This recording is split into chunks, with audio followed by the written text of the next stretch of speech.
first order of business today is the Defense Appropriations Bill for fiscal year 2024. I will now recognize Chairman Calvert to present the bill.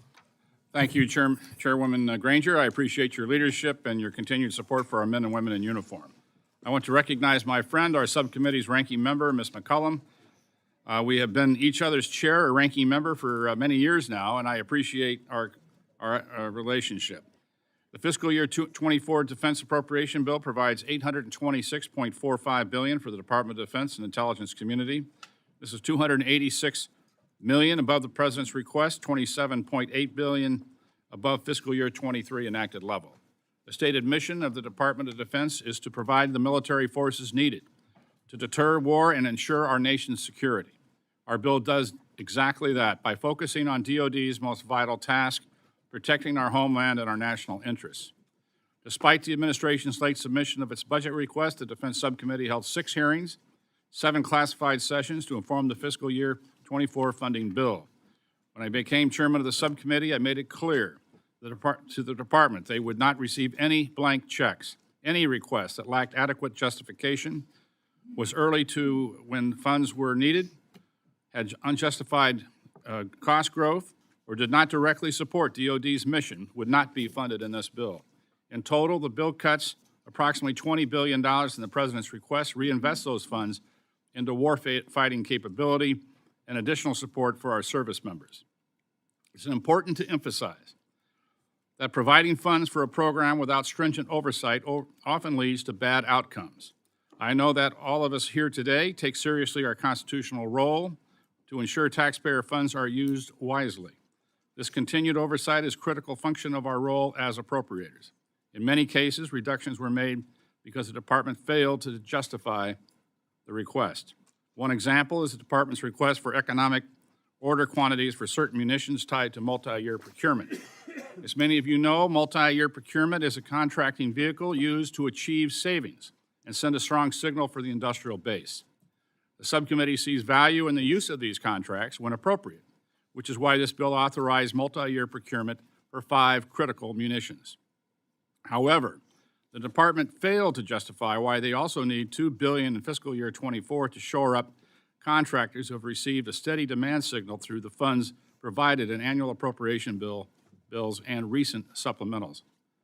This is in addition to the $20 billion funded across the military service missile and ammunition accounts, including $4 billion provided for these 5 specific munitions and $1 billion in direct industrial base investment.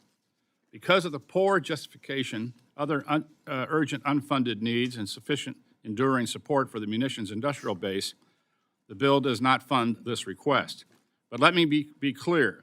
This reduction will not adversely affect the ability of our industry to provide these munitions. It merely requires the department to request the funding they need to execute these contracts in their annual budget requests. Further, it reinforces the department that this committee will not cede its annual oversight responsibilities, especially for concepts that are poorly justified. Turning to specifics of the bill, the committee's top priorities for this year are: 1, investing in America's military superiority to deter the People's Republic of China. 2, combating the illicit fentanyl and synthetic opioids.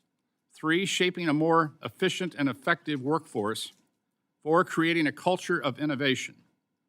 5, enhancing oversight of all programs to ensure the appropriate use of tax dollars. And finally, taking care of service members and their families. To counter China, this bill doubles funding for the international security cooperation programs for Taiwan, provides an additional $200 million to accelerate the delivery of the E-7, prohibits the decommissioning of 4 ships to grow the fleet, adds aircraft like the F-35, the CH-53K, continues investment in next-generation platforms, supports recapitalization of the nuclear triad. To enhance DoD's efforts to counter the flow of deadly drugs into the country, the bill includes a historic investment of $1.1 billion in the Drug Interdiction Counter-Drug Activities account, including increased funding for counter-narcotic support, demand reduction, the National Guard Counter-Drug Program, the National Guard Counter-Drug Schools. The bill also moves Mexico into the SOUTHCOM area of responsibility, which will foster a more holistic approach to Latin America's security issues. To drive reforms in the department's workforce, this bill cuts over $1 billion from the budget request for Department civilian workforce, while exempting employees engaged in shipyard, depot, healthcare, and sexual assault and response duties. This bill does not, this bill accomplishes this goal through attrition. I want to be clear that no one will be fired as a result of this language. During our analysis of the budget requests, the services and their agencies across DoD reported attrition rates as high as 14%. This bill directs DoD to adopt smart business practice, become more effective and efficient, which is desperately needed. The bill mandates a reassessment of DoD's manpower requirements, a plan to adopt technology to improve its business processes, provide $751 million for the Chief Data and Artificial Intelligence Office to further accelerate business modernization. This multi-pronged approach is critical to create a fiscal, sustainable, and efficient workforce that is informed by previous defense reform efforts. Next, we are aware the Department must innovate faster to keep pace with global threats. To do this, this bill includes $1 billion to the Defense Innovation Unit field capability. The bill also includes $300 million to expand the very successful procurement pilot program, AppFit. Further, it creates a new portfolio to rapidly field commercial technologies for the warfighter through non-traditional entities within the Department. It also provides $220 million to directly support combatant commanders to rapidly acquire systems and weapons that are urgently needed in the field. To get the Department focused on its warfighting mission and away from the culture wars, the bill includes a number of new general provisions that send a clear message to the Department. These include funding prohibitions on teaching critical race theory, facilitating access to abortion by ignoring longstanding Hyde Amendment language, further gender transition surgeries, promoting of so-called diversity, equity, and inclusion programs. I know many of you here today will be very critical of these new riders. I wish they weren't necessary. Unfortunately, the current leadership at the Department is inappropriately using the military as a means to carry out, in my mind, a partisan, divisive political agenda. It is the Department's own leadership, not us, who are creating these issues. When the Department notified the committee of many of their new policies, particularly this new abortion policy, I warned them in doing so that would provoke a response from Congress and individual members of Congress, and here we are. These new general provisions are necessary to ensure DoD is focused on its mission and is able to tell potential recruits they won't be forced into being part of a social agenda which they may not agree. The fact that the committee has to address such issues reflects the failure of the Department's leadership. Finally, investments in weapon systems do not matter if we fail to invest in our most important resource, our service members. Thanks to Mike Garcia's efforts, junior enlisted servicemen will receive an average pay increase of 30%. This will have a significant impact on recruitment, retention, and improve the quality of life for our service members and their families. As appropriators, it's our responsibility to ensure that the military has the resources necessary to defer conflict, and if we do get into a fight, we win, they lose. This bill makes it clear to any adversary that challenging the United States military is not in their best interest. Finally, I would like to thank all of the staff for their incredible work that they did to vet the President's request, work with members, put forward recommendations, assemble the final product. On defense appropriations, I'd like to acknowledge my clerk, Johnny Camberley, Matt Bauer, Nick Vance, Bill Atkins, Nat Diller, John Forbes, Irina Sara, Jackie Ripke, Kaya Batamahi, David Bortnick, Walter Hearn, Hayden Milberg, Kyle McFarland, and Max Morgan. Thank you for our associate staff, fellows who are instrumental in this process. I look forward to working with all of you here today to ensure we get this bill enacted before the end of the fiscal year, and we provide for the men and women of the United States Armed Forces. Madam Chairman, I yield back. Thank you, Mr. Calvert. I now recognize Ms. McCollum for remarks on the bill. Thank you, Chairwoman Granger, for the acknowledgement, and good morning, Chairman Calvert. I want to start by continuing what Mr. Calvert just did, recognizing the work of our staff. On the minority side, Jennifer Chatran, Farouk Ofaso, Jason Gray, Ben Peterson, and my defense fellow, Michael Clark, in my personal office, Johnny Camberley, and the majority staff, and especially all the majority staff that I had the pleasure with working with the last Congress. You're sprinkled throughout the room. Thank you for your work. know that your work is appreciated, because I do realize, having been chair of the subcommittee, how difficult this bill can be. Fiscal year 2024 Defense Appropriation Act totals $826.4 billion, slightly over President Biden's budget request. When I was chair last Congress, I funded the House bill to the president's request, and I'm glad to see that the majority has agreed with me that the administration's number is sufficient.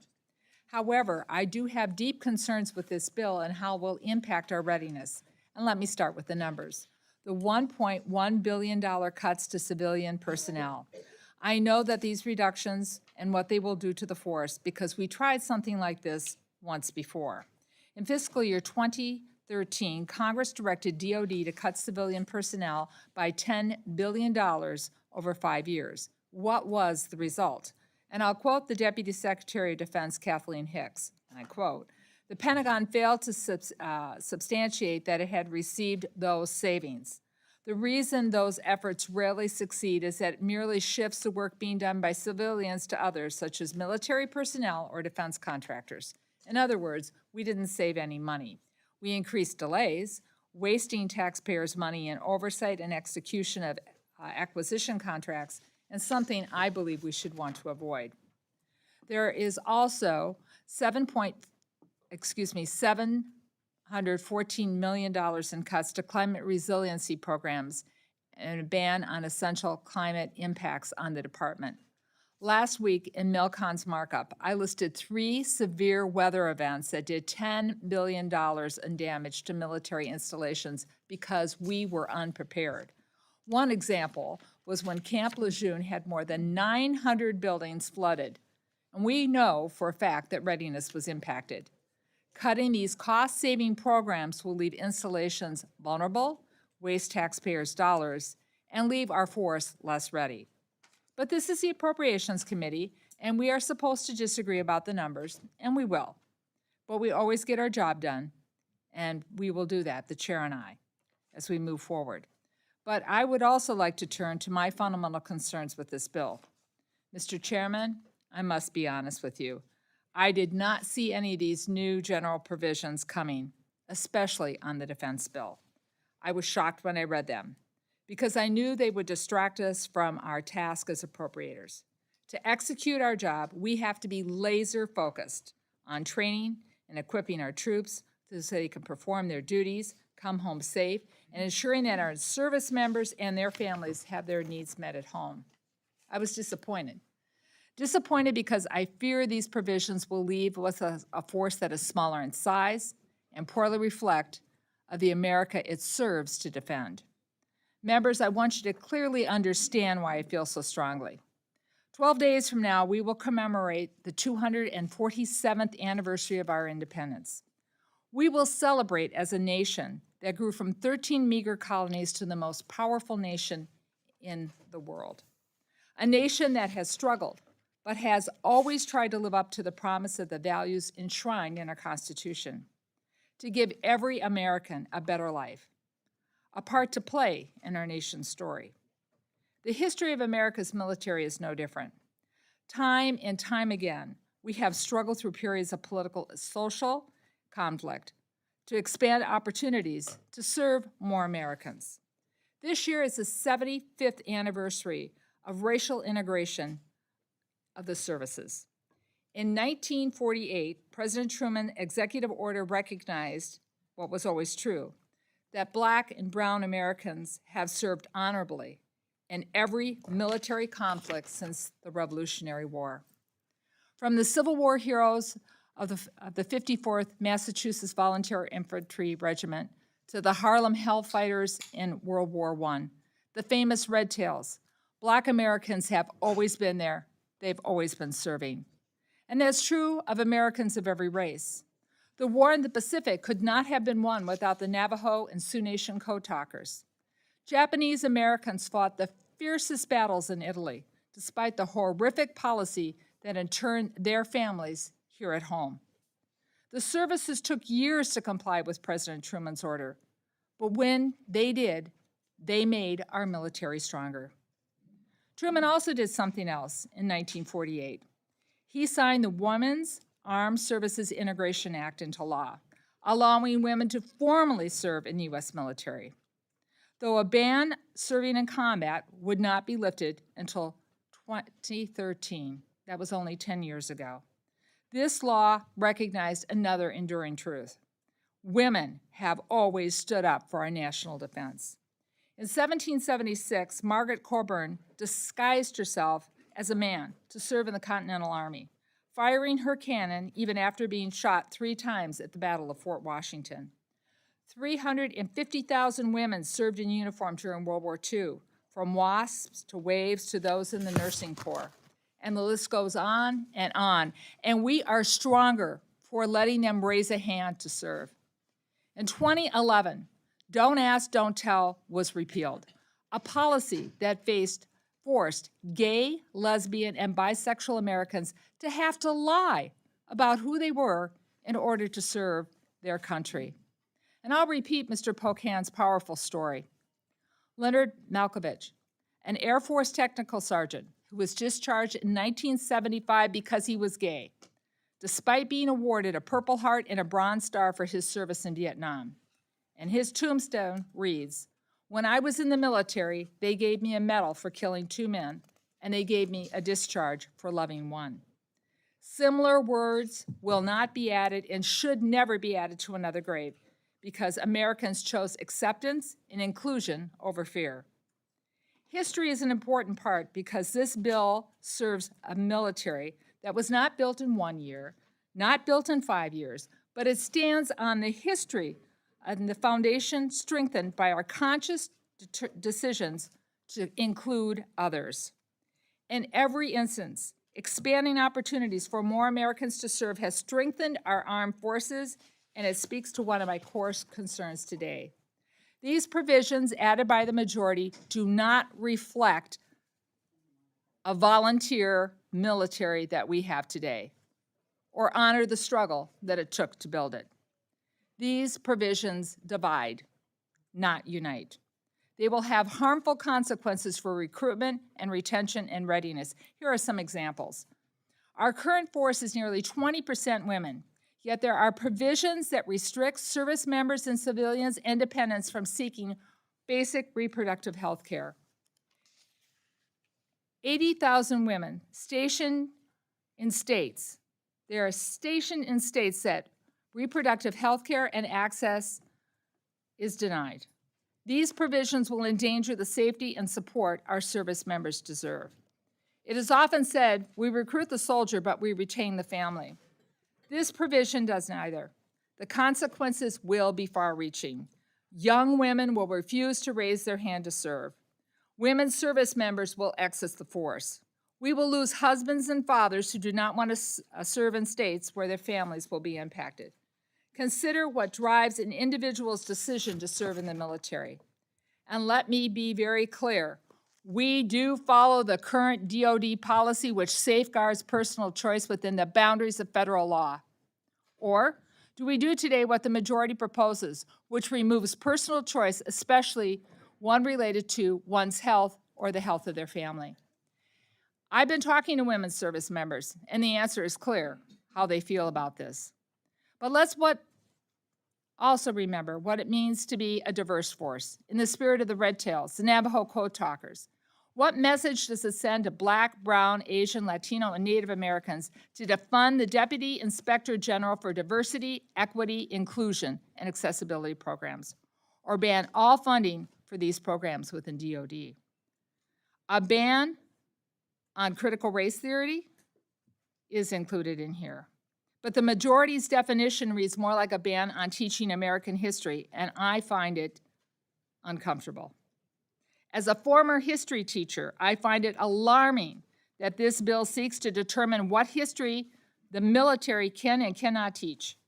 Should our military academies and professional military education not tell the history of slavery, the Civil War, or the Jim Crow laws that our nation's Black servicemen faced when they returned home from war? We cannot celebrate how far our military has come if we do not know where it came from. The Department of Defense is about to be led historically by 2 Black Americans for the first time. That speaks to where we are building a diverse force and where it can take us. Let us not reverse the course now. There are provisions in this bill that are offensive to gay, lesbian, bisexual, and transgender Americans, and as I said, it will impact those who raise their hand to serve. A ban on gender-reaffirming care without question will drive transgender service members out of the military. And I have to question why a provision of IRS tax treatment of individuals who hold a belief that marriage is a union between one man and one woman is even in this legislation. It is not only not germane to the Defense Appropriation Act, it is needlessly divisive. This message provision sends to gay, lesbian Americans, many who are married, a painful message. Whether it's intentional or not, words matter, and these will discourage service.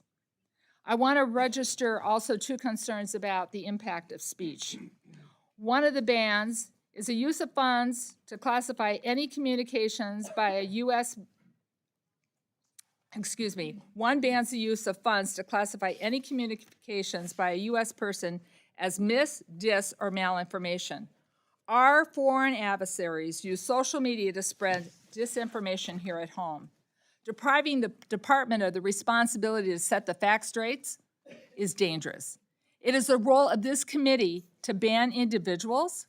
Is it going to be our role to ban individuals from having security clearances for signing their name to a letter expressing their opinions as ordained in the Constitution? Well, Section 8150 does just that. If we want to take this committee down a road of punitive action, I have plenty of members in the Trump administration who I think should never hold security clearances again based on their actions surrounding January 6th. This is a Pandora's box, and we should not open it. But let me close with this note. Some of you will know the four chaplain story from World War II. On February 3rd, 1943, American troop transport was torpedoed, and it sank. One of the worst losses at sea for our nation. On board were four chaplains of different faiths. Lieutenant George Fox, a Methodist minister. Lieutenant John Washington, a Catholic priest. Lieutenant Alexander Goody, a Reformed rabbi. And Lieutenant Clark Poling, a Dutch Reformed minister. When the ship was struck, not only did these four men assist in the evacuation, they gave up their life jackets so that others might live. They stayed on board with those soldiers and sailors who were unable to leave. Differences in religion, denomination, or faith did not matter. They stayed to comfort each other as Americans. They sacrificed their lives for one another as Americans. We need to do a better job of heeding the example of the four chaplains here in Congress. And we need to do a better job on this committee. Because we do, as the chair said, face unprecedented national security threats together. We face them together as Americans. So Chairman Calvert, I agree with you. Russia is committing war crimes on a massive scale in Ukraine. And in the Pacific, we must deter what would be a catastrophe war, the People's Republic of China. We need to work together with our allies to protect democracies around the world. We cannot afford to have another young American who wants to serve feel that they are not wanted in our military. We cannot afford to lose another active duty or reserve member because of the writers in this bill. So today, I hope we can work on a bipartisan faction. I'd like to eliminate these writers that have no business in a defense appropriation bill because I want one we can all support. One that lives up to the sacrifice of our servicemen and women. One that lives up to the sacrifice of the four chaplains who put a higher calling above all else, a calling of respect, kindness, and treating one another with dignity. Our service members and their families deserve nothing less. With that, I yield back. Thank you, Mr. McCollum. I now recognize myself for remarks on the bill. As the former chair of Defense Subcommittee, I know firsthand what it takes to craft this bill. I want to thank Chairman Calvert for his hard work. I have no doubt this bill will strengthen our military and keep it poised and focused for this mission. The world around us is becoming more dangerous. China is rapidly modernizing and becoming more aggressive in the Pacific. Russia continues war against Ukraine, and Iran and North Korea are investing in ballistic missile capabilities. You can't afford to take these threats lightly. We must provide the men and women of our military with the tools they need to defend our nation. It sends a clear message that the United States is serious about investing in our capabilities, such as ammunition and ships, and we will support our allies, and we are prepared to meet and defeat our enemies.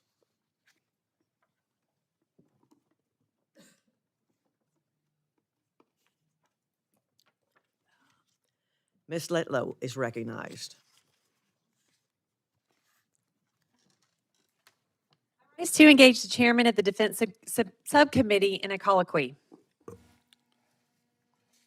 Gentlewoman from Louisiana is recognized. I would like to take this moment to highlight the importance of the auxiliary personnel lighter and the role it plays in military readiness. These ships house our military personnel when their ship is in port and undergoing maintenance, which can often last months. The APL serves as a nearby and convenient vessel for a ship's duty crew who must stay close enough to respond to emergencies. 13 of the 17 APLs in service were built from 1944 to 1946. They do not meet current safety standards, cannot be easily configured for dual-gender crews, and cannot support modern computer equipment. The APL program replaces outdated and dilapidated transport ships and will greatly improve sailors' quality of life, including mental health, improve safety, and reduce crew berthing and messing costs during ship maintenance availabilities. Mr. Chairman, I understand that we were unable to fund an APL in the House FY24 Defense Appropriations bill. However, I hope we can work with you and our Senate colleagues to ensure funding for the APL is included before final passage. The committee recognized the important role of the auxiliary personnel lighters plays in military readiness, improving quality of life, reducing costs during maintenance availability. And I thank the gentlewoman from Louisiana for raising this important issue, and I look forward to working with you as we move forward with this bill. I thank the chairman for agreeing to work with me on this. Shipbuilding is critical to Louisiana and our nation, and I appreciate your help in working to improve our national security and military readiness. I yield back. Ms. Frankel is recognized. Thank you, Madam Chair. Well, here we go. Another Republican bill that continues the extreme right-wing crusade against American freedoms. The bill, like all the rest of the Republican bills, anti-abortion, anti-gay, anti-diversity, anti-freedom. But the problems are not only with the riders, because shockingly, this bill is pro-rape. Yes, you hear what I'm saying? This bill is pro-rape. Why do I say that? Because it slashes funding for the Office of Sexual Assault Prevention and Response at the Department of Defense. This office, known as SAPRO for short, is the central authority charged and for preventing sexual assault in the military and facilitating recovery for survivors. It promotes military readiness by reducing incidents of sexual assault through prevention, advocacy, and oversight through the DoD community, training service members to prevent and respond to these incidences, and prepares a report to Congress on the progress we're making, which, very sadly, we need so much improvement. Listen, folks, thousands of men and women, mostly young men and women, enlist in the military. They enlist with pride and excitement. They leave their homes, their friends, their family, willing to risk their lives for our freedom. They endure weeks of intense training, learning teamwork, sometimes hand-to-hand combat, how to use weapons, working to get into peak physical and mental condition. And now my Republican colleagues want to put them in jeopardy because it seems like you care more about tax cuts for the wealthy and the profitable corporations than preventing sexual assault on military bases, a pervasive issue in the military. And it's un-American. And there are better ways to reduce the deficit than to do it this way. Because this is a problem that needs more resources, not less. And let me remind you that both the Bush and the Trump tax cuts for the very wealthy and for the profitable corporations, if you added it up now, could have reduced this deficit by $10 trillion already. And listen to this. According to the Department of Defense, service members submitted nearly 9,000 reports of sexual assault last year. That's just what was reported, and this is on men and women. I think back to the tragic story of Vanessa Gillen, a service member at Fort Hood military base, who was murdered after she was sexually assaulted and raped because her attacker didn't want her to talk. And the investigation realized or revealed that this is an issue that runs through the military. And, you know, the good news is that this Congress, on a bipartisan basis, enacted critical reforms to address sexual assault in the military. So I don't really understand why we're slashing funds to this office. And keep in mind, aside from the inhumanity of doing that, we have a real recruitment and retention problem in our military. Last year, the Army itself came up 15,000 recruits short of its yearly goal. And according to the Pentagon, less than 10% of young Americans are even interested in a military career. Well, I guess if you want to be raped, sign up now, right? And listen, the odds of service members leaving the military double after experiencing a sexual assault, and that compromises our military preparedness. So, listen, I know this is something that we all agree on. We all agree on. That our service members deserve that we do everything reasonably possible to keep them safe from sexual abuse when they do their job. And this funding cut to the agency that protects them, the office that protects them, to me, it's just crazy and it's wrong. And this bill takes too many steps backwards. And I yell back. Recognize just for a second. Recognize just for a second. Mr. Calvert. Let me make a statement here real quick. $0 are cut from the SAPRO account. 0. It is supported at the base budget at the president's budget request. No money has been cut from the SAPRO account. So I want to emphasize that. So any statement otherwise, I would like to clarify. Isn't that true? It was not cut, but there was no increase. Was not cut. So if we're Was funding not at cut. President Biden's budget number. So I'm sure President Biden is not in favor of sexual assault. So with that, I yield back my time. Mr. Rogers. Thank you, Madam Chair. I want to engage the chairman of the committee in a colloquy. Number one, I want to congratulate you on a great bill. This is a terribly important year, and it's also a significant era with the funding that you've been able to deal with. I want to particularly highlight the importance of the record high funding for drug interdiction and counter-drug activities. Let me ask you, in that vein, in the bill, you moved Mexico from the Northern Command to the Southern Command, which I think is a great idea. Was a part of the decision to do that, did that have to do with the drug problem? Yes, Dean. We moved Mexico into Southcom because we believe that Southcom is focused on this drug problem much more than Northcom is, and that we'd have unity of command in combating this problem, especially fentanyl. And so we moved resources and focused the command into Southcom. And I think we have general support on both sides of the aisle on doing so. It's a problem that we need to address, and look forward to your support as we move this forward. The transfer, as you say, will maximize Southern Command's really good counter-drug activities and capabilities. to protect that southern border from the flow of these deadly drugs, especially going after the cartels, which a lot of us believe will not be successful until we bring to bear our military capabilities.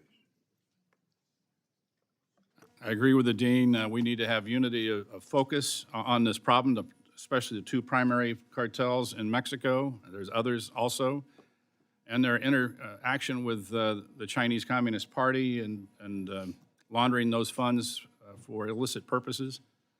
We need to be focused on this problem immediately. We're losing 70 to 100,000 Americans a year. 70 to 100,000 Americans a year to fentanyl death. And we intend on giving the military the resources it needs to deal with it. And look forward to the support of this committee to do that. Well, I congratulate you on the wisdom that you've possessed on moving the two commands that you have directed in this bill. So I congratulate you on a great bill. And I yield back, Madam Chair. Ms. Capter is recognized.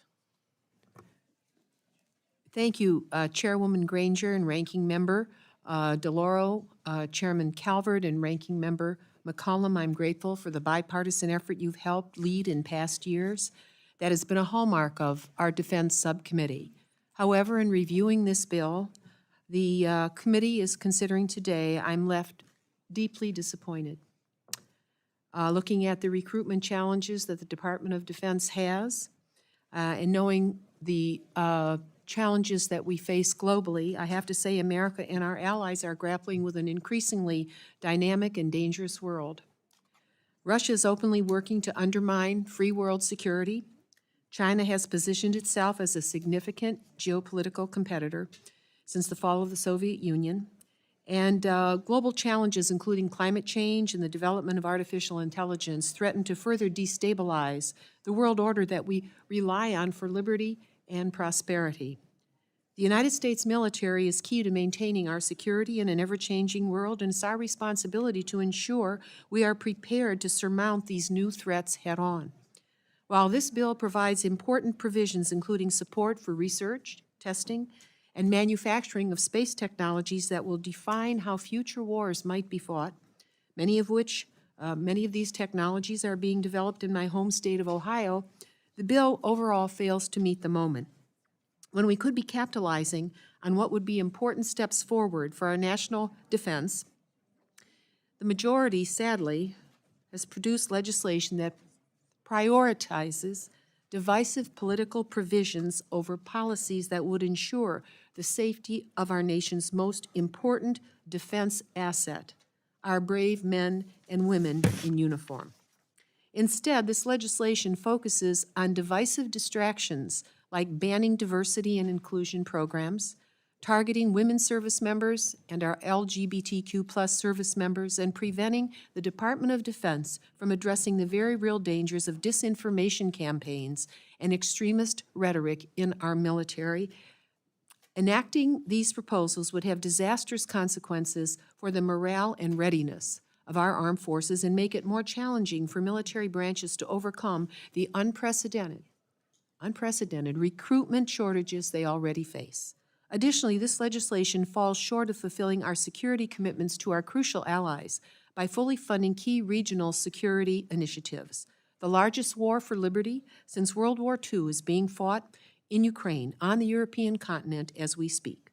The Ukrainian people and their Eastern European neighbors live on liberty's scrimmage line, right on the front line. It is our responsibility as Americans to support those who are sacrificing so much in the name of liberty in their own lands. I wanted to also read a quote from a speech given by the head of our Joint Chiefs, General Mark Milley, about a year ago in addressing the graduates at West Point. And this is what he said. What makes America remarkable? We swear an oath not to a person or to an ideology. We swear an oath to an idea, a constitution. And that idea, the idea is America. The idea is every single one of you It doesn't matter if you are male or female, gay or something in between. It doesn't matter what race a person is, what religion or family a person belongs to. The idea in our Constitution, the idea for which you are willing to die, the idea in this Constitution that propelled our nation through some of our darkest days, all it says is that in this country, in the United States, under these colors of red, white, and blue, no matter who you are, every single one of us, by the grace of Almighty God in heaven, is an American. And every single one of us is born free and equal. And you will not succeed or fail. You are going to succeed or fail based on your talents, your merit, your attributes, your hard work, and your perseverance. I thought those were really historic words when delivered. And I just wanted to end with a story. As a young congresswoman, I was invited to many as the author of the bill that created the World War II Memorial in our nation's capital, which took us 16 years. And we lost over 440,000 Americans in that terrible conflict. The largest since the Civil War, where we lost over 650,000 people when we were only 31 million people as a nation. I was invited to many events, including in my home state. One of those organizations was the China-Burma-India Veterans. I had an uncle who fought in the OSS, terribly wounded. He suffered his whole life. But the association invited me, and a man named Earl Hofsis was the chairman of that group. And he was so kind, he would invite my mother, and I respected his service. He was one of those who helped load the hydrogen bombs, the atomic bombs, onto the Enola Gay to drop them at Hiroshima. Many years later, I just would ask the forbearance for an extra 2 minutes, if I could. I went to his funeral. I had no idea he was gay. And his partner of 45 years was there. And I looked at the obituary in the newspaper. He had never talked about that. He was the most wonderful human being and patriot. And so I just urge my colleagues to think about what you are doing, to think about people you may have met in your lifetime, and be an American and abide by what the Constitution says. Each one of us is born here free and equal. I yield back. Thank you. Mr. Flashman. Thank you, Madam Chair. Madam Chair, Ranking Member DeLauro, Chairman Calvert, and Ranking Member McCollum, I rise in strong support of this bill. We all understand the critical importance our armed forces play in protecting our nation, our interests across the globe, and our very way of life. I believe this is a strong bill that will position our military to face the unprecedented challenges we are sadly facing. I want to particularly note the continued modernization of our strategic forces. As the past year and a half has starkly reminded us, our nuclear forces remain the foundation of our national defense. This bill ensures the Columbia-class, B-21, Sentinel ICBM, and LRSO cruise missile all remain on track to replace our aging out legacy systems in the coming decades. I am also pleased this bill makes further progress to accelerate modernization of our nuclear command, control, and communications, or as we know it, NC3, that has been neglected for far too long. Finally, I want to commend Chairman Calvert again and the incredible staff for the hard work they put in to rebuild our national defense industrial base. A silver lining of the pandemic and now the Russia-Ukrainian war has been the wake-up call we've all experienced on the unacceptable atrophy of many critical industries and supply chains in our country and the broader free world. This is an excellent bill that we owe our servicemen and women and the American people. I strongly recommend my friends and colleagues on both sides of the aisle in this committee to join us in voting yes. Madam Chair, I yield back. Mr. Ruppersberger is recognized.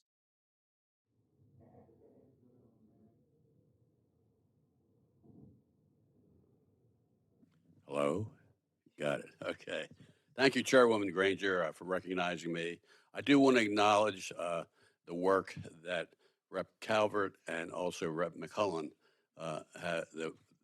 they've done with the staff to put together a very difficult bill. And we can't always agree, and we're not going to agree on this one, but I do appreciate your work. Since coming to Congress more than 20 years ago, I've spent much of my time focusing on national security. I'm a staunch supporter of our military, Department of Defense, and our men and women in uniform who serve this nation. My whole career, I've been proud to be a pro-national security Democrat, which is why it pains me greatly to say that I must rise in opposition to this legislation. There are too many poison pills in this funding bill that just don't have anything to do with the defense of this nation. These policy riders to fund the department's diversity and equity initiatives. Worse yet, these provisions put a wedge in our committee's past bipartisan work for the sake of our collective national security. And I simply cannot look past them and the damage that they would cause. Our national security should not be tied up with partisan politics on either side of the aisle. I would much rather be spending our time figuring out how we can better compete with China, improve the department's cyber defenses, modernize our services, and so much more. These are the issues that we should be spending our time discussing. The bill that funds the nation's security and provides for our service members should not be a vehicle for partisan politics and agendas. I urge you to vote no on the bill, and I yield back. Mr. Cole is recognized. Thank you very much, Madam Chair, and I want to begin by thanking my good friend Chairman Calvert for what I think is a very good bill and the start of a process because we're not going to settle this issue today, and we all know that. But I take considerable comfort from the fact that you and the ranking member have shown us time and again that you know how to lead a process to a successful conclusion, and I think that's where we'll end up. I also take considerable amount of comfort that both of you see the world in very similar terms right now. Despite whatever differences you have over this bill, the reality is we live in a really dangerous world. I mean, this is, as an old British historian, I will tell you, this looks an awful lot like the 1930s again to me. You have a great European power busy trying to reorder the borders of Europe and waging war on a scale that we've not seen in almost 90 years. Not tens of thousands of casualties, hundreds of thousands of casualties. And we have a great Pacific power that's watching that process and drawing lessons from it. And we know where that led us in the 1930s. The only outcome in this bill that would be unacceptable would be a CR at the end of it.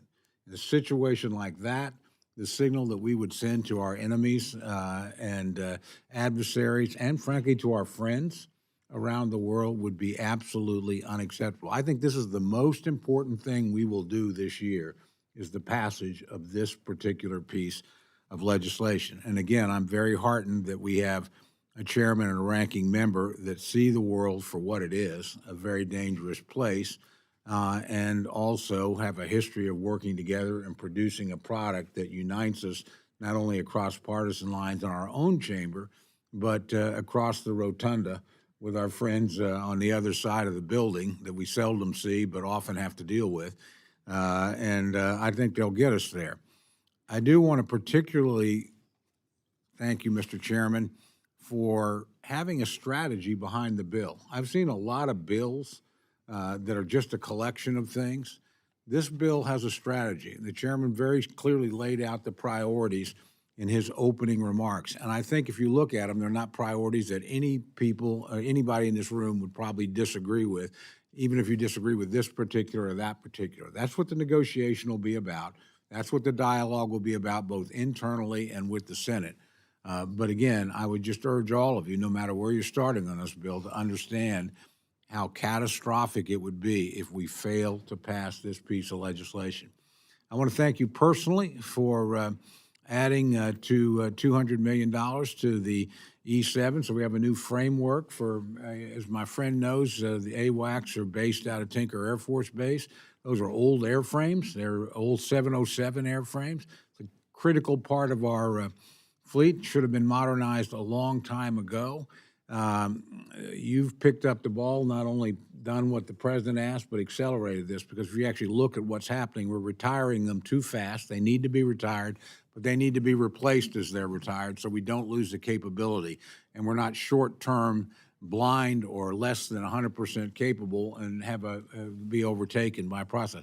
Done exactly the same thing with the upgrading of the Paladin, our principal artillery piece, and I appreciate the extra emphasis there. I think one of the lessons of Ukraine is how extraordinarily important artillery is in modern warfare with a major power, something we've tended to forget since we've been fighting adversaries for 20 years that don't have armor and don't have airplanes.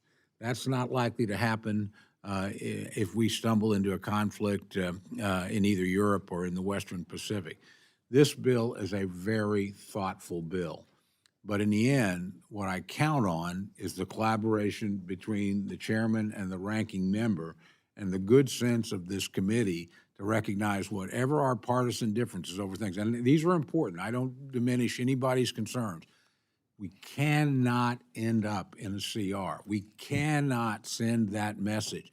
And the cut that it would amount to, we not only would lose the increase that is built into this bill. I would tell you, I think the president's number is a little low for my taste, but I'll take it because it's higher than last year. But we certainly don't need to cut last year's lower number by another 1% and leave in place and miss the opportunities we have. So I urge, I'm happy to have the spirited debate. I'm interested in everybody's point of view. I just hope in the course of it, we all remember no more important task than passing this bill before the end of this year. Thank you very much, Madam Chair. And with that, I yield back. Ms. Wasserman Schultz is recognized.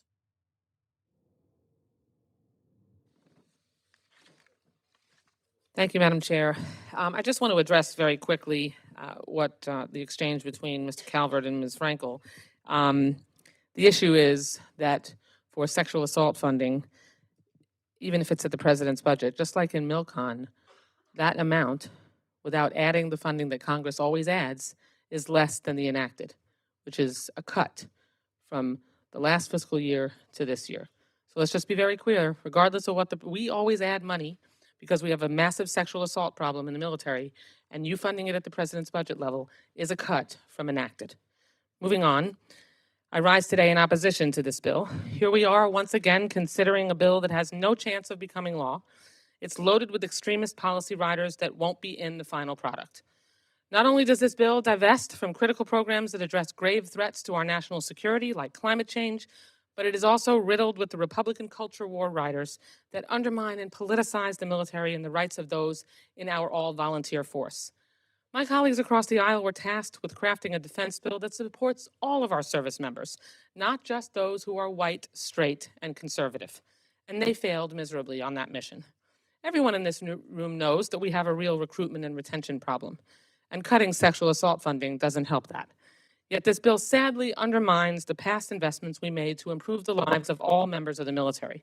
For years, we told our all-volunteer force, the very best in the world, I might add, that no matter who you are or who you love, your service is valued and cherished.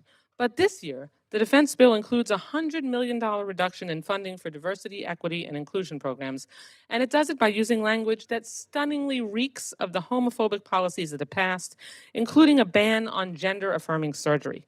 Need I remind the majority that Don't Ask, Don't Tell, a horrific policy that forced LGBTQ plus service members into the closet, and yes, I remember that it was under a Democratic president, to remain in the military, had been the standard practice for nearly 17 years before President Obama repealed it. So I won't stand idly by as culture warriors attempt to undermine the service of LGBTQ plus individuals who bravely fought and continue to fight for our country every day. Additionally, this bill defunds programs that carry out policies specifically designed to advance racial equity. Why are the Republicans so challenged by the threat of racial equity in our armed forces? It's like this bill aspires to take America's military back to the 1940s. And to top it off, the report puts the word extremism in quotes. You can't even admit that extremism is a real concept. You have to put it in quotes.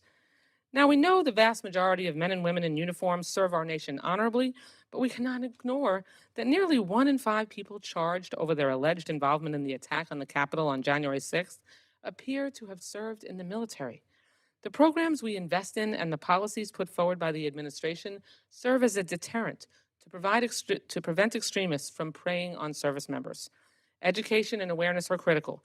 Even a small number of extremists could damage the military's reputation, its readiness, and our national security.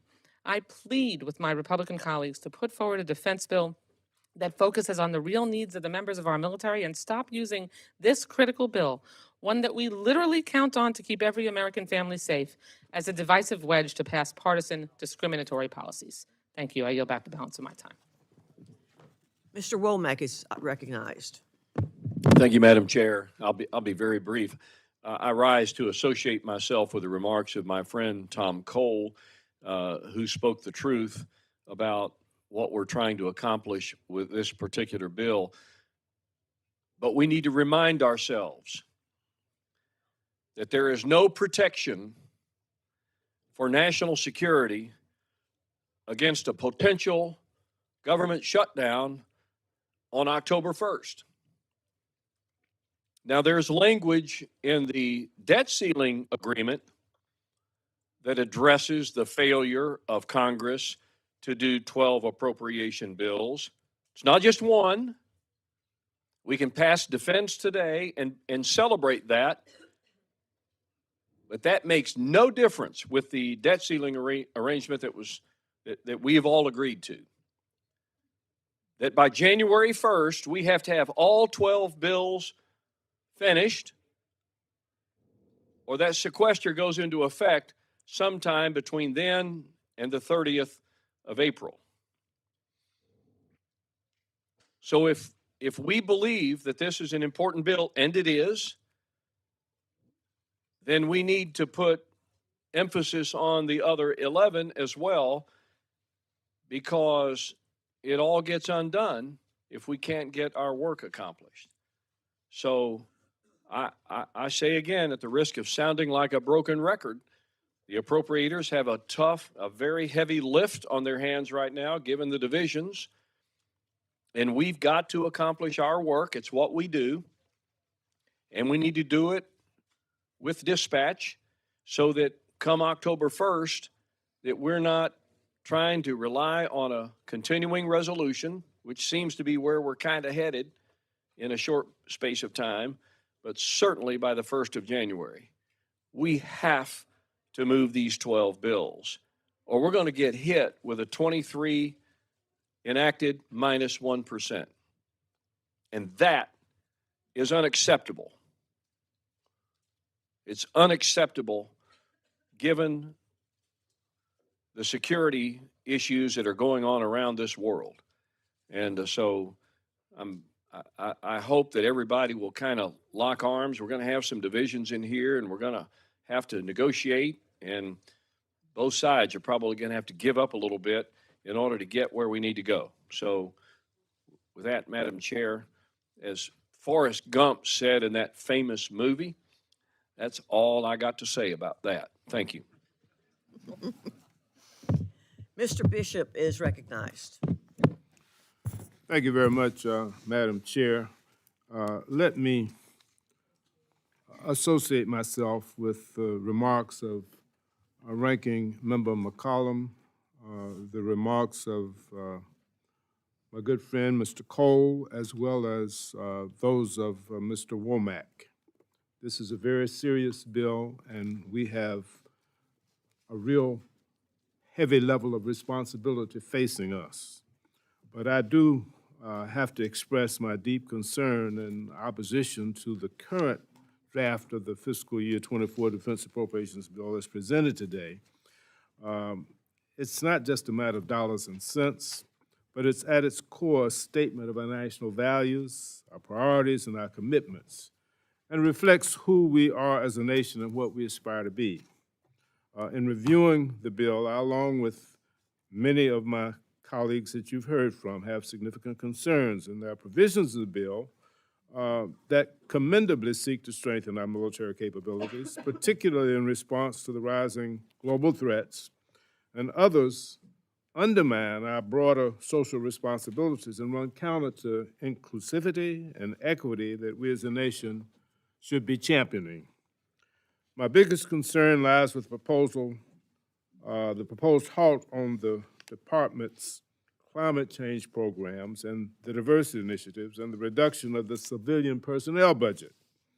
Climate change is not merely an environmental issue, but it's a national security issue. It affects the stability of regions, it exacerbates natural disasters, and has significant implications for our military readiness. To disregard it is to neglect a genuine and a looming threat. Furthermore, the proposed cut to the civilian personnel budgets is deeply concerning. Our civilian workforce is the backbone of the Defense Department. It ensures the smooth running of operations and providing critical support to our men and our women in uniform. Their work is vital, and we should invest in them, not reduce their resources. As for diversity initiatives, we are a nation enriched by the contributions of individuals from all walks of life. Our military should reflect the diverse tapestry of our society, promoting inclusion and acceptance. Provisions in this bill that undermine this commitment are, in my view, steps backward, not forward, and they impede our national security and morale of our men and women who lay their lives on the line for our country. Additionally, the provision that bars funding for reproductive health care is contrary to the fundamental rights of our service members. We should foster an environment that supports all individuals, regardless of gender identity or personal health decisions. We are humans first, and such a provision only alienates those with the courage and the commitment to serve our nation. The bill as it currently stands does not reflect the core principles of our democracy and the values that we all hold dear. We need to carefully reconsider the provisions and make necessary adjustments to ensure that it truly serves our national interests, both in terms of military readiness and social equity. Our nation and the men and women who fight for us deserve nothing less. But again, I want to associate myself with the remarks of Ms. McCollum, of Mr. Cole, and Mr. Womack. This is a serious bill. We have a serious responsibility, and we live in a very dangerous world. And it's our responsibility to make sure that America and our values and the American people and our servicemen and women are protected and have all of the resources needed to carry out their responsibilities in defending and keeping our nation secure. I yield back. Mr. Rutherford is recognized. Thank you, Madam Chair. And I want to rise to thank the chairman for including in this very good bill, I believe, the provision to prohibit the Navy from decommissioning the littoral combat ships, any of them for fiscal year 2024. Once again, our committee must do what the Navy has failed to do, and that's to protect the investments in our fleet that we've already made. We've already made these investments. Let's not forget also that the Navy asked for these ships. The Navy came up with their strategy of distributed lethality, which requires a mixed fleet capable in a wide array of situations, and they were right. And we're right to support that. So at a time when we already invested $4.5 billion in LCS procurement, why would the Navy scrap 2 more ships that are only 6 and 7 years into their service life? Because they're willing to throw away a dime to save a nickel, but we're not. These ships aren't perfect, no new class ship is, but wasting billions of dollars instead of making the needed repairs is complete financial malpractice. And on top of that, As the Navy predicted, these ships are providing additional capability to combatant commanders and are supporting critical missions throughout the world. The USS Charleston just returned to San Diego after deploying to the 3rd and 7th Fleets. They patrolled the East and South China Seas and operated with an amphibious ready group. The USS Milwaukee just returned to Mayport, there in my district, after deployment to the 4th Fleet, where they apprehended 1,664 kilograms of cocaine and 8 drug traffickers while assisting with their Coast Guard detachment. Everyone agrees that what we don't need is our ballistic missile defense destroyers seizing cocaine or conducting freedom of navigation patrols. These low-end ships allow us to have a gray hulls in more places, reassuring our allies and keeping our adversaries on their toes. We need to be growing our fleet, not prematurely shrinking it. Ronald Reagan championed the idea of peace through strength, something I wholeheartedly believe in. Our signature gray ship Navy is recognized as American strength throughout the world, and we must continue to leverage that strength as best we can. Mr. Chairman, I also want to rise to bring attention to the unfulfilled warfighting requirements for 2 types of aircraft that are essential to our fleet, the E-2D Hawkeye and the P-8 Poseidon.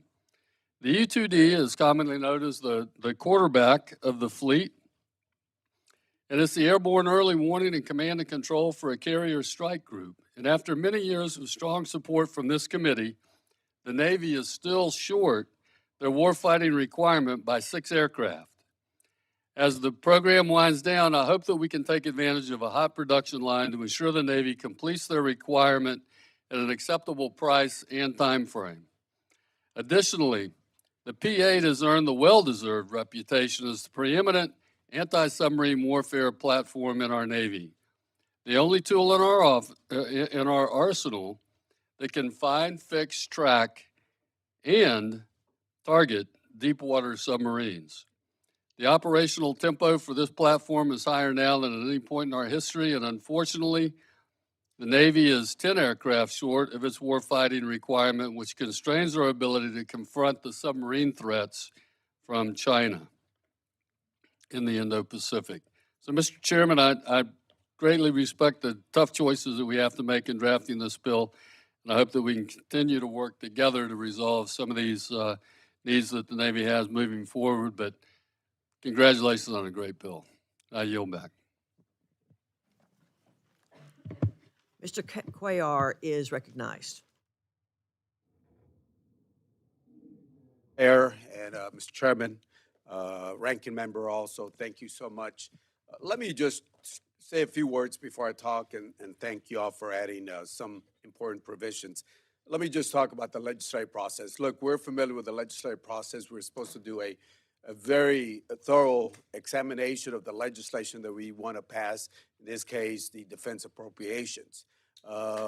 Sometimes it's slow, sometimes it's a little frustrating, but I think we all represent different areas, districts, that we have to be respectful and listen to each other. I know you very well, Mr. Chairman. I know you very well also, Ranking Member. At the end of the day, we're going to get together. As Tom Cole said, and Mr. Womack and Mr. Bishop, this is a process. So let's not forget this is only one step of the process. And so we'll go past today and then move on and do our work to make sure we don't have a sequestration anyway. So I want to thank all of you for doing that. Now, let me talk about a couple things that I think we need to look at. First of all, transferring Mexico from the NORTHCOM to SOUTHCOM is something that you and I have been working on, and I want to thank you very much. And let me explain why it's important. It's not only the transnational organizations, the drugs are coming in over $300 billion that they make, and whether it's drugs, smuggling people coming in through Mexico and other places, they're coming in over $300 billion. And the reason this transfer is very important is because right now SOUTHCOM has everything from Central America down to Argentina. But we need to look at this as a whole. And just to show you, if you look at the dark color out there, this is where China, this is just one example. China is in every area of South America with a few exceptions. And let me give you some examples. And this doesn't include Mexico, and this is what we need to include them.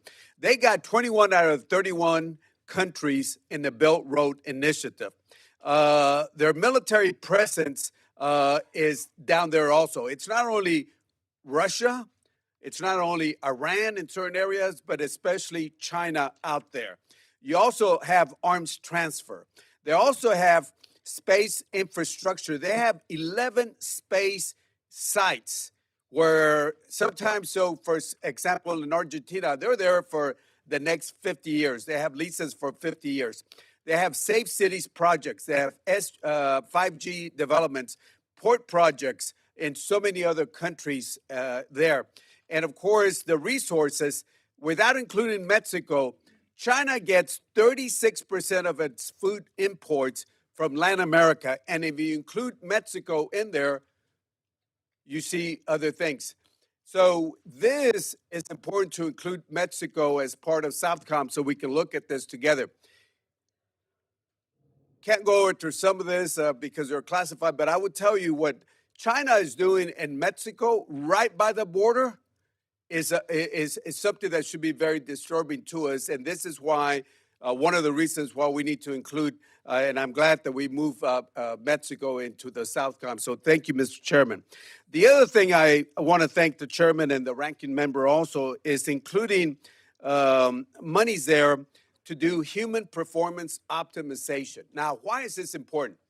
Because if you look at human performance optimization, it's not only exercise, it's not only how we sleep, it's not only what we eat, but other things to make sure that our soldiers are in fighting forms. Because if you look at a lot of the soldiers, they do get hurt. And a lot of those injuries, if we would look at them and train them to a certain level, we would get them where they would not get hurt, save ourselves hundreds of millions of dollars, and when they become veterans, probably save ourselves hundreds of millions of dollars. This is something that we're working on, and I want to thank the chairman and the ranking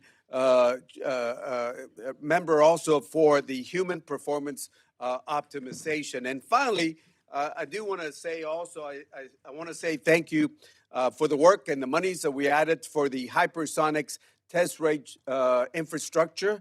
And of course, the money that's been funded also for the T-7A trainer aircraft happens to be in Randolph Air Force Base by base. But I want to say thank you because every pilot will get trained there. And I want to say thank you so much. So for that, I want to say thank you so much. And again, I ask you to please go back.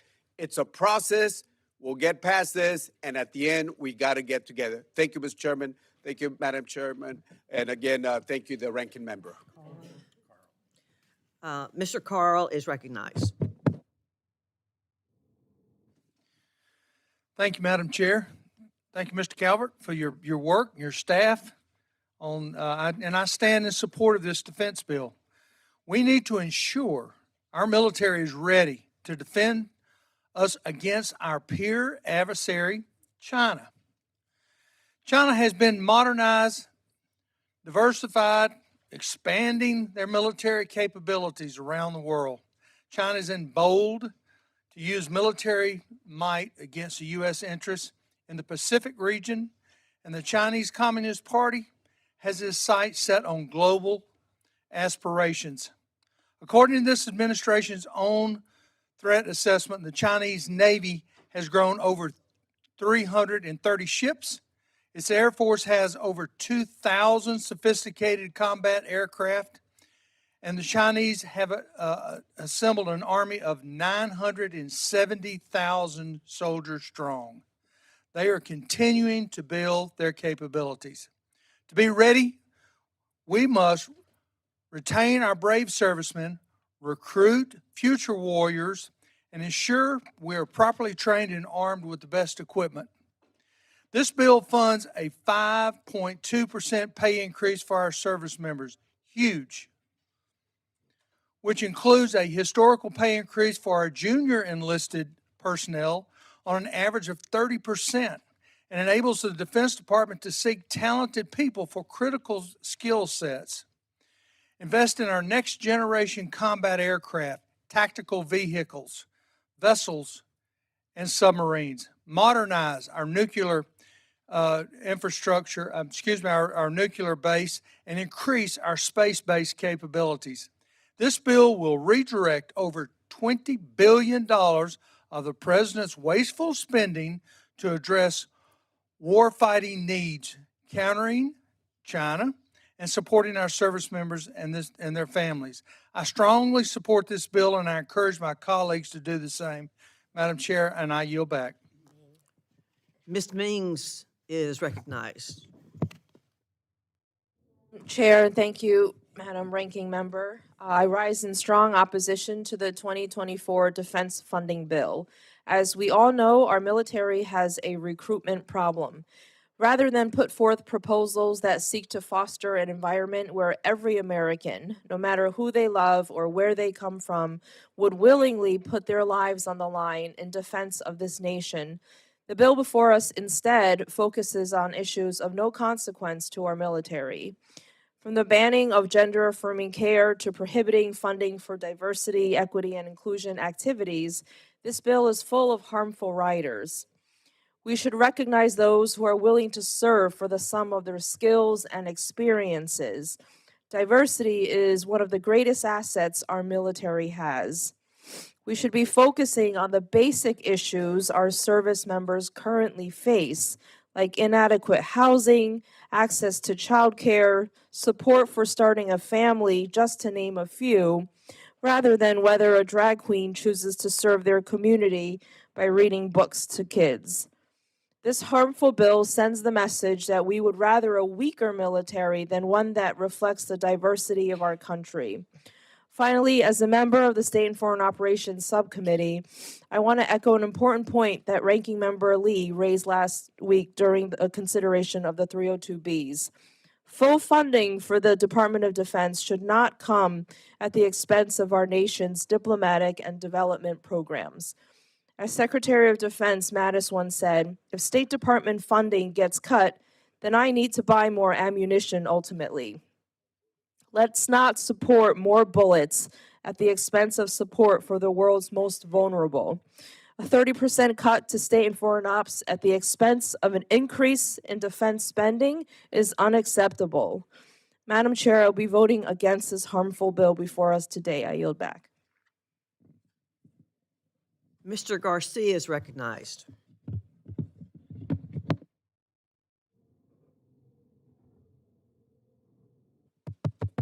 Thank you, Madam Chairwoman. I rise in support of this bill. It's a good bill. It's not a perfect bill, obviously, but I think it's a fantastic step forward. So I want to thank the chairman, the staff, the ranking member for the efforts, the cooperative efforts to get where we are. I think it's important for us to remember that the mission of the DoD is to be an instrument used to deter war. And in the event we are unable to deter the war, to actually win the war and end the war. And that is what this bill is striving to do, to make sure that the dollars are going to the warfighter, that the dollars are going to the missions that I just described. It addresses critical systems like F-35, B-21, F-15EX, the Ford class, the Columbia class, next generation air dominance, talks about hypersonics, and all in an effort to help us close the capacity gap that we have relative to China. And these are very important and critical needs. Obviously, still room for improvement, I think, on the cyber front, offensive and defensive cyber, AI, quantum computing, as well as our dependency on China for rare earth minerals. We need to do better as an institution, not just in our committee, but also in the Armed Service Committee. And I want to echo some of the comments regarding sexual assault, sexual harassment. I too am not happy with the dollar values that the president asked for SAPRO.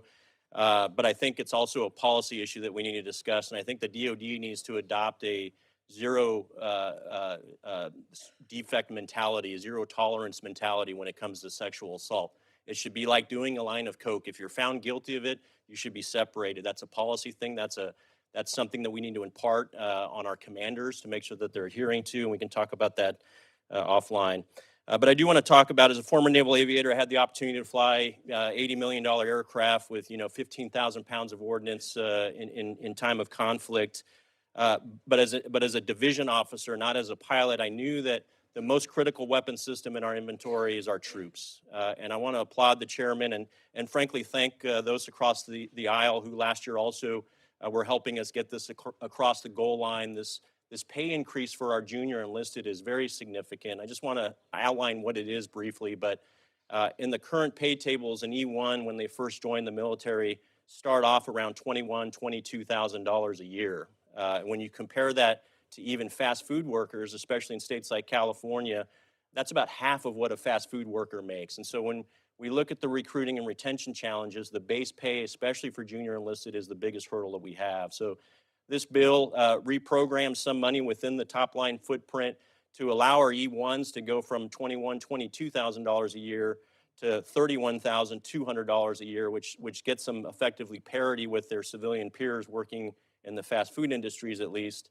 And that pay raise ripples through the E6 ranks in addition to the 5.2% pay raise. So this is a huge thing. I agree with the ranking member that we recruit the members, but we retain the families. And when we do things like this in conjunction with the Spouse Licensing Reciprocity Act that the president signed into law that we passed in the House last year, these are massive steps forward. So I think we're doing a good job in that regard. I think we have opportunities. Like I said, we need to work together, but we are, with this bill, moving the ball significantly in the right direction to make sure that we're investing in the warfighter, their families, not just the assets and tools around them and the weapon systems. But relative to China, we have a huge capacity problem. We need to close that capacity gap without compromising our capabilities that we have an advantage on. But we have to address this recruitment and retention challenge. And with that, I urge support of the bill, and I yield back. Thank you, Mr. Chairman. Mr. Pocan is recognized. Thank you, Madam Chair. I'm sorry I'm not going to be complimenting anyone on this appropriations bill for a lot of reasons. I won't even worry about the broken agreement just from a few weeks ago we had on spending. And I won't talk about all the non-defense related things we put in there unless we plan on bombing China with pride flags. What I'm going to talk about, though, specifically is that we are treating the defense budget like a jobs program and not a defense budget.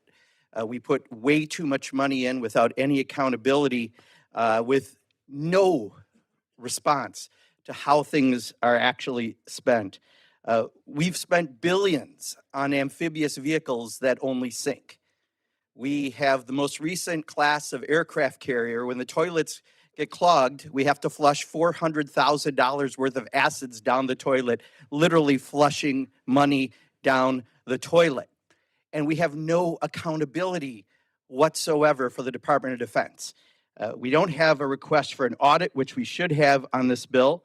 They've failed 5 of them, most recently in November of last year. They've never passed an audit. What other department would you allow to never pass an audit and then just throw another 10% of spending at them without doing that? They couldn't even, in that last audit, account for $220 billion of gear they've given to military contractors. And the GAO said that is likely significantly understated. They also can only account for 39% of their $3.5 trillion in assets. This is deeply embarrassing. If the Department of Transportation couldn't account for $220 billion worth of equipment, you would have Secretary Pete Buttigieg before the committee every single day. You would come in on the weekends. But we do nothing when Pentagon bureaucrats do this. Now, I want to support the men and women who service in the military more than we do. But we support those military contractors because they have companies in our districts way too much. I've got a company in my district that makes a part as big as my pinky that goes on submarines, and every single year they ask me to buy more submarines than the Department of Defense asked for. And I know you all have the same stupid meetings. That's the problem. So where I would love to offer my congratulations and thanks for a terrific budget, instead, we don't have accountability. We threw in 10% more spending, and then I understand the concerns that some of your members have about if this doesn't pass, what's going to happen. But you're the ones putting pride flag bans in and abortion law and treating our LGBT people who serve in the military like they don't count, or maybe they're 3/5 of a person. I thought we were a little past all of that. So I'm not going to cry if you don't all get this done, all right? Because you've made this pretty undoable, but at least we should be honest with ourselves that we don't have the type of accountability fiscally with the Pentagon bureaucrats that we should have. And please don't whine about any other agency. I saw $5 million we almost cut from a program for the blind the other day, all the rest because we spend too much. Look, a crumb that falls off of a crumb in the Pentagon is more than some of these amendments we've had to try to save money. So let's have real accountability. I think it shouldn't be a Democratic or Republican thing to want to have them pass a real audit. I asked someone in the budget shop at the Department of Defense, they said their accounting software is so antiquated, that's why they can't do it. And yet we just throw more money in. We really have to have some responsibility if we're ever going to pretend to be fiscally responsible when it comes to the Department of Defense. So again, no offense to the chair on the specifics of much of what's in the bill, other than until we get serious about being serious about spending the Department of Defense, 39% of their equipment they can account for is a pretty bad track record, and we're just throwing a lot of money without any accountability. I yield back. Mr. Molinar is recognized. Thank you, Madam Chair. And thank you, Chairman Calvert, for your important work on this bill. This legislation is vital to our national security and the future of our country. The men and women defending our country face many challenges, and funding in this legislation will help them carry out their missions and keep us safe. As a member of the House Select Committee on our country's competition with the Chinese Communist Party, I'm also pleased to see that this legislation makes a historic investment in increasing security cooperation and training programs with Taiwan. Camp Grayling in my home state of Michigan has hosted Taiwanese military members for training, and we want to support them so they can defend themselves against any aggression actions from the CCP. Taking control of Taiwan is Xi Jinping's #1 goal, and it is how he plans to secure his legacy as the CCP's greatest leader since Mao. By bolstering cooperation with Taiwan, we project strength in order to dissuade the CCP from taking Taiwan through force. This legislation also makes crucial investments in our military's most valuable resource, its people. There is a 5.2% pay raise for service members and an increased focus on-base child care for our military families and working to address the recruitment challenges for our military. As a father of service members, I know these are all crucial elements in making sure our service members succeed and have peace of mind about their families while they keep us free. Thank you again to Chair Granger, Chair Calvert, for your work on this crucial legislation. I yield back. Mr. Case is recognized now. Thank you, Madam Chair, and I also wish to associate myself with the remarks of Mr. Womack and Mr. Cole, especially as with Mr. Cole on the destructive effects of a continuing resolution on the Department of Defense in particular.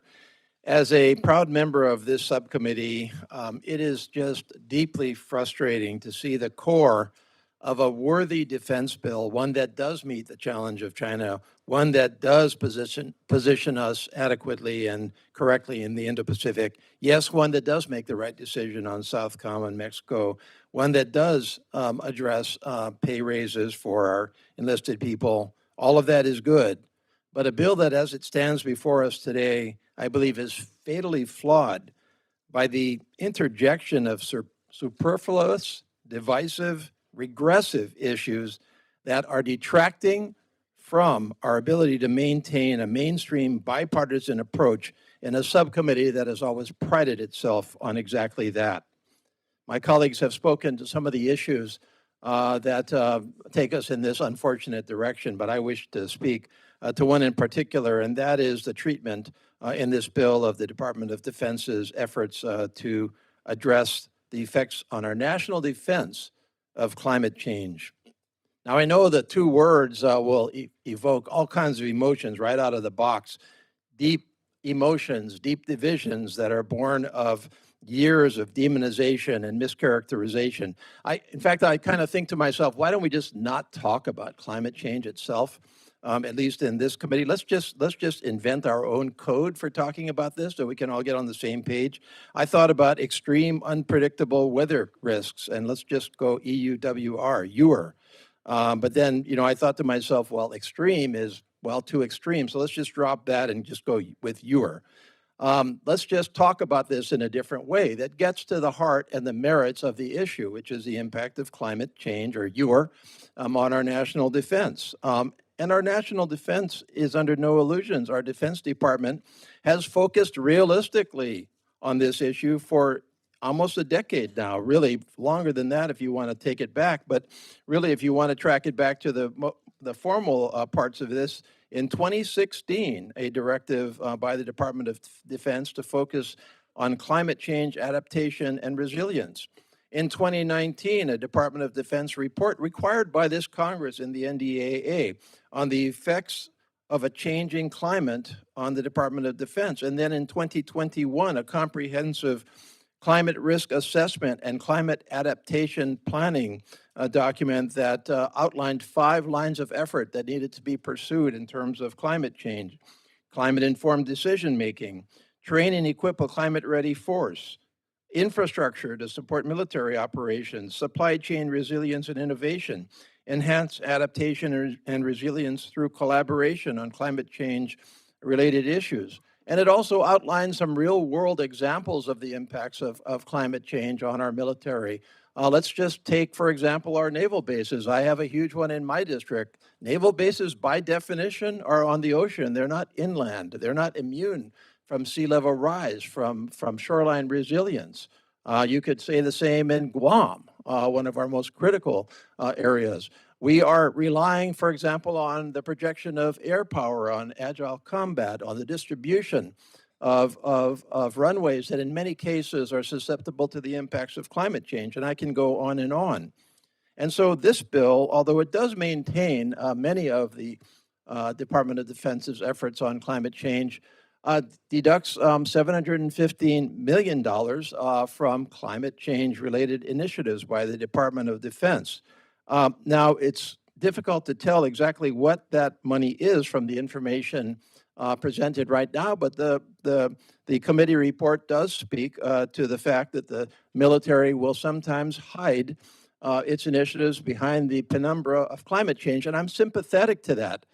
We do need to provide that oversight as we take a look at our military. We can't allow them to use this as an excuse for programs to escape congressional oversight. But I suspect also that within this bill, once we go through this process, we will find many areas where we have a legitimate national security interest to maintain a focus on climate change. And I'm hoping as we go through here that we will conduct real oversight as opposed to just treat this as just another part of a divisive debate that has been incredibly unconstructive for us to get to zero by October 1st. Thank you very much. Seeing no other members wishing to make opening remarks, I'd like to recognize Chairman Calvert to offer a manager's amendment. What? I'm sorry, Mr. Esme, I just was. Sorry. Apologize.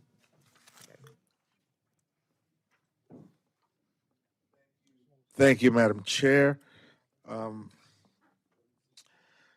I want to thank our colleagues for really stressing our role as appropriators and their interpretation of what our strict constitutional duties should be regarding this process. And of course, the agreement that has been reached confines us within certain very strict parameters. And this fiscal discussion is one that I think is very important to the country. So I am bewildered why then for agriculture, which we discussed already, legislative branch, which we discussed late last night, and today, defense and energy and water. I'm bewildered. Why is there an obsession then to bring in issues that pertain to women's rights, to the LGBTQ community, to the environment, and what you decide to call critical race theory? If in fact we are confined to this constitutional duty that's fiscally driven, what is the obsession then? That these other areas are laced with these social issues that are right at the center of a cultural war that's trying to be imposed on America. Is it that we don't want to recognize that slavery existed, that there is a 13th Amendment, that 15 million slaves died or were killed, and a significant number of them during the right to passage? Or is it that we don't want to acknowledge the 19th Amendment that gave women the right to vote?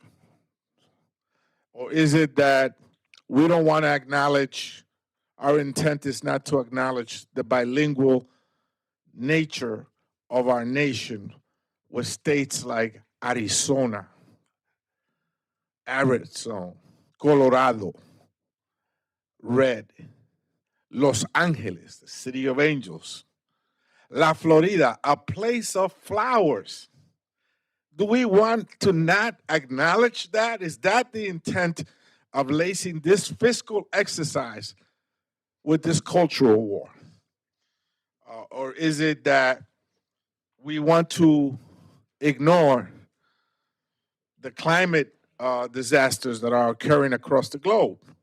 And so that's why I rise in opposition to this bill, Madam Chair, because it fails to support important climate change initiatives. And scientists agree that once the Earth reaches 2.7 degrees of global heating, we reach the point of no return. There's no turning back.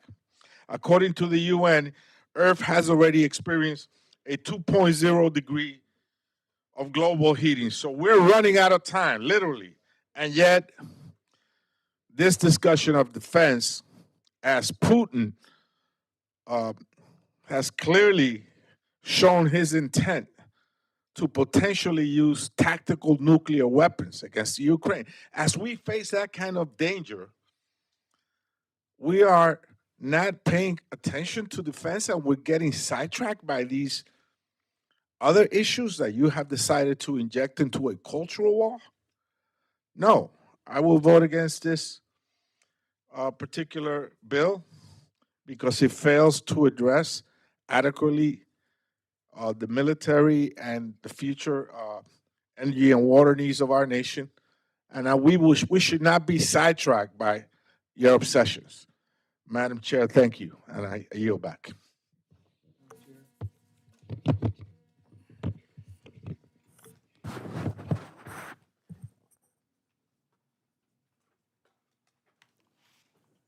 Mr. Harrier is recognized. Thank you very much, Madam Chair. First of all, I want to associate myself with the remarks of Mr. Pocan. I'm sorry he's not here to hear that, but I've been a very strong and continuing supporter of our defense establishment. It was President Carter who started to increase defense spending because he believed we were letting our defense down.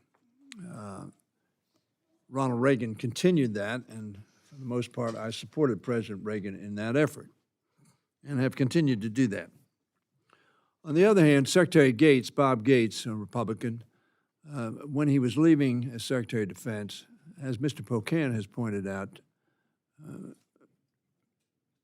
focused us on the cost of our defense, and that in some respects, we were spending in some areas and driving out acquisition, training, deployment costs. When we went to war properly in Iraq and we had OCO, it was off budget. So we in effect shrugged and said, well, that really doesn't affect the debt. We'll make it off budget. Very simple to do. I supported that effort, understand. But I would urge Mr. Calvert and Ms. McCullum to, after we decide the spending issues, do significant oversight on accountability, which is what Mr. Pocan's point was. Because obviously, we're spending almost $1 trillion on defense. And obviously, because we are spending so much money, we want to spend it efficiently, effectively, and ensure that that is adding to our national security, not simply adding to our national debt, which there's been a lot of discussion about. So I would urge Mr. Calvert and Ms. McCullum to undertake post-marking up a bill, spending a lot of time in the subcommittee looking at how that money is spent, to the benefit, I think, of our national security and to the benefit of our trying to bring down the national debt.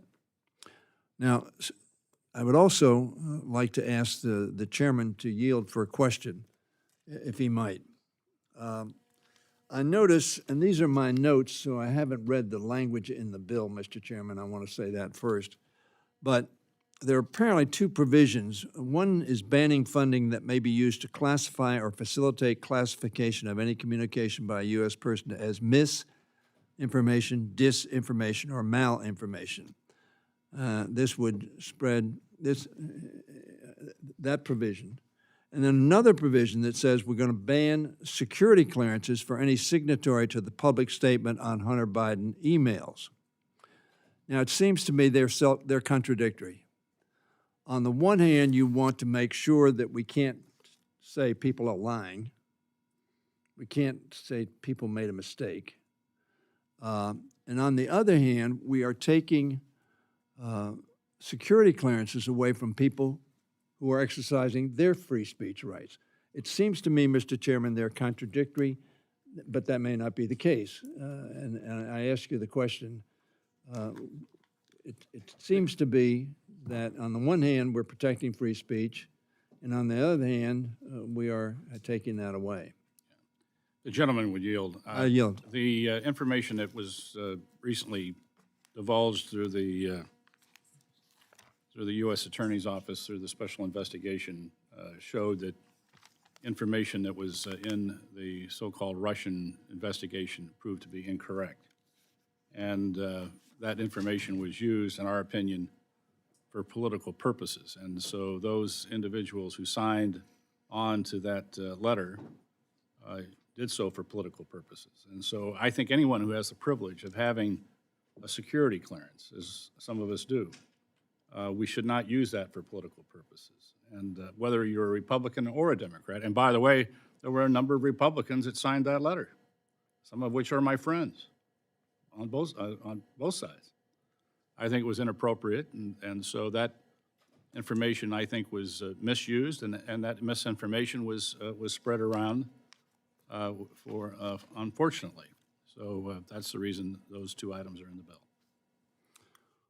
Well, we're reclaiming my time. I appreciate that, and my time is up. But would simply say they seem to me to be at cross purposes. They seem to be contradictory on the one hand of protecting free speech, and on the other hand, penalizing free speech, whether it's political or not. Obviously, all of us have security clearances, and all of us talk for political reasons most of the time. I yield back. Mr. Calvert is recognized for the manager's amendment.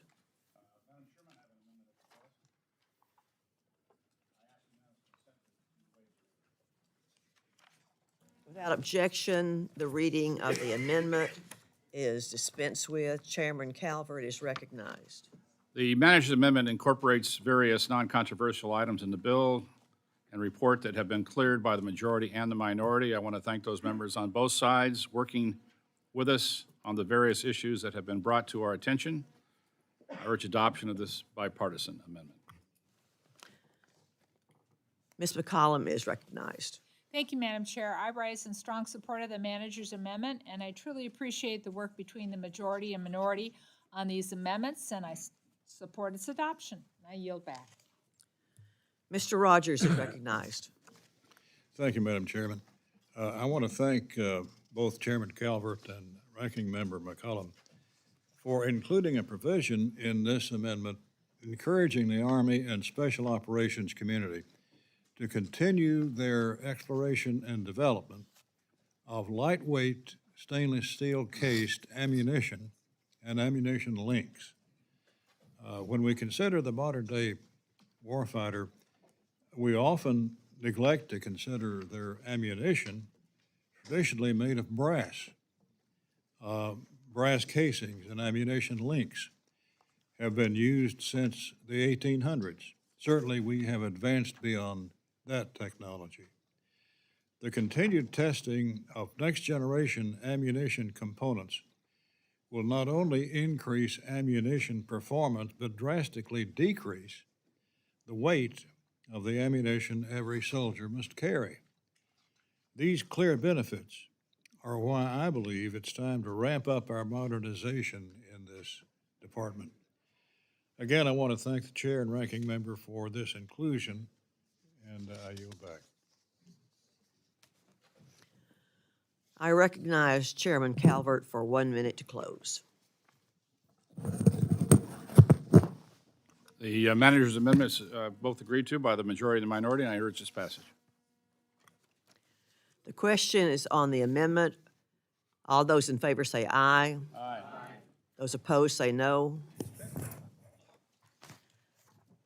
In the opinion of the chair, the ayes have it, and the amendment is adopted.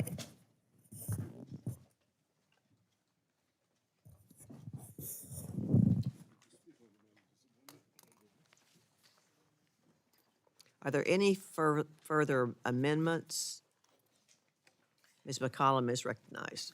Thank you, Madam Chair. I rise to offer McCollum Amendment Number 1, and that would restore $26 million to Operation and Maintenance Defense Wide Line. Currently, the bill cuts a total of $1.1 billion from civilian personnel levels. Of that, $155 million cut is under Operations and Maintenance Defense-wide. I'm concerned about these cuts because it will impact programs like proper oversight of acquisition and contracting and support for the overseas recovery of fallen service members and the implementation of universal pre-K. If my amendment were to pass, this would restore funding for pre-K teachers contained within the DoD dependent education line. This year, the administration requested funding to ensure full-day pre-K expansion to 4,000 family members at all Department of Defense education facilities. Universal pre-K would provide all of our service personnel with relief from the high cost of sending their 4-year-olds to daycare, a savings to families. In addition to that financial relief, giving our service families the opportunity to attend pre-K will open doors to critically early education activities like reading, math, education, language, art, and music. Should the bill's cut remain included, DoD education programs will not be able to hire enough teachers to fully implement the program. Any cut here will undermine the education of our service members and their children, and that would be a disservice to our military families. In order to support the pre-K teachers, my amendment reduces research and development funding for initiative unit fielding. Mr. Chairman, I understand clearly that this innovation is a priority for you in this bill. My amendment still supports 97.5% of what you're proposing to do.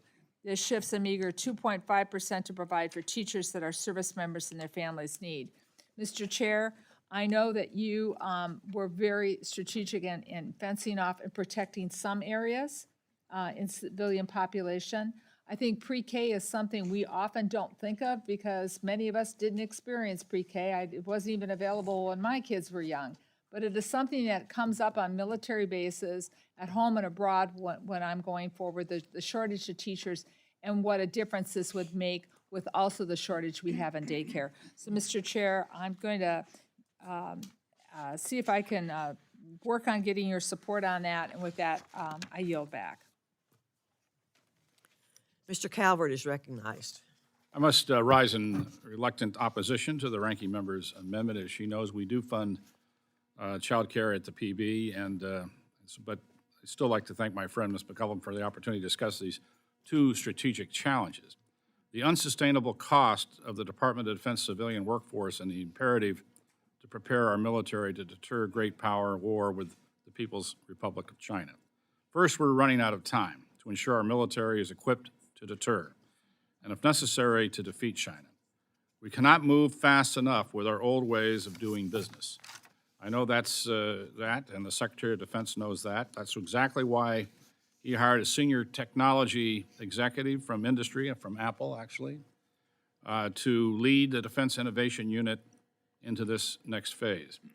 This bill strongly supports this renewed effort by providing DIU with the flexible and meaningful funding to lead the non-traditional innovation fielding enterprise in the Department of Defense. But I'll continue to work with the gentlelady. We certainly don't want these young children to be deprived of a good education. So, as always, look forward to working with you. I yield back. Ms.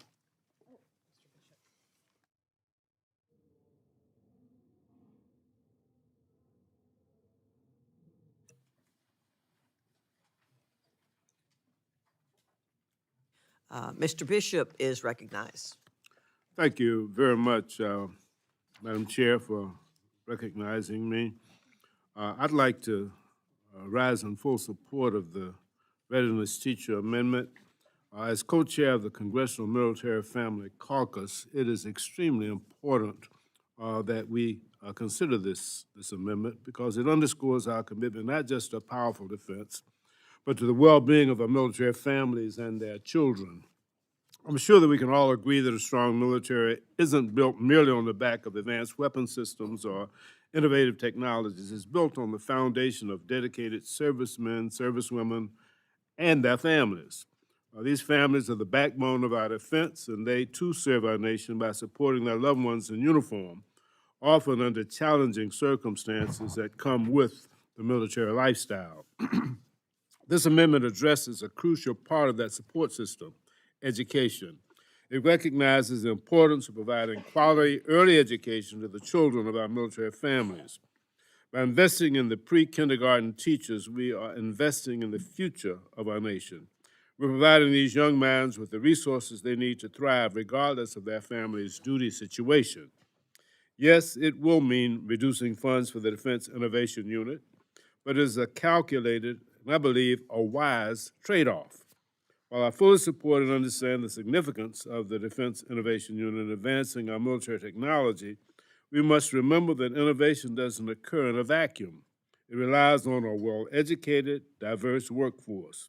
Today's pre-kindergarten students are tomorrow's innovators, engineers, and military leaders. If we neglect their education now, we're compromising our future defense innovation. This is not merely a funding shift. It is a direct investment in our military community, an affirmation of our commitment to them and their families. It sends a clear message that we care about their children's education as much as we do about our nation's defense. By supporting this amendment, we're supporting a more resilient military community, a more educated populace, and ultimately a stronger defense capability. The true strength of our military lies in its people, and it's about time that our appropriations reflects that. I yield back. Mr. McCollum, in recognizing 1 minute to close. Thank you, Madam Chair. I know we all care about our military families, and especially the youngest who serve alongside their parent that's enlisted. So I'd really like to work to get this funding restored. We can ensure our service members, while they're doing their jobs, that their kids are going to have a quality early childhood education. And as Mr. Bishop pointed out, this is the start for the next generation of people who will be working to be the entrepreneurs, the inventors, or the people raising their hand to take an oath to serve our country. So I support this amendment. I would like others to support it. Mr. Chair, if my amendment were to fail, I'm not going to let go. I'm going to keep talking to you about it. With that, I yield back. The question is now on the amendment. Ms. McCollum, all those in favor say aye. Aye. Those opposed say no. No. In the opinion of the chair, the noes have it and the amendment is not approved. Adopted.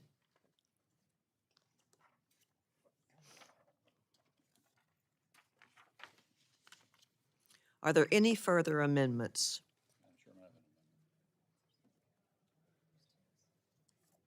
I approve your amendment. Thank you. That'd be great.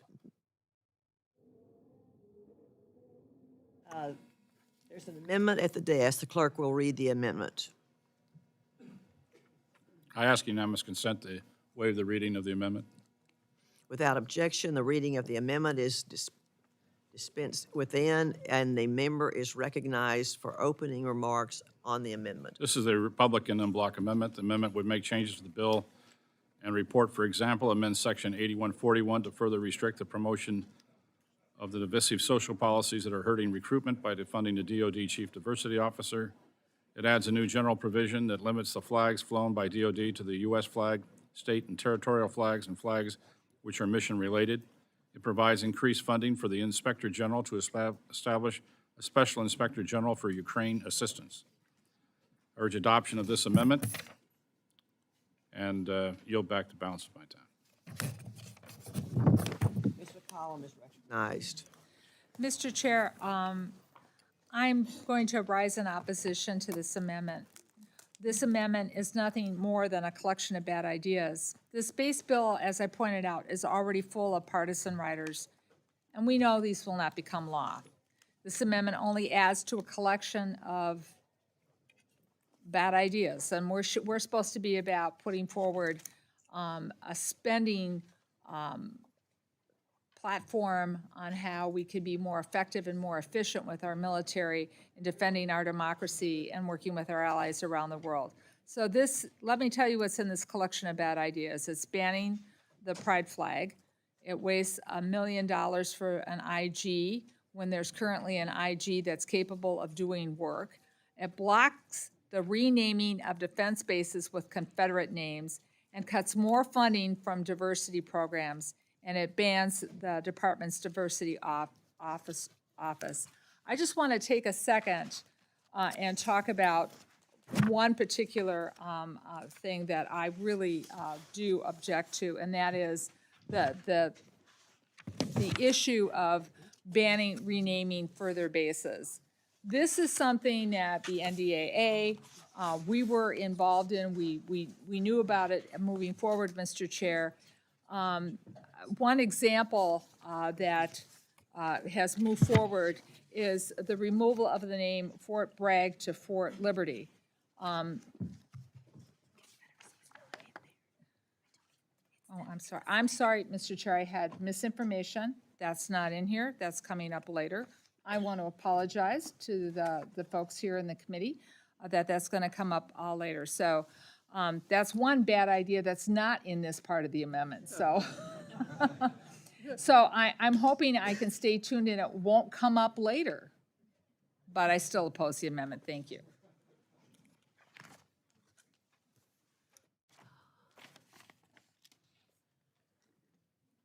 Mr. Calvert is recognized for 1 minute to close. I urge the adoption of the amendment. May I? Pardon me.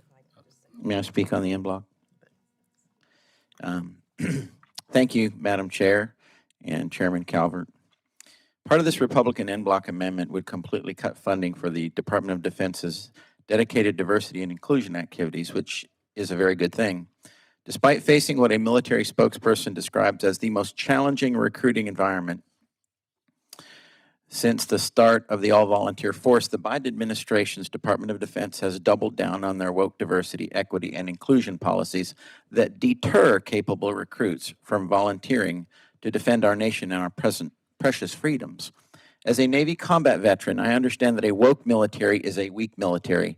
And in fact, a recently commissioned poll from the Heritage Foundation finds that nearly 7 in 10 active service members have witnessed politicization in the U.S. military, which would somewhat or significantly affect their decision to encourage their children to join the military.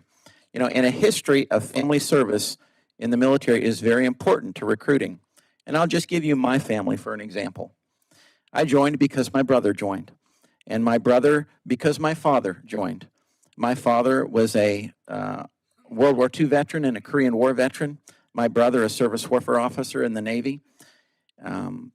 My great uncle Frank served as a Navy officer in Theodore Roosevelt's Great White Fleet that sailed around the world. And the tradition of military service in our family goes all the way back to Colonel Samuel Clyde, who served under General George Washington in the Continental Army. So family history and tradition of military service is critically important to recruiting a future military.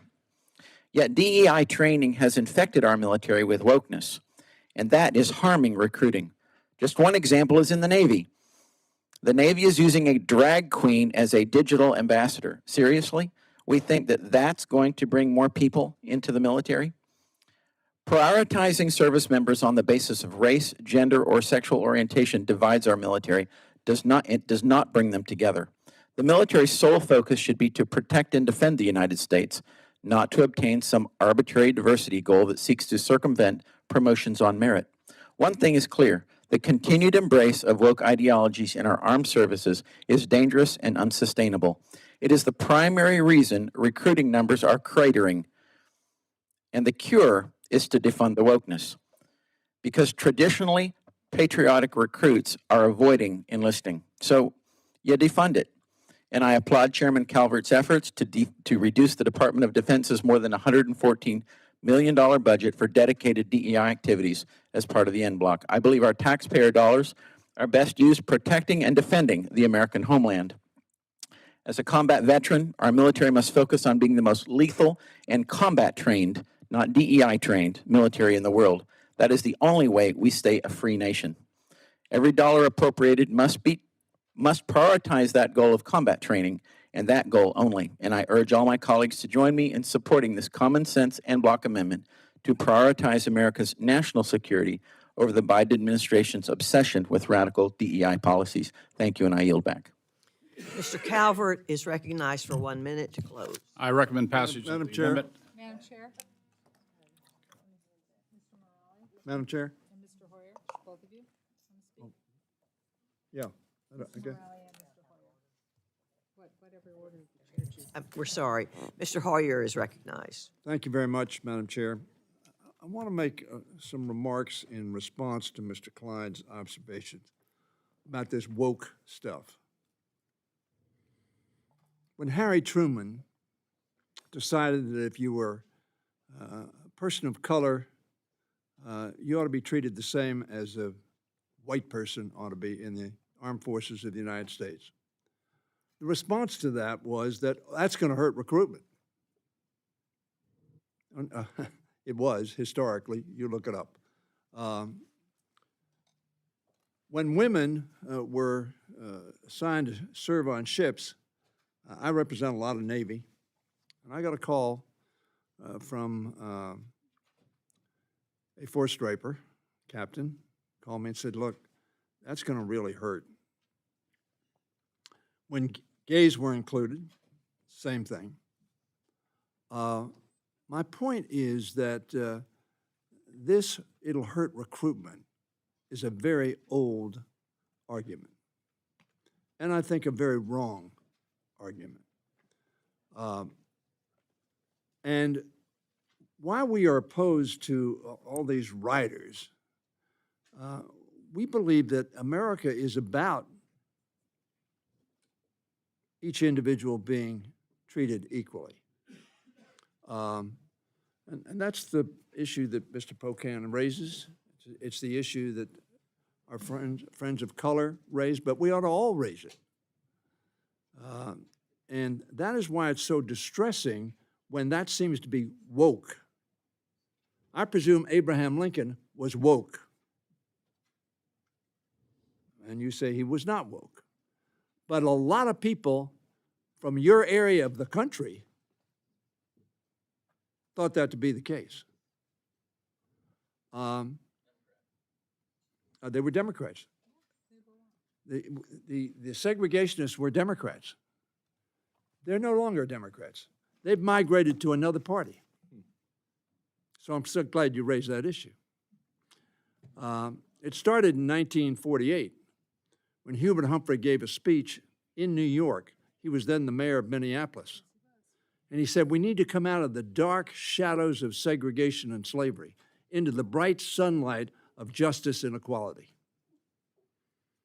What we hear on this side, Madam Chair, is a retreat. A retreat from that proposition which makes our country very special. And to characterize it as woke, every civil rights movement has been about raising consciousness, because the premise is most people don't want to be against other people. But very frankly, if you watch some movies, Hidden Figures, I don't know whether you saw that movie. If you saw the movie The Help, that may instruct you as to how some people feel. But the fact of the matter is, perhaps we are woke. I don't know what that means. I'm certainly awake. I'm certainly aware. I'm certainly instructed by history of discrimination and vile conduct, one human being against another. Yeah, I'm awake on that. And the party of Lincoln ought not to be going there. I yield back.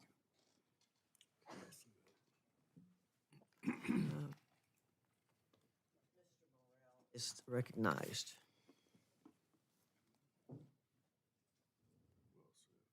Thank you, Madam Chair. I rise in opposition to the limitation on the Red Cross included in the majority's en bloc proposal. The Red Cross is a non-governmental humanitarian organization.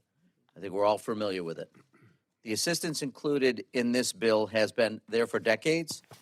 It has been supported in a bipartisan way. And for decades, the Red Cross has provided assistance to our service personnel around the world. The 7 fundamental principles of the Red Cross are humanity, impartiality, neutrality, independence, voluntary service, unity, and universality. To suggest the Red Cross in any way, shape, or form, taking political sides in any activity is disappointing and frankly disheartening. Taking care of people is the only job the Red Cross has ever done, the only job they've ever done, and any provision that inhibits that job should not be included in this bill. I strongly urge opposition to the amendment, and I yield back. Mr. Calvert is recognized for 1 minute to close. I move the adoption of the amendment. I yield back. The question is now on the amendment offered by Mr. Calvert. All those in favor say aye. Aye. Those opposed say no. No. In the opinion of the chair, the ayes have it and the amendment is adopted.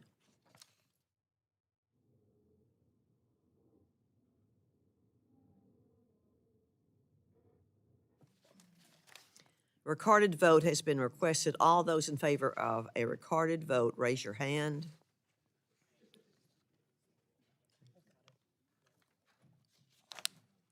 A sufficient number is supported, sufficient number is support. A recorded vote is ordered and the clerk will call the roll. Mr. Adderholt. Mr. Adderholt. Mr. Aguilar. Mr. Aguilar. No. Mr. Aguilar, no. Mr. Amadei. Mr. Amadei. Mrs. Bice. Yes. Mrs. Bice, yes. Mr. Bishop. No. Mr. Bishop, no. Mr. Calvert. Aye. Mr. Calvert, aye. Mr. Carl. Aye. Mr. Carl, aye. Mr. Carter. Mr. Carter. Mr. Cartwright. Mr. Cartwright. Mr. Case. No. Mr. Case, no. Mr. Siscomani. Mr. Siscomani. Mr. Klein. Mr. Klein. Mr. Cloud. Mr. Cloud. Mr. Clyde. Mr. Clyde, aye. Mr. Cole. Mr. Cole, aye. Mr. Cuellar. Mr. Cuellar, no. Ms. DeLauro. Ms. DeLauro. Mr. Diaz-Balart. Mr. Diaz-Balart, aye. Mr. Elzey. Mr. Elzey. Mr. Espaillat. Mr. Espaillat, no. Mr. Fleischman. Mr. Fleischman, aye. Ms. Frankel. Ms. Frankel. Mr. Franklin. Mr. Franklin, aye. Mr. Garcia. Mr. Garcia, aye. Mr. Gonzalez. Mr. Gonzalez. Ms. Granger. Aye. Ms. Granger, aye. Mr. Guest. Mr. Guest, aye. Mr. Harder. Mr. Harder, no. Dr. Harris. Dr. Harris. Mrs. Henson. Mrs. Henson, aye. Mr. Hoyer. No. Mr. Hoyer, no. Mr. Joyce. Mr. Joyce, yes. Ms. Capter. Ms. Capter, no. Mr. Kilmer. Mr. Kilmer, no. Mr. LaTurner. Mr. LaTurner, aye. Ms. Lee of California. Ms. Lee of California, no. Ms. Lee of Nevada. Ms. Lee of Nevada, no. Ms. Letlow. Ms. Letlow, aye. Ms. McCullum. Ms. McCullum, no. Ms. Ming. Ms. Ming, no. Mr. Molinar. Mr. Molinar, aye. Mr. Morelli. Mr. Morelli, no. Mr. Newhouse. Mr. Newhouse, yes. Ms. Pingree. Ms. Pingree, no. Mr. Pocan. Mr. Pocan, no. Mr. Quigley. Mr. Quigley. Mr. Reschenthaler. Mr. Reschenthaler, aye. Mr. Rogers. Mr. Rogers, aye. Mr. Rupersberger. Mr. Rupersberger, no. Mr. Rutherford. Mr. Rutherford, aye. Mr. Simpson. Mr. Simpson, aye. Mr. Stewart. Mr. Stewart, aye. Mrs. Torres. Mrs. Torres, no. Mr. Trone. Mr. Trone. Ms. Underwood. Ms. Underwood, no. Mr. Valadeo. Mr. Valadeo, aye. Ms. Wasserman Schultz. Ms. Wasserman Schultz, no. Mrs. Watson Coleman. Mrs. Watson Coleman, no. Ms. Wexton. Ms. Wexton, no. Mr. Womack. Mr. Womack, aye. Mr. Zinke. Mr. Zinke, aye. Oh, did I skip you, Ms.? Sorry. Ms. Frankel. Ms. Frankel, no. Mr. Cartwright? Mr. Cartwright, no. Mr. Siscomani? Mr. Siscomani, yes. Mr. Garcia? No, wait, sorry. Mr. Gonzalez? Mr. Gonzalez? Aye. Mr. Elzey? Mr. Elzey, yes. Dr. Harris? Dr. Harris, aye. Mr. Adderholt? Mr. Adderholt, aye. Mr. Amadei? Mr. Amadei, yes. Mr. Cloud? Mr. Cloud, yes. Mr. Quigley? Mr. Quigley, no. Mr. Carter? Mr. Carter, yes. Does any member wish to record their vote or change their vote?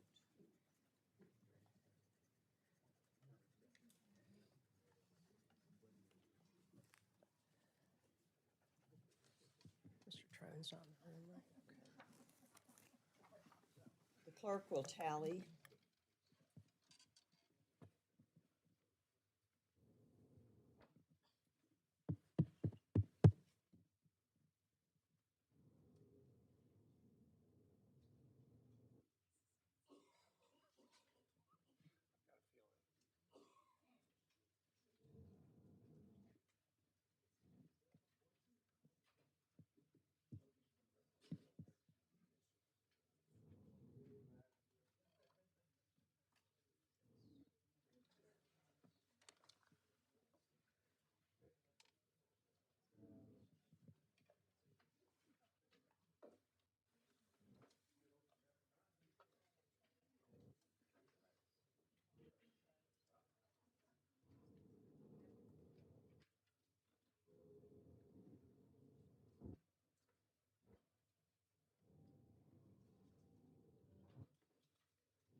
On this vote, the ayes are 33, the noes are 25. The amendment is adopted.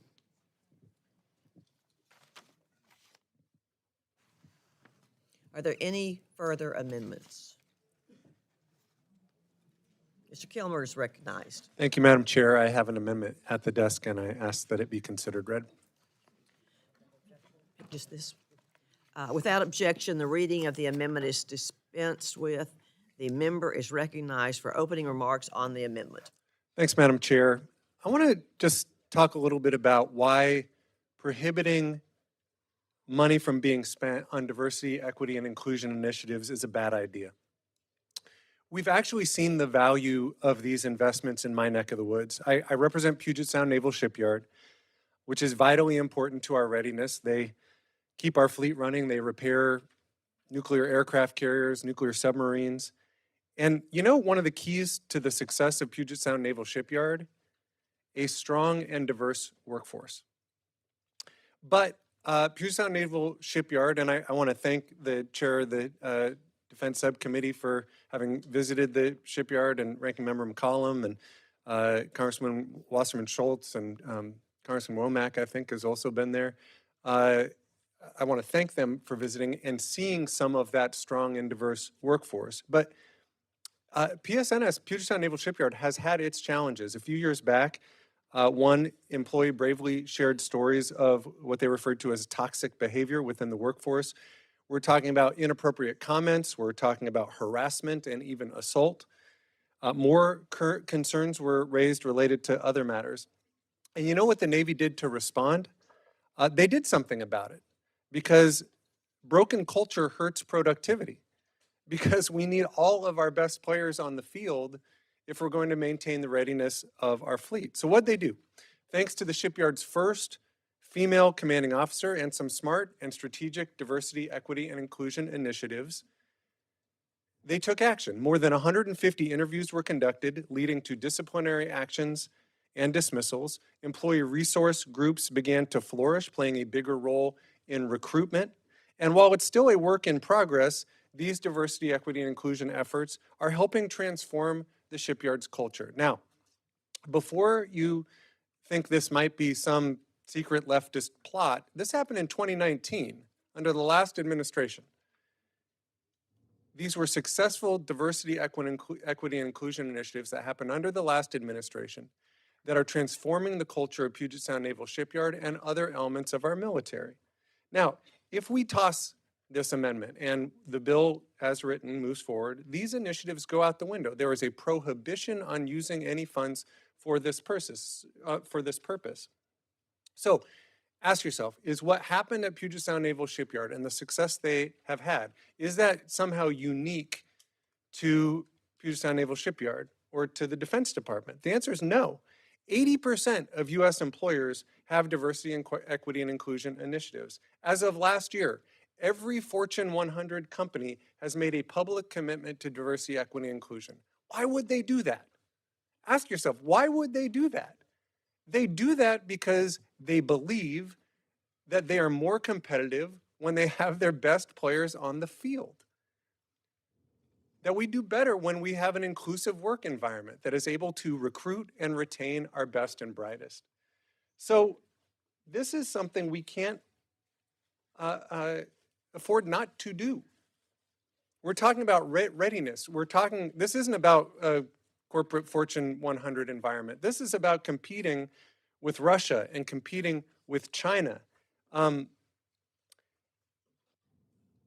more inclusive we are, the bigger pool of potential candidates that we can tap into, both in terms of our uniformed personnel and our civilian workforce. We need to keep our best and brightest working for the Defense Department. This isn't just a nice to have, this is a strategic advantage. And look at what our competitors are doing. Take China, for example. China's armed forces, they tuck away minorities into separate companies. Russia's military, women make up a paltry 4% of the force and often face harassment. Now that is a contrast to our force that we should be proud of, that when we embrace the diversity of our force, we are better off because of it. It strengthens our relationships with our allies and our partners in that they are built on mutual respect and understanding. So my plea is let's not undermine an approach that's actually working. I saw it work in my district at Puget Sound Naval Shipyard. We are helping transform a culture with these investments. And our military strength lies in that, in the talented people that we're able to recruit and retain, and that means everybody. So with that, I would just urge adoption of this amendment. Thank you. Mr. Calvert is recognized. I rise in opposition to the gentleman's amendment.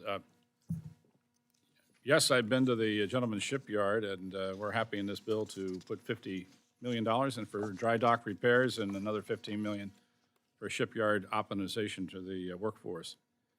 But as noted in my opening statement, we're forced to address these issues because DoD leadership is, in my mind, inappropriately using the military as a means to carry out a partisan and divisive political agenda. Diversity, equity, and inclusion programs regrettably serve to divide the military along racial, ethnic, and gender lines rather than unite service members to provide for the common defense. Equity is found in the preamble to, or equality, I should say, is found in the preamble to our Declaration of Independence and is foundational to American values. Equity, as my colleagues use the term, is a concept aimed at favoring some at the expense of others. That's antithetical to military good order and discipline. Critical race theory indoctrinates service members with the notion that this country is fundamentally racist. How can you expect young Americans to join the military and risk their lives for this country when they're being taught how terrible it is? Finally, our report sets the record straight about the unjustified focus on extremism in our military. DoD's own data shows that 87 instances of extremism from 2020 to 2021 across a force of 2.1 million service members, a rate of 0.005%. Yet DoD spent over 5.3 million hours on extremism training. I'm deeply concerned that the mischaracterization of these facts is reducing confidence in our military and negatively impacting recruiting. We need to get the military back to focusing on its core mission, deterring war and ensuring our national security. This is why I urge my colleagues to oppose the amendment, and I yield back the balance of my time. Ms. McCollum. Thank you, Madam Chair. I rise in support of this amendment. Secretary Austin says our people and our readiness are linked. This bill supports over 2 million service members. As I spoke in my opening remarks, this is a diverse force that stands on the shoulders of our history. The concentration of this committee should be squarely on ensuring our service members have the tools they need to defend our nation and come home safe, and that our workforce has the tools that they need to carry out their mission to make sure that that can happen for our servicemen and women. We need to be focused on what we can do to welcome people into our workforce, recruit people into our workforce. We're having a terrible time, I hear from the shipyards, and particularly Mr. Kilmer pointed out, but on both coasts, about how they are looking and trying to go out into the community and recruit people who maybe don't normally think of this as an occupation for them. So it needs to feel welcoming. They need to feel embraced.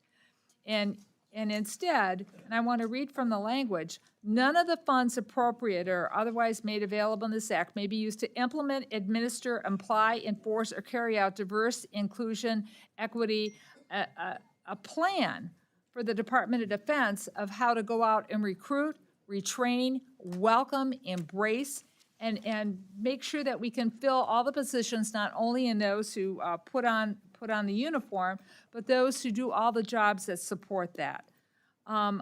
You know, I don't think there's anything wrong with a concept that says everybody is treated equal, that no sex is inherently superior to another, and that people shouldn't be judged by who they love or by their race. And so I support the Kilmer Amendment, but Mr. Chair, I would also ask for your help. I know we've been really busy. I know how busy you were working on amendments late at night. I know I was up late last night and into the morning. We have requested the report that has been cited, where you do the 87%, and it's on on the extremism in the military. It's on page 23. And you said the department's own data from January 2020. When you have time after today, I would really like to know where that report's come from. We've been unable to identify that, and I know that you have it. If you would share with us, we would greatly appreciate that. Happy to. General Lady will yield. We'll supply that information, and plus a RAND report that has just been recently submitted. Thank you. But I would say with some of the stories of that have been in the paper of people who have been cited for extremism in the military, it's been pretty frightening, pretty shocking, pretty awing that we would have folks within our military ranks that don't see the soldier, the airman, the Marine, the guardian, sailor next to them as equal, as a person that is to be treated with dignity and respect. So I would also like to say that the GAO did a study, and they've of over 700 federal civilians, over 1/3 of the total civilian workforce, and recognized the importance of a diverse workforce and how important it is for their missions.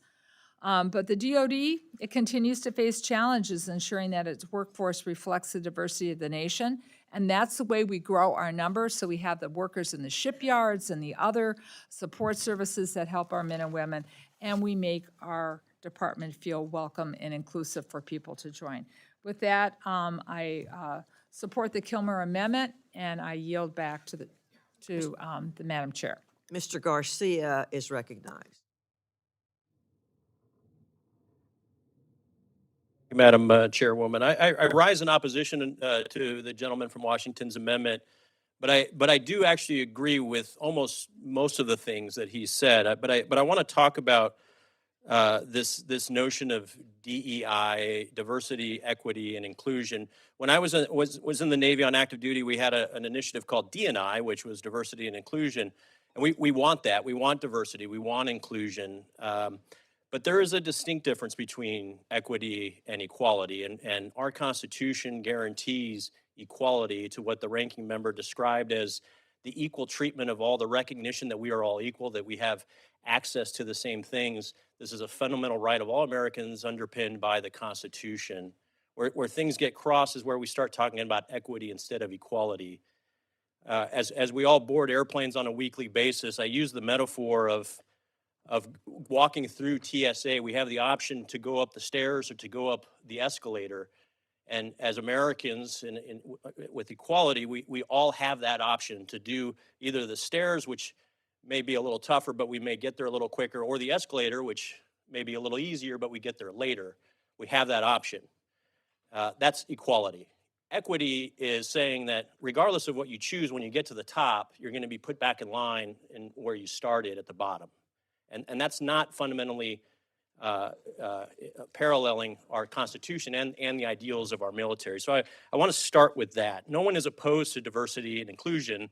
We just want to make sure that equality is imparted and not equity, because equality doesn't come at the expense of another demographic. And that is a problem in the military. When we talk about being representative, I get frustrated as a former active duty member, and I know there's others in this room, that this notion that the DoD is full of extremists is not representative of our culture. When you look at the numbers, in fact, over the last 40 years, it's absolutely not true, okay? From a representation perspective, the number of Asians, and I'll cite actual data here, is 4.8% relative to the overall population, which is about the same. The number of blacks, African Americans in the military is 17.2% versus the overall population of the nation of 13.6%. So they are actually overrepresented relative to the population. Hispanics are at 17.2% with the overall representation nationwide at about 18%. So these are all within 1 point of what I would call parity relative to the rest of society. So it's not that we are not represented. I think we have to have a zero tolerance mentality when it comes to racism, when it comes to dangerous extremists. And I would submit that folks like Major Hassan, who killed other service members and civilians, is an extremist. But the studies that we've been talking about showed that something like 92 people out of a couple of million service members were even seen as participating in extremist activity. That's 0.006% of our military. And because of that, and because of these DEI initiatives, we are now realizing within our active duty ranks about 58,000 hours of training for every one of those instances, $100 million of budget within our already constrained budget line item. So it's frustrating for our active duty service members to hear these things and then to have to undergo training because of a few bad apples that should be eliminated, that should not be allowed to serve, when there really isn't the systemic problem that some have made it sound like there is. So I'll throw that maybe the DoD should rather be seen as the gold standard for diversity and inclusion. And part of our recruiting and retention problems are that we are trying to treat them as if they have a systemic problem that frankly they don't have. And again, racism, inequality, targeting people because of their race, their religion, their background should be not tolerated. It should be unacceptable throughout the ranks, and we need to strive for that. But we're certainly not perfect, but the DoD, in my opinion, is better than any other federal agency that we fund here through this appropriations process. I also remind people that there were folks with certain religious backgrounds over the course of the last 4 years that did not want to take a vaccine because of religious issues, and they were forced to either take the vaccine or leave the military. And something that this bill does is it addresses those who have been unduly separated because they refuse to get the vaccine because of religious reasons. And we're trying to make amends for that and offer them a chance to come back. So 0 religious exemptions for the vaccine. That is intolerance, and that is what drives the recruitment and retention problems, things like that. And then this notion of equity that ultimately comes at the expense of others. Would the gentleman yield? I'm out of time. I wanted to make a point that religious exemptions were allowed. Thank you. Ms. Lee of California is recognized. Ranking Member, Ms. McCollum, I'll yield. 3 minutes. I just wanted to point out, I hear what the gentleman's saying about there were people who refused to do the vaccine. I spoke to a number of folks on bases as the decision was being made and as it was rolled out. And sincere religious exemptions were allowed. I yield. Thank you for the time, Ms. Lee. Thank you. Madam Chair, I rise in strong support of Representative Kilmer's amendment to strike the anti-DEI, anti-accessibility, anti-LGBTQ+ language inserted by the majority again.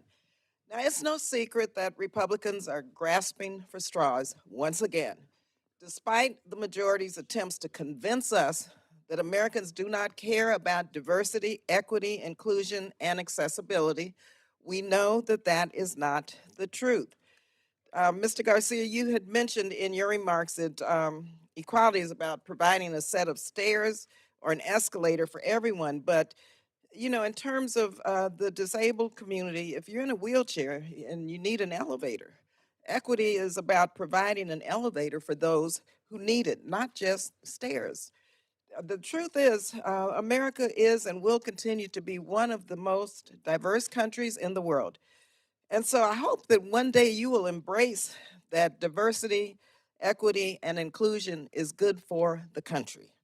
At every turn in our nation's military and defense history, we have benefited from the power of diversity. There's not a single moment in American history where our military was racially homogeneous. Never. African Americans have fought in every single war since this country's inception. As I previously mentioned, my father fought in 2 of those wars. He was a Buffalo soldier. Even when his country was actively discriminating against him, he still stood tall as a patriotic American. Our military has relied on the knowledge and skills of local people in every war that we've been involved in. That's the power of diversity. We have people from every country who have come to this country, whose ancestors came, who are American citizens, patriots, who really understand the nature of the world in which we live. I continue to be disturbed by the Republicans' vendetta, and that's what it is, against inclusion and representation. Some of us really feel this as a slap in the face. Active duty service members and civilian employees within the DoD deserve to be treated equally regardless of who they are, regardless of race, class, gender, ethnicity, gender identity, disability, or religion, or any other characteristic. Democracy requires fairness, equality, and equity for everyone. And so I urge my colleagues to strike this language in the bill and to rethink what you're doing and the message you're sending to people throughout this country in terms of really not valuing who we are as Americans, because we are proud Americans and we want you all to treat us as such.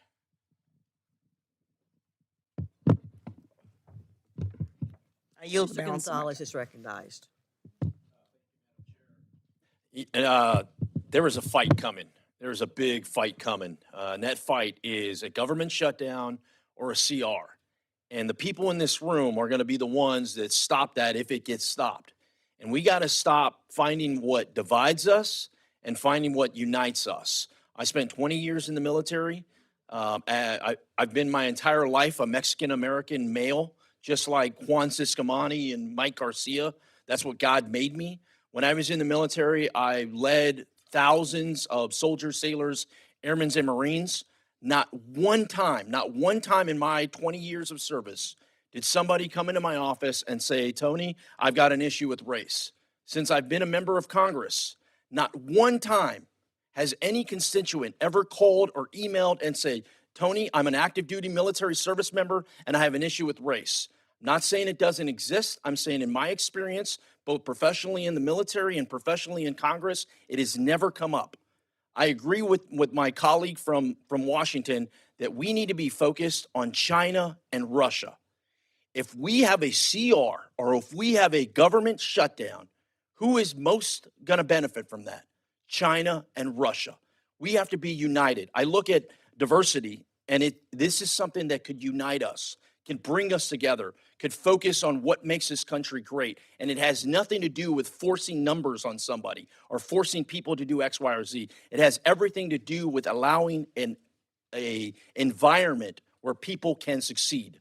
And I urge my colleagues, I'm against this amendment, but I urge my colleagues, we need this room right here. If we allow the partisanship that is outside of this room to start seeping in here, there is no chance for this country. There is no chance for us to pass a appropriations bill, and it is going to be a long, tough slog, not for the politics, for the American people that are going to be impacted by that. I'd like to yield the balance of my time to my colleague from California. Thank you, Mr. Gonzalez. First of all, I would love to, the ranking member made the assertion that there were religious exemptions made. I would love to get a list of those names, a number relative to the total quantity requested and how that was vetted and approved and adjudicated. I don't think what you said is accurate. I will also say that I actually take offense to what the gentlelady from California said, lecturing me on embracing diversity and inclusion, a first-generation American, my last name Garcia, growing up in the lower income families of the San Fernando Valley. That rhetoric is extremely dangerous. To have our kids see members of Congress make these accusations that we're xenophobes, that we're grumpy old men, that we're extremists. I know, Ranking Member, you were offended by my reference to the left. This name calling and these assertions that I need to embrace diversity and inclusion, when I literally spent half of my 5 minutes explaining why diversity and inclusion is a good thing, is toxic. This is not helpful. And this is why folks that come from my background sometimes feel like they won't get a fair shake, because what they want to do is serve this beautiful country. What they want to do is put their life on the line in defense of the Constitution and not be lectured about what others think they don't know or what others think that they don't ascribe to. And these are real American values that I take very seriously and very precious to me. I put my life on the line, damn near gave my life in defense of this Constitution that underwrites equality, not equity. And so I implore all of us to take the high road here, do what's right, and rather than trying to throw these arrows. Let's find the common ground to improve diversity and inclusion if it's needed, but let's not make it sound like this is a systemic problem that's on the back of Republicans in the House of Representatives. I think it's shameful to do so, and we're better than that as an organization, regardless of party. I yield back. Ms. Lee of Nevada is recognized. Thank you very much for yielding. I just want to say to the gentleman from, is it San Fernando Valley, Pacoima? First of all, I never referenced grumpy old men or extremists. Secondly, I attended San Fernando Junior High and San Fernando High School. When I attended San Fernando High School, I wanted to be a cheerleader, and they had a selection process, and I didn't meet the criteria to be selected as a cheerleader. I had to go to the NAACP to help me disrupt that policy and those systems that were preventing myself from being a cheerleader at San Fernando High School. Once the NAACP helped me do that, we had an election process where the students had a chance to elect their cheerleaders, and guess what? I won. I was the first Black cheerleader at San Fernando High School. Other girls of color won also. The point is, there are policies, there are systems, there are sometimes very non-apparent policies in place that prevent people from moving forward, and it's up to us to provide for funding and for offices that really address diversity, equity, and inclusion. Thank you very much, and I'll yield back my time. Is recognized.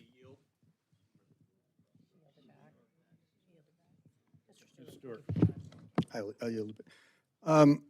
Y'all have heard me say this. I'm sorry for repeating myself. I come from a strong family of generations of military service. These are my father's Air Force wings, 5 of his sons, and 12 now other members of our family.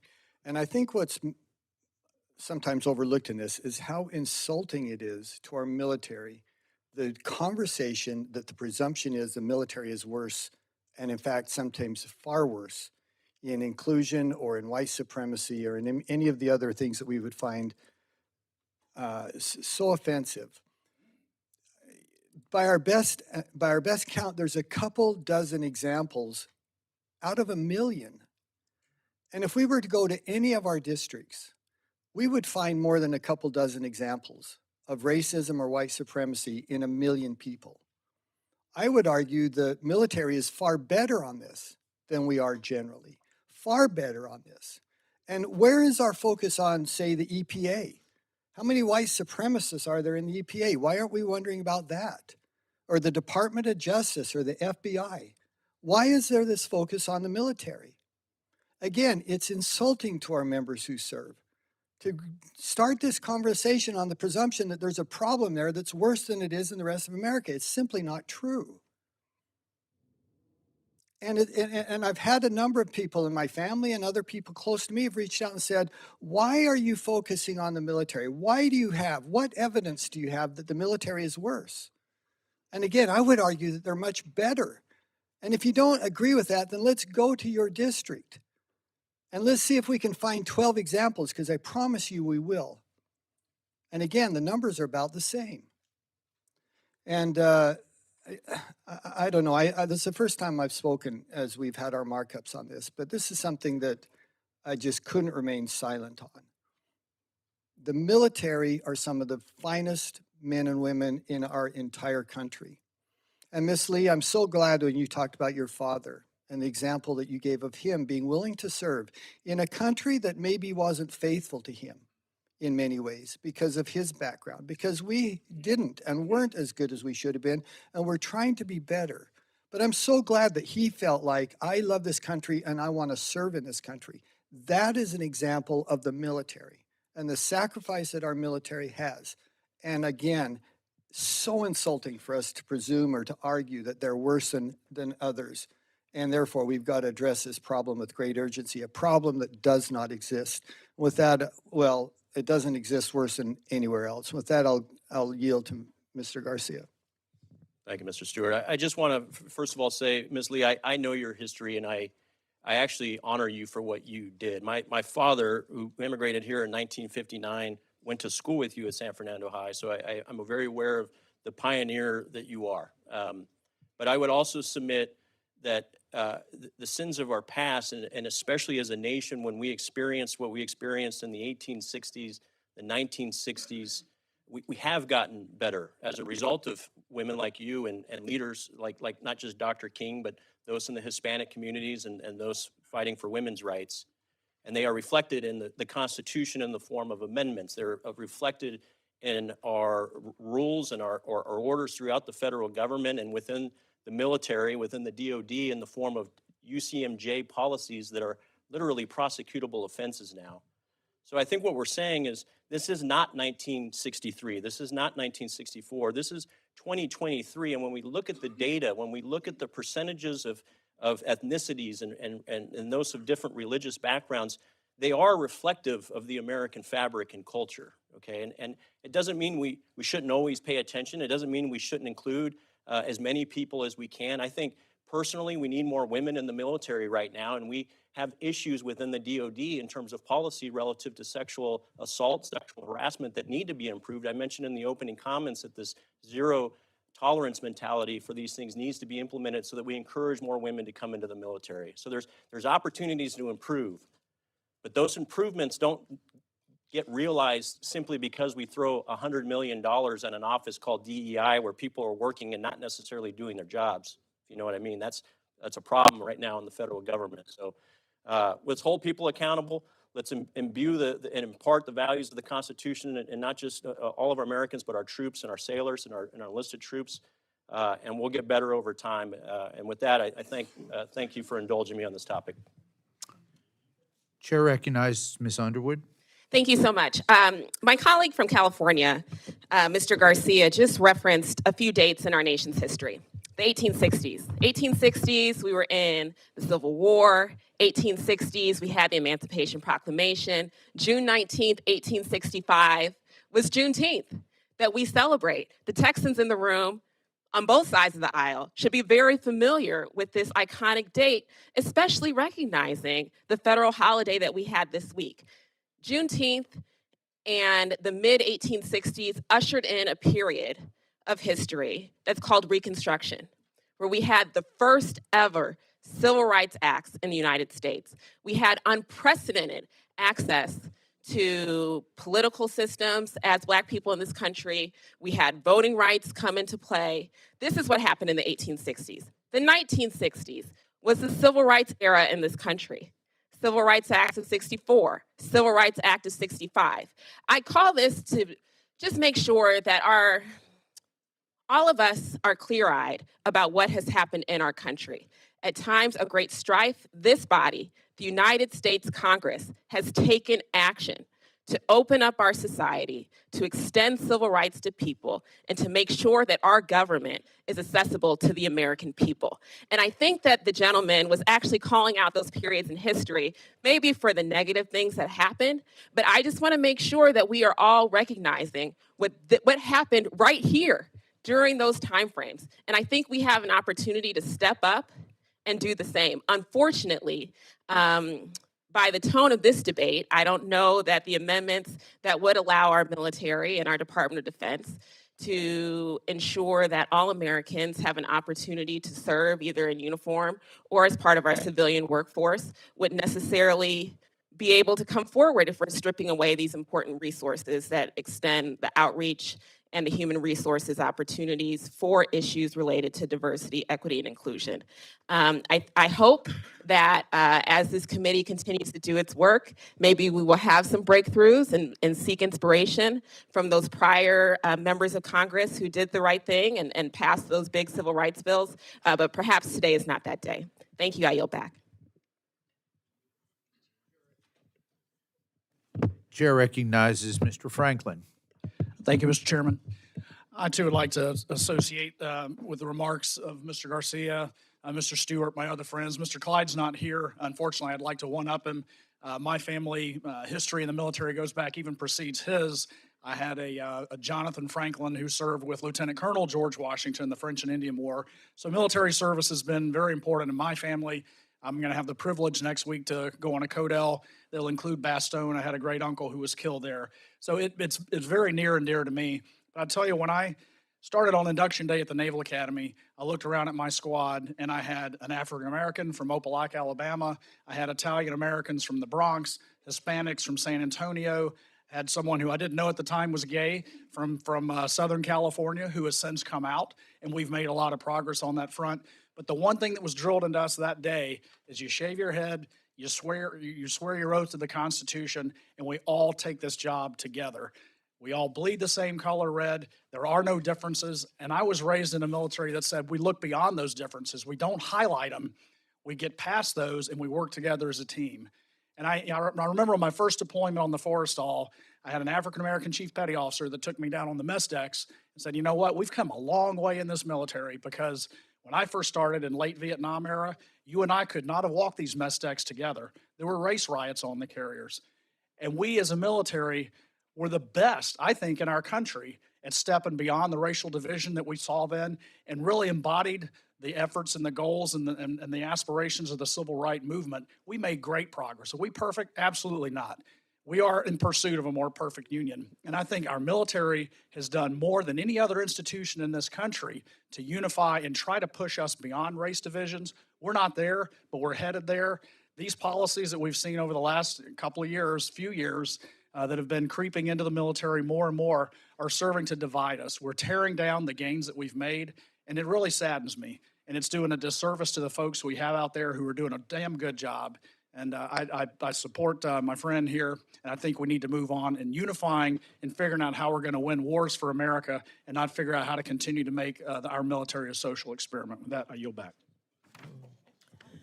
Mr. Kilmer is recognized for 1 minute to close. Madam Chair, when we care about an institution, we work to make it better. And that is the rationale behind these diversity, equity, and inclusion initiatives, that great organizations work to be better, to recruit and retain the best and brightest, regardless of where they come from, the color of their skin, their ability or disability. This is not unique to the Defense Department. The U.S. Chamber of Commerce says we believe diversity, equity, and inclusion is a business imperative. The Business Roundtable says promoting diversity, equity, and inclusion isn't just a goal companies should strive to achieve. We believe it is an imperative. The Association of Realtors and the Home Builders have DEI efforts as well. But listen to what the program manager for DEI at Puget Sound Naval Shipyard said. She said, when organizations take care of their people and create an environment where they can thrive, the result is increased innovation, productivity, and the retention of valuable talent. That's why we should fund this and why I urge adoption of this amendment. Thank you. I yield back. The question is now on the amendment offered by Mr. Kilmer.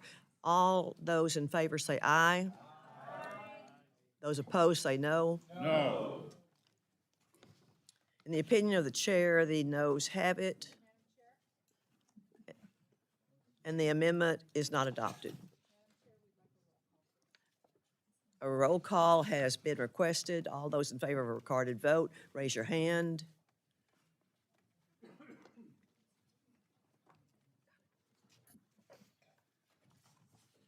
A sufficient number in support, a recorded vote is ordered. The clerk will call the roll. Mr. Adderholt. Mr. Adderholt. Mr. Aguilar. Mr. Aguilar, aye. Mr. Amadei. Mr. Amadei, no. Mrs. Bice. Mrs. Bice, no. Mr. Bishop. Mr. Bishop. Mr. Calvert. No. Mr. Calvert, no. Mr. Carl. No. Mr. Carl, no. Mr. Carter. Mr. Carter, no. Mr. Cartwright. Aye. Mr. Cartwright, aye. Mr. Case. Mr. Case, aye. Mr. Siscomani. Mr. Siscomani, no. Mr. Klein. Mr. Klein. Mr. Cloud. Mr. Cloud, no. Mr. Clyde. Mr. Clyde, no. Mr. Cole. Mr. Cole, no. Mr. Cuellar. Mr. Cuellar, aye. Ms. DeLauro. Ms. DeLauro, aye. Mr. Diaz-Balart. Mr. Diaz-Balart, no. Mr. Elzey. Mr. Elzey, nay. Mr. Espaillat. Mr. Espaillat, aye. Mr. Fleischman. Mr. Fleischman, no. Ms. Frankel. Ms. Frankel, aye. Mr. Franklin. Mr. Franklin, no. Mr. Garcia. Mr. Garcia, no. Mr. Gonzalez. Mr. Gonzalez, no. Ms. Granger. No. Ms. Granger, no. Mr. Guest. Mr. Guest, no. Mr. Harder. Mr. Harder, aye. Dr. Harris? Dr. Harris, no. Mrs. Henson? Mrs. Henson, no. Mr. Hoyer? Mr. Hoyer, aye. Mr. Joyce?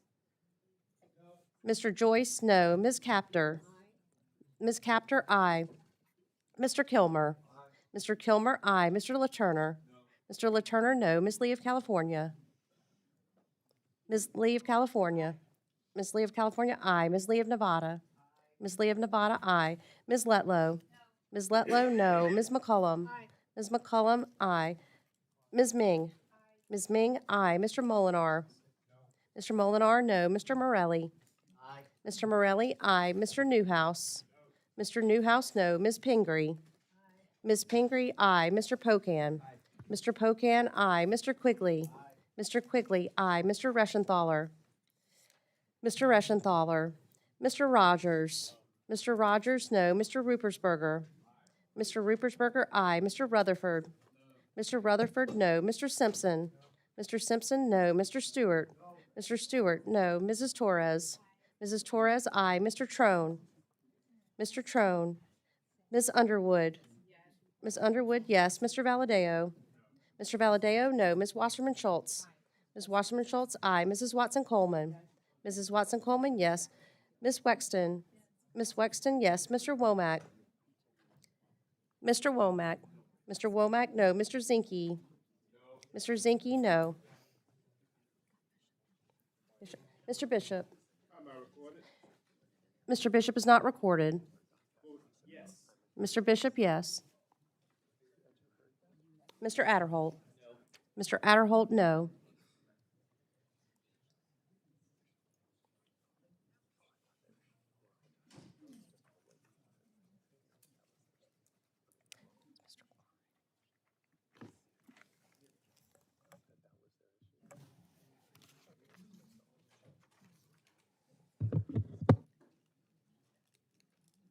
Does any member wish to record their vote or change their vote?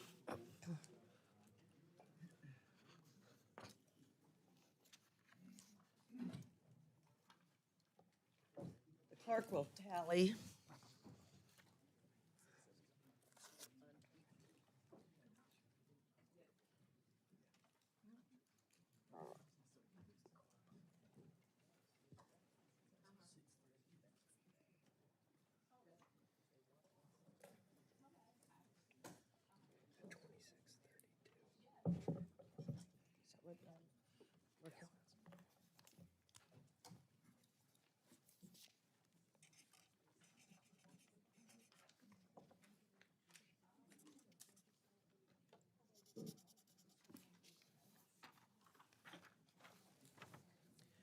On this vote, the ayes are 26, the noes are 32. The amendment is not approved, adopted.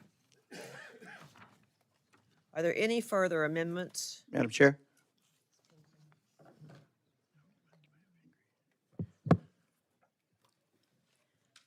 Ms.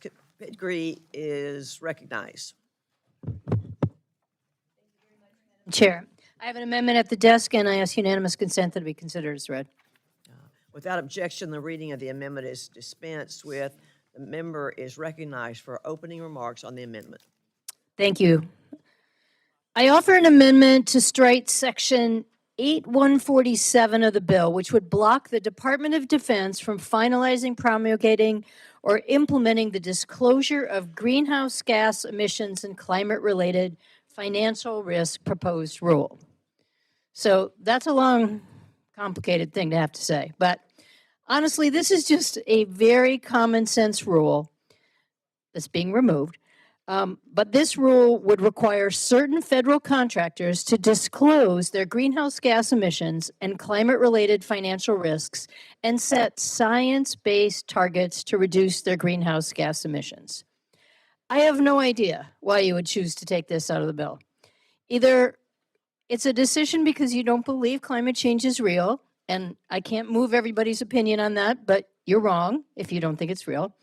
Or you actually don't think it impacts the military, which the military is convinced it does impact them. It poses a serious threat to our nation's military. Rising sea levels, more frequent and increasingly extreme weather events, Soaring temperatures all threaten the safety of our troops, damage installations around the world, and are already costing the DoD billions of dollars. These costs will only increase as climate change accelerates. My district is home to the Portsmouth Naval Shipyard, one of the Navy's 4 public shipyards. By their very nature, shipyards and their dry docks are particularly sensitive to changes in sea level and storm surges. We heard Representative Case talk about Hawaii earlier, a very similar situation. The 2016 report from the Union of Concerned Scientists found that without efforts to prevent or reduce flooding, Portsmouth would be permanently impacted by increasingly frequent and severe tidal flooding, with more than a quarter of the shipyard's land potentially becoming part of the tidal zone. While climate mitigation efforts are already underway at the Portsmouth Naval Shipyard and installations all around the globe, more can be done to address the climate risk created by federal contractors. This quite simple proposed rule would provide DoD with the information that it needs to identify opportunities to lower emissions and to reduce the climate impact of the federal procurement process. It merely collects data. It calculates emissions. It puts it on the back of the contractors who are doing the work. The federal government is the world's largest purchaser of goods, $650 billion in 2020. We can have a huge impact on these goods, on how they're produced, and we can have a huge impact on the future of our military and our troops and our installations if we only collect and are more aware of this data and use it to make decisions about future admissions. So I urge my colleagues to support this amendment. I can say whether it's my shipyard or my state, where sea level is already rising, where the ocean temperatures are already warming. This is about the future of our military. It's also about the future of our children and grandchildren. And if we turn our backs on this, it is going to be very hard to explain. So with that, I yield back. Mr. Calvert is recognized. Thank the chair lady. I rise in opposition to the gentlelady's amendment. The proposed rule prohibited by Section 8147 of this bill does not serve, in my mind, the interest or the warfighters or our national security. This bill would require certain federal contractors, a majority of which are small businesses, to disclose their greenhouse gas emissions and climate-related financial risk, as well as set targets to reduce greenhouse emissions.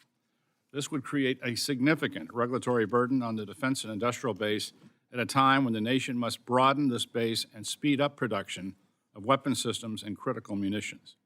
Furthermore, this rule will result in increased contract costs and budget inefficiencies.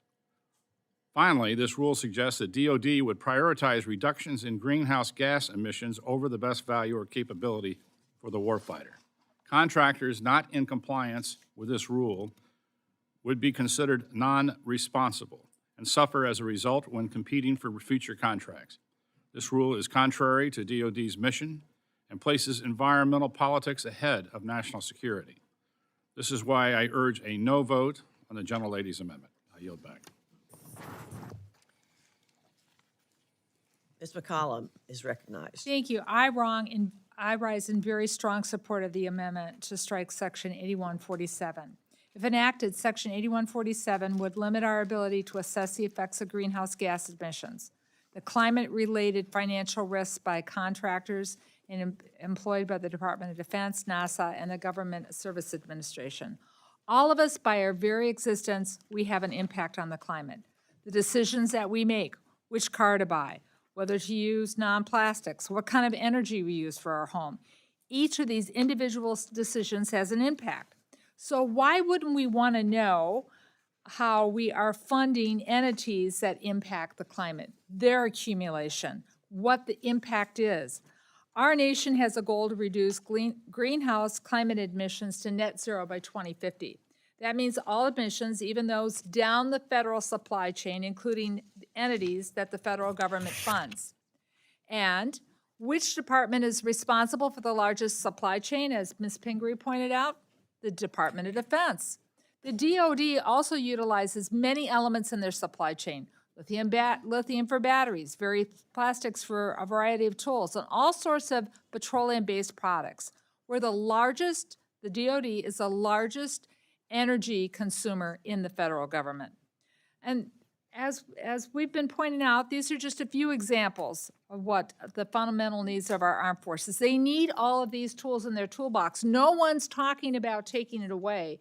We're just trying to have clarity on what we can do in these purchasing to make better choices for our planet. Why wouldn't we want to understand how these supply chains impact our carbon emissions? Without doing an assessment, our ability to understand what problems exist and how we can work together to address them is sorely limited. Ms. Pingree pointed out what's happening in Maine and in the shipyards. I would like to take a second just to point out what's happening in Alaska. I've been up there. The permafrost is melting. We're having issues with runways, having to replace them. We're having problems where I visited with the Army Corps of Engineers. We have buildings that are starting to sink with the permafrost, and we're trying to figure out what to do about that. We have radar installations that have fallen off into the ocean. Ignorance on these issues doesn't serve anyone, and it certainly won't reduce the very real threats we're facing from climate change. So I urge us to look this as an opportunity collectively to make a decision with our federal tax dollars, if nothing else, not to reduce climate change, and I believe we need to do that, to reduce the cost that taxpayers are going to have to spend in rebuilding shipyards. I pointed out buildings that aren't climate resilient that we're having to put dollars into, and what's going on in the Arctic and with the permafrost up there with our installations. So I support my colleague's amendment, and I would ask you to do the same, and I yield back.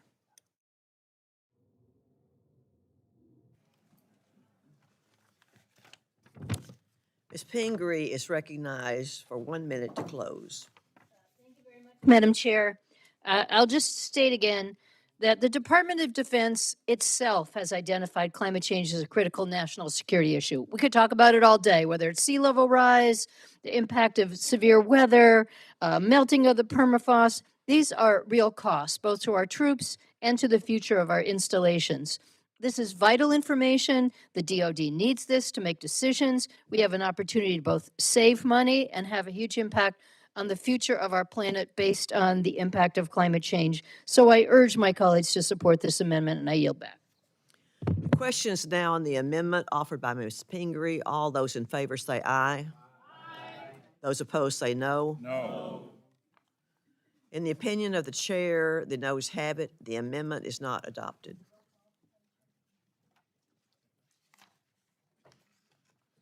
A recorded vote has been requested. All those in favor of a recorded vote, raise your hand. A sufficient number in support. A recorded vote is ordered. The clerk will call the roll. Mr. Adderholt. Mr. Adderholt, no. Mr. Aguilar. Mr. Aguilar, aye. Mr. Amadei. Mr. Amadei, no. Mrs. Bice. Mrs. Bice, no. Mr. Bishop. Mr. Bishop, yes. Mr. Calvert. Mr. Calvert, no. Mr. Carl. Mr. Carl, no. Mr. Carter. Mr. Carter, no. Mr. Cartwright. Mr. Cartwright, aye. Mr. Case. Mr. Case, aye. Mr. Siscomani. Mr. Siscomani, no. Mr. Klein. Mr. Klein. Mr. Cloud. Mr. Cloud, no. Mr. Clyde. Mr. Clyde, no. Mr. Cole. Mr. Cole, no. Mr. Cuellar. Mr. Cuellar, no. Ms. DeLauro. Ms. DeLauro, yes.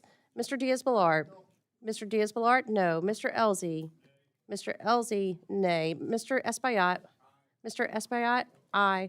Mr. Fleischman. Mr. Fleischman, no. Ms. Frankel. Ms. Frankel, aye. Mr. Franklin. Mr. Franklin, no. Mr. Garcia. Mr. Garcia, no. Mr. Gonzalez. Mr. Gonzalez, no. Ms. Granger. Ms. Granger, no. Mr. Guest. Mr. Guest, no. Mr. Harder. Mr. Harder, aye. Dr. Harris. Dr. Harris, no. Mrs. Henson. Mrs. Henson, no. Mr. Hoyer. Mr. Hoyer, yes. Mr. Joyce. Mr. Joyce, no. Ms. Capter. Ms. Capter, yes. Mr. Kilmer. Mr. Kilmer, aye. Mr. Laturner. Mr. Laturner, no. Ms. Lee of California. Ms. Lee of California, aye. Ms. Lee of Nevada. Ms. Lee of Nevada, aye. Ms. Letlow. Ms. Letlow. Ms. McCullum. Ms. McCullum, aye. Ms. Ming. Ms. Ming, aye. Mr. Molinar. Mr. Molinar, no. Mr. Morelli. Aye. Mr. Morelli, aye. Mr. Newhouse. Mr. Newhouse, no. Ms. Pingree. Ms. Pingree, aye. Mr. Pocan. Mr. Pocan, aye. Mr. Quigley. Mr. Quigley, aye. Mr. Reschenthaler. Mr. Reschenthaler. Mr. Rogers. Mr. Rogers, no. Mr. Rupersberger. Mr. Rupersberger, aye. Mr. Rutherford.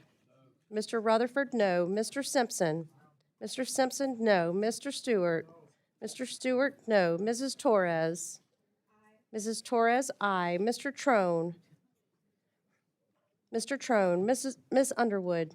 Ms. Underwood, yes. Mr. Valadeo. Mr. Valadeo, no. Ms. Wasserman Schultz. Ms. Wasserman Schultz, yes. Mrs. Watson Coleman. Mrs. Watson Coleman, aye. Ms. Wexton. Ms. Wexton, yes. Mr. Womack. Mr. Womack, no. Mr. Zinke. Mr. Zinke, no.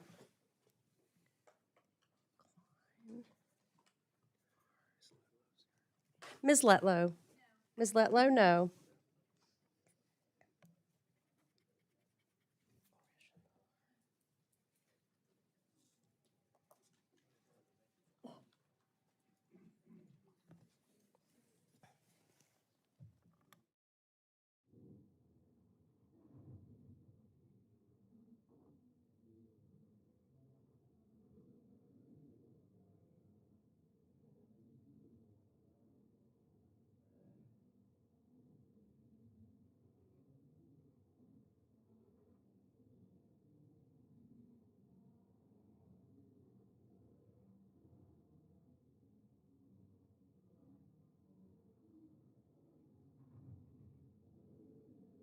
Member wish to record their vote or change their vote?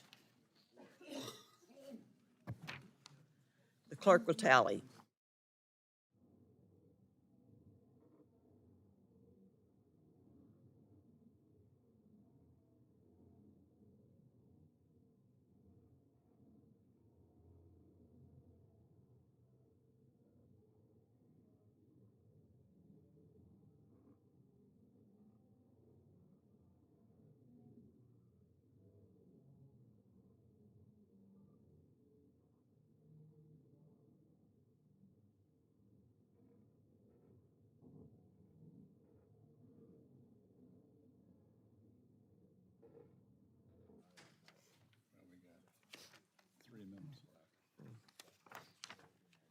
On this vote, the ayes are 25, the noes are 33. The amendment is not adopted. Ms. Lee of California is recognized. Thank you very much, Madam Chair. I have an amendment at the desk.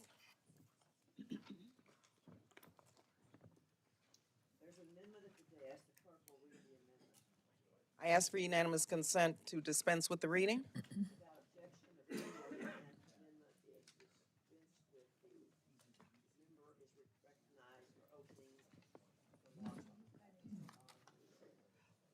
Thank you, Madam Chair. My amendment would address the waste, fraud, and abuse within the Pentagon. My amendment requires the Secretary of Defense to provide a report to Congress that includes comprehensive pricing data from defense contractors to ensure that they're not taking advantage of Americans' taxpayer dollars. The Pentagon has long had difficulty managing its finances. As the only federal agency, as my colleague mentioned earlier, Mr. Pocan, it's the only federal agency to fail an audit, and certainly the only agency to fail, mind you, 5 audits. It's not surprising that fraud, waste, and abuse is common in DOD. Several months ago, 60 Minutes conducted a 6-month-long study. It was an investigation, 6 months. This investigation uncovered extensive price gouging by defense contractors selling to the Defense Department. The most troublesome, I don't know if any of you saw this, but the most troublesome aspect of this investigation is that the DOD hasn't proposed one solution to this price gouging crisis. In fact, DOD can't even identify a number or general amount that they are overpaying on items, nor do they know which items they are being overcharged for. This is just another example of the Pentagon's inability to responsibly manage the funds provided to them by taxpayers. As members of Congress, we have a responsibility to exercise oversight over executive agencies and the appropriated dollars that we provide them. My amendment takes the first step in addressing this issue. We must require the Pentagon to hold defense contractors accountable for their behavior. I hope we can have bipartisan support on my amendment in preventing defense contractor abuse and requiring the Pentagon to finally act on price gouging. Thank you, and I yield the balance of my time. Mr. Yes, Mr. Carver is recognized. I agree with the gentlelady, and I'm certainly willing to accept your amendment. I'd like to point out, and many of us saw the recent damning 60-minute investigation into price gouging on the Department of Defense, and I'm certainly very focused on efficiency and effectiveness in the workforce and in these weapon programs to make sure that these tax dollars are being used efficiently. As a matter of fact, we're going to get into strong oversight of DODs to get them to a clean audit. It's been 33 years since we created the requirement for federal agencies to have clean audits. DOD has, as an agency, has not been able to provide us with that clean audit. As a businessman, I'm very cognizant of how important it is to make sure you know what your cash flow is doing, how much you have coming in, how much you got going out, and what is happening in between. And we don't know that. And so that's why we need to drive these recommendations that we're getting from GAO and others to get to a financial system that's clean and audible. I will compliment the Biden administration on two recent hires. They brought a gentleman in from Apple to run their innovation unit, and they brought another gentleman from Walmart Corporation that was involved in personnel and other decisions to get to a more effective and efficient Department of Defense. It's not a job program. It's an effective, we have to make the Department of Defense what it is, and that's to provide the lethality and the capability that we need to win any future war. So I'm certainly happy to accept this amendment, and I agree with you, the spirit and intent of the gentlelady's amendment, and I support its passage, and I yield back. Representative McCollum is recognized. I rise in support of my colleague's amendment, and I'm very pleased that the chair is going to embrace it as well. We need to do more on excessive contract payments and that exceed the requirements under the law. We also need to keep a watchful eye on the expenditure of taxpayers' funds. That's part of our fiduciary responsibility. Along with the chair, when I was chair last time, Mr. Calvert and I often had conversations on the department and the services, and they're needing to do a much better job of writing contracts and working with industry to ensure that the government purchases are being delivered on time as they stated in their contracts and as a cost that's fair to taxpayers. It is ridiculous that we haven't had the audits done.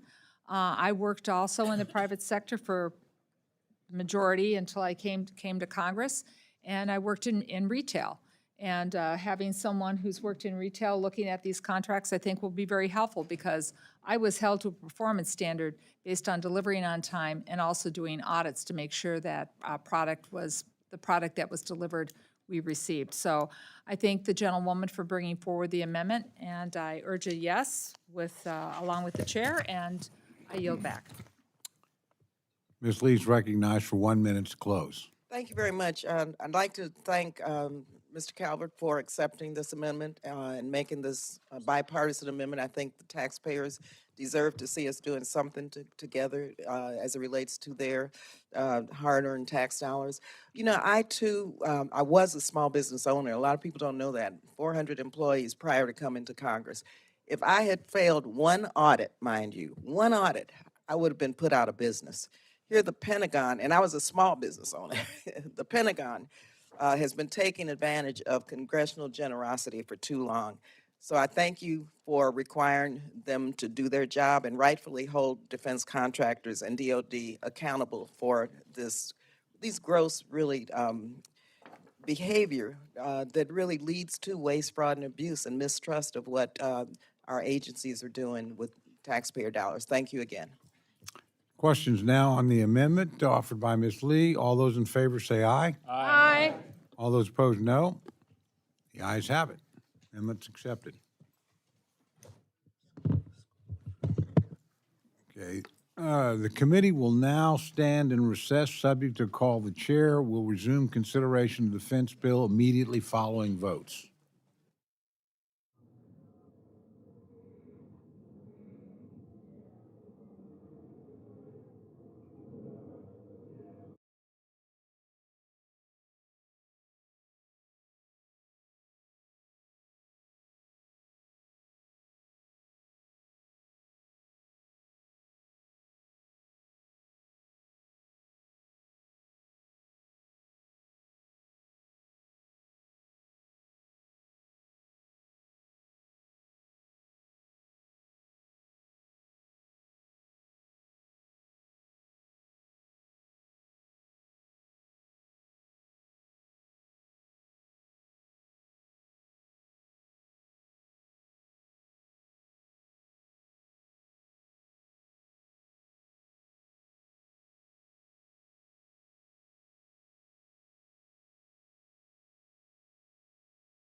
Mr. Pocan is recognized. Is he here? Okay.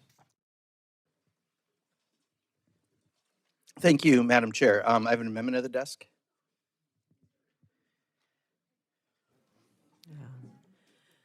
There's an amendment at the desk. The clerk will read the amendment, right? An amendment by Mr. Pocan.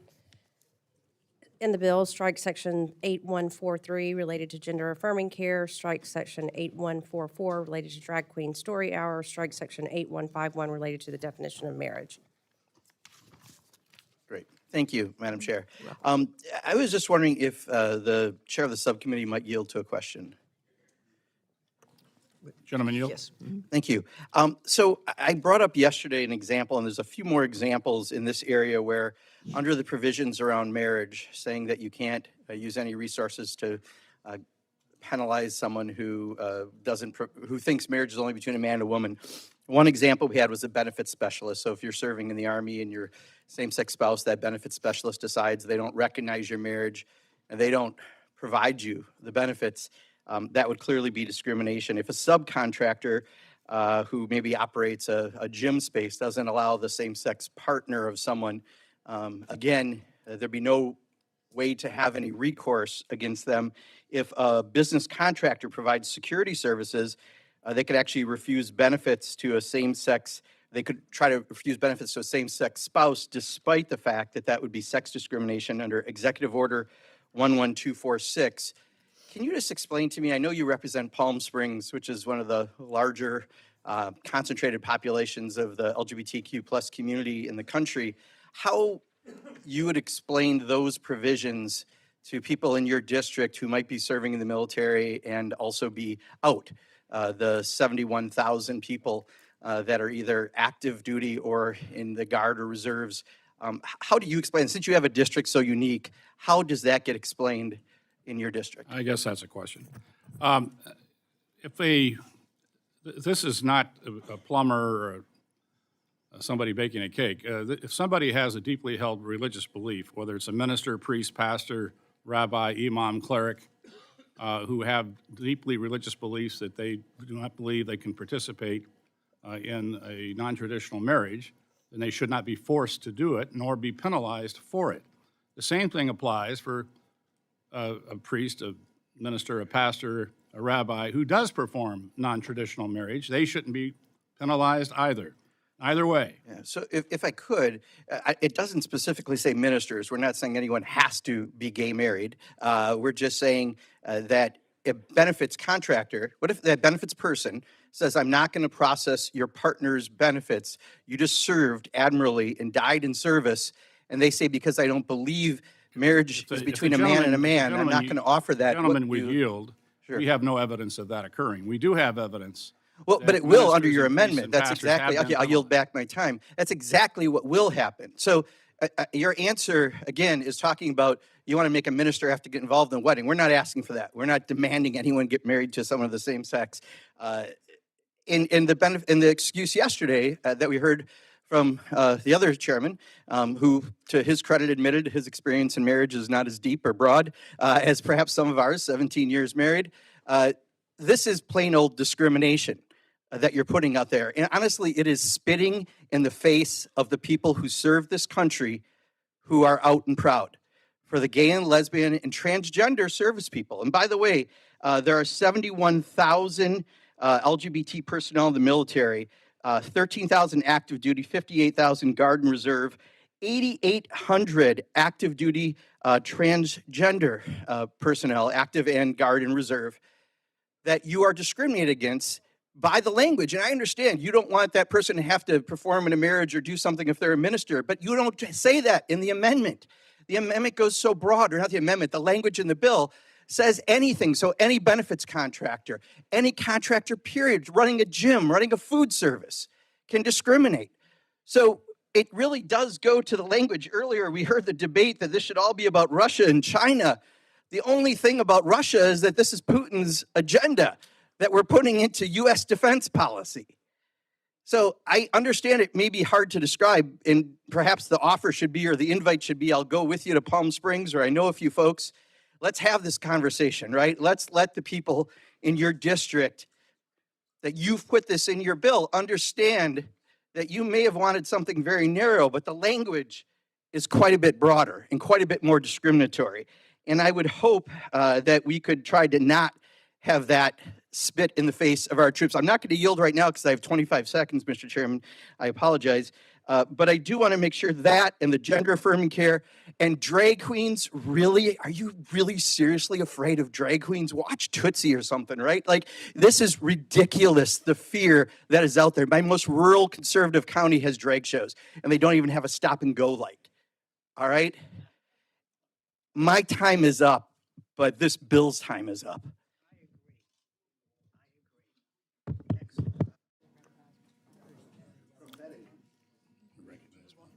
Yeah, well, I'm next anyway. Mr. Calvert is recognized. I rise in opposition to the gentleman's amendment, striking sections 8143, 8144, and 8151 in the bill. It would, in all my years in Congress, I never thought I'd be using terms gender transition or drag queen debate about the Department of Defense, but here we are. So let me explain my position. I don't believe in any sort of discrimination. I don't believe that a minister, a priest, a rabbi, imam, or a cleric should be forced to give a marriage that's outside of their traditional beliefs. Nor I believe that someone who has an opposite belief should be discriminated against for providing that marriage. But we're having a debate that reflects, I think, a failure of the leadership and the senior leaders of the department. I have no evidence to believe that any discrimination is taking place, as you mentioned, at this date. And we keep track that we do know there has been discrimination against people who have deeply held religious beliefs that have been penalized. It's these partisan policies that brought us to the point where we're having to debate these issues that have nothing to do with war fighting. And I want to focus on that. That being said, let me point my concern about the gentleman's amendment. The department reported in 2018 that accommodating gender transition operations could impair unit readiness. At a time when the military is at recruitment crisis and facing multiple adversaries, the readiness of our force has never been so important. In regard to Section 8144, until just this month, the department apparently without knowledge of the chairman of the Joint Chiefs of Staff allowed the use of facilities to host events such as Drag Queen Story Hour for children. While the department has now prohibited this practice, the provision ensures that this type of thing will not slip past the military leadership in the future. It also prohibits the use of drag queens in military recruiting programs, such as the Navy Digital Ambassador Pilot Program, which I know was a concern of many members. Finally, the gentleman's agreement seeks to erode religious liberties by allowing discrimination against those with religious belief or moral conviction that marriage is between a man and a woman. And those who do non-traditional marriage should not be discriminated either. We must ensure that chaplains, service members, and others in the department are not discriminated against in any way. In sum, these provisions support the military's warfighting mission and prohibit the religious liberties of service members. Therefore, I urge a no vote on the amendment, and I yield back.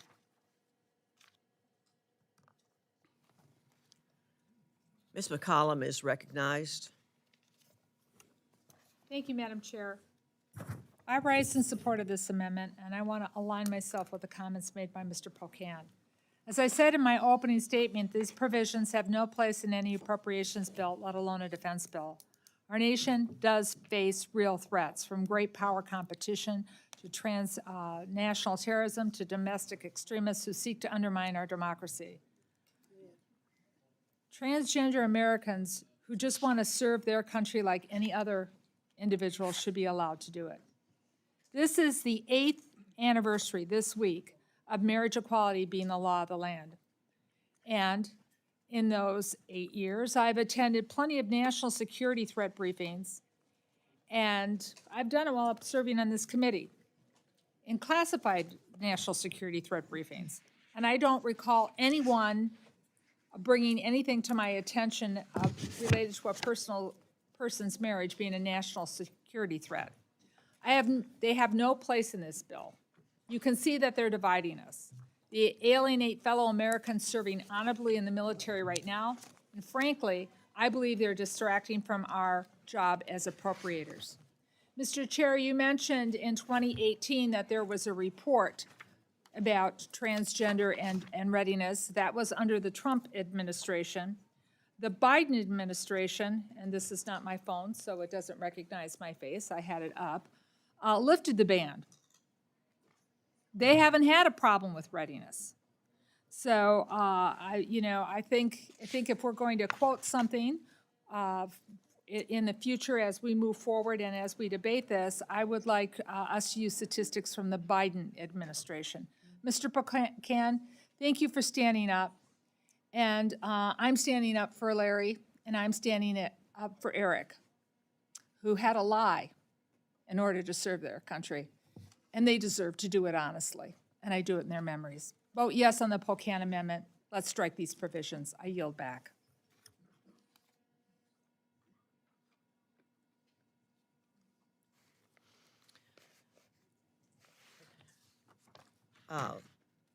Mr. Pocan is recognized as one minute to close.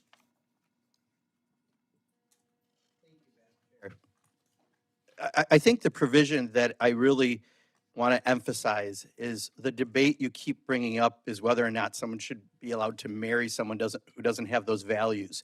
That's not what's in your bill.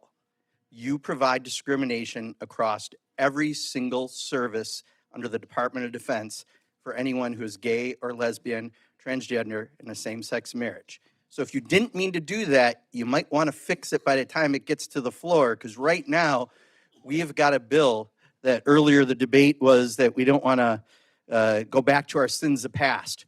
We're bringing them right back. We're bringing back new sins of the future by discriminating against those 71,000 personnel. So if you're sincere in your beliefs, let's fix those words somewhere, if not today. I yield back. The question is now on an amendment offered by Mr. Pocan. All those in favor say aye. Aye. Those opposed say no. No. In the opinion of the chair, noes have it, and the amendment is not adopted.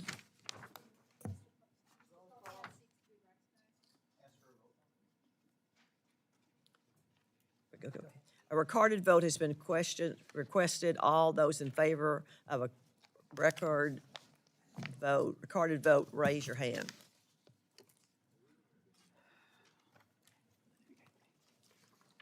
A sufficient number in support, a recorded vote is ordered. The clerk will call. Mr. Adderholt. Mr. Adderholt. Mr. Aguilar.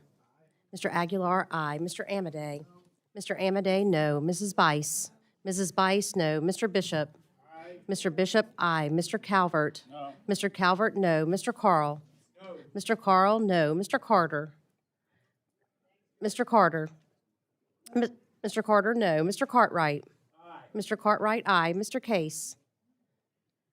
Mr. Case. Mr. Siscomani.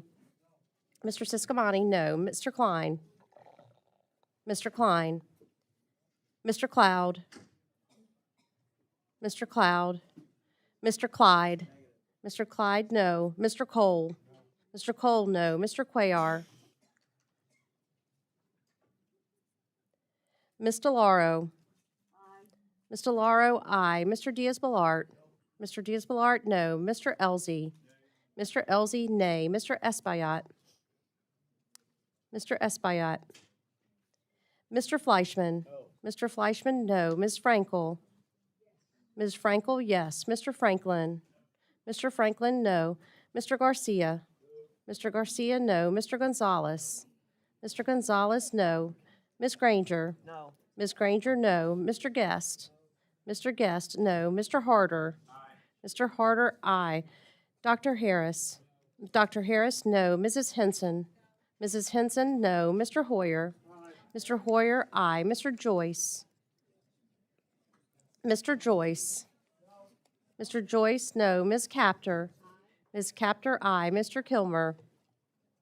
Mr. Kilmer, aye. Mr. LaTurner? Mr. LaTurner, no. Ms. Lee of California? Ms. Lee of California, aye. Ms. Lee of Nevada? Ms. Lee of Nevada, aye. Ms. Letlow? Ms. Letlow, no. Ms. McCollum? Ms. McCollum, aye. Ms. Ming? Ms. Ming, aye. Mr. Molinar? Mr. Molinar, no. Mr. Morelli? Mr. Morelli, aye. Mr. Newhouse? Mr. Newhouse, no. Ms. Pingree? Ms. Pingree, aye. Mr. Pocan? Mr. Pocan, aye. Mr. Quigley? Mr. Quigley, aye. Mr. Reschenthaler? Mr. Reschenthaler, no. Mr. Rogers? Mr. Rogers, no. Mr. Rupersberger? Mr. Rupersberger, aye. Mr. Rutherford? Mr. Rutherford? Mr. Simpson? Oh, Mr. Rutherford, no. Mr. Simpson? Mr. Simpson, no. Mr. Stewart? Mr. Stewart, no. Mrs. Torres? Mrs. Torres, yes. Mr. Trone? Mr. Trone, aye. Ms. Underwood? Ms. Underwood, yes. Mr. Valadeo? Mr. Valadeo, no. Ms. Wasserman Schultz? Ms. Wasserman Schultz, yes. Mrs. Watson Coleman? Mrs. Watson Coleman, yes. Ms. Wexton? Ms. Wexton? Mr. Womack?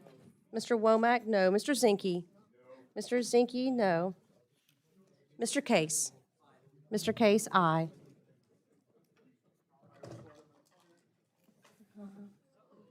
Mr. Espaillat is not recorded. Mr. Espaillat, aye. Mr. Cloud? Mr. Cloud, no. Mr. Adderholt? Mr. Adderholt, no.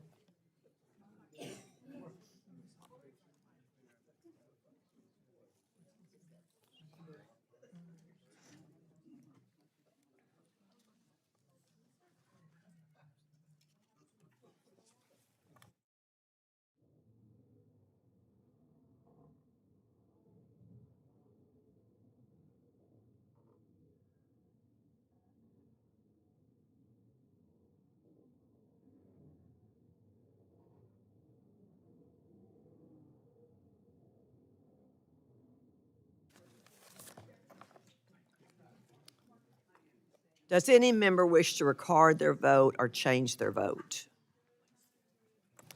Ms. Wexton is not recorded. Yes. Ms. Wexton, yes.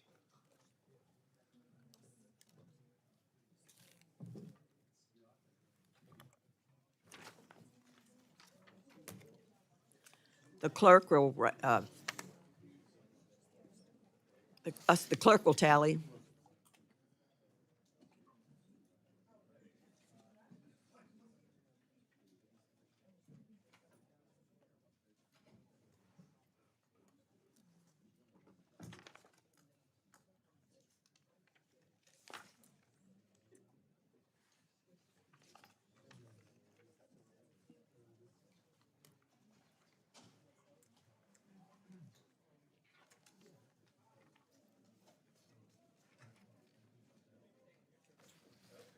On this vote, the ayes are 26, the noes are 33. The amendment is not adopted.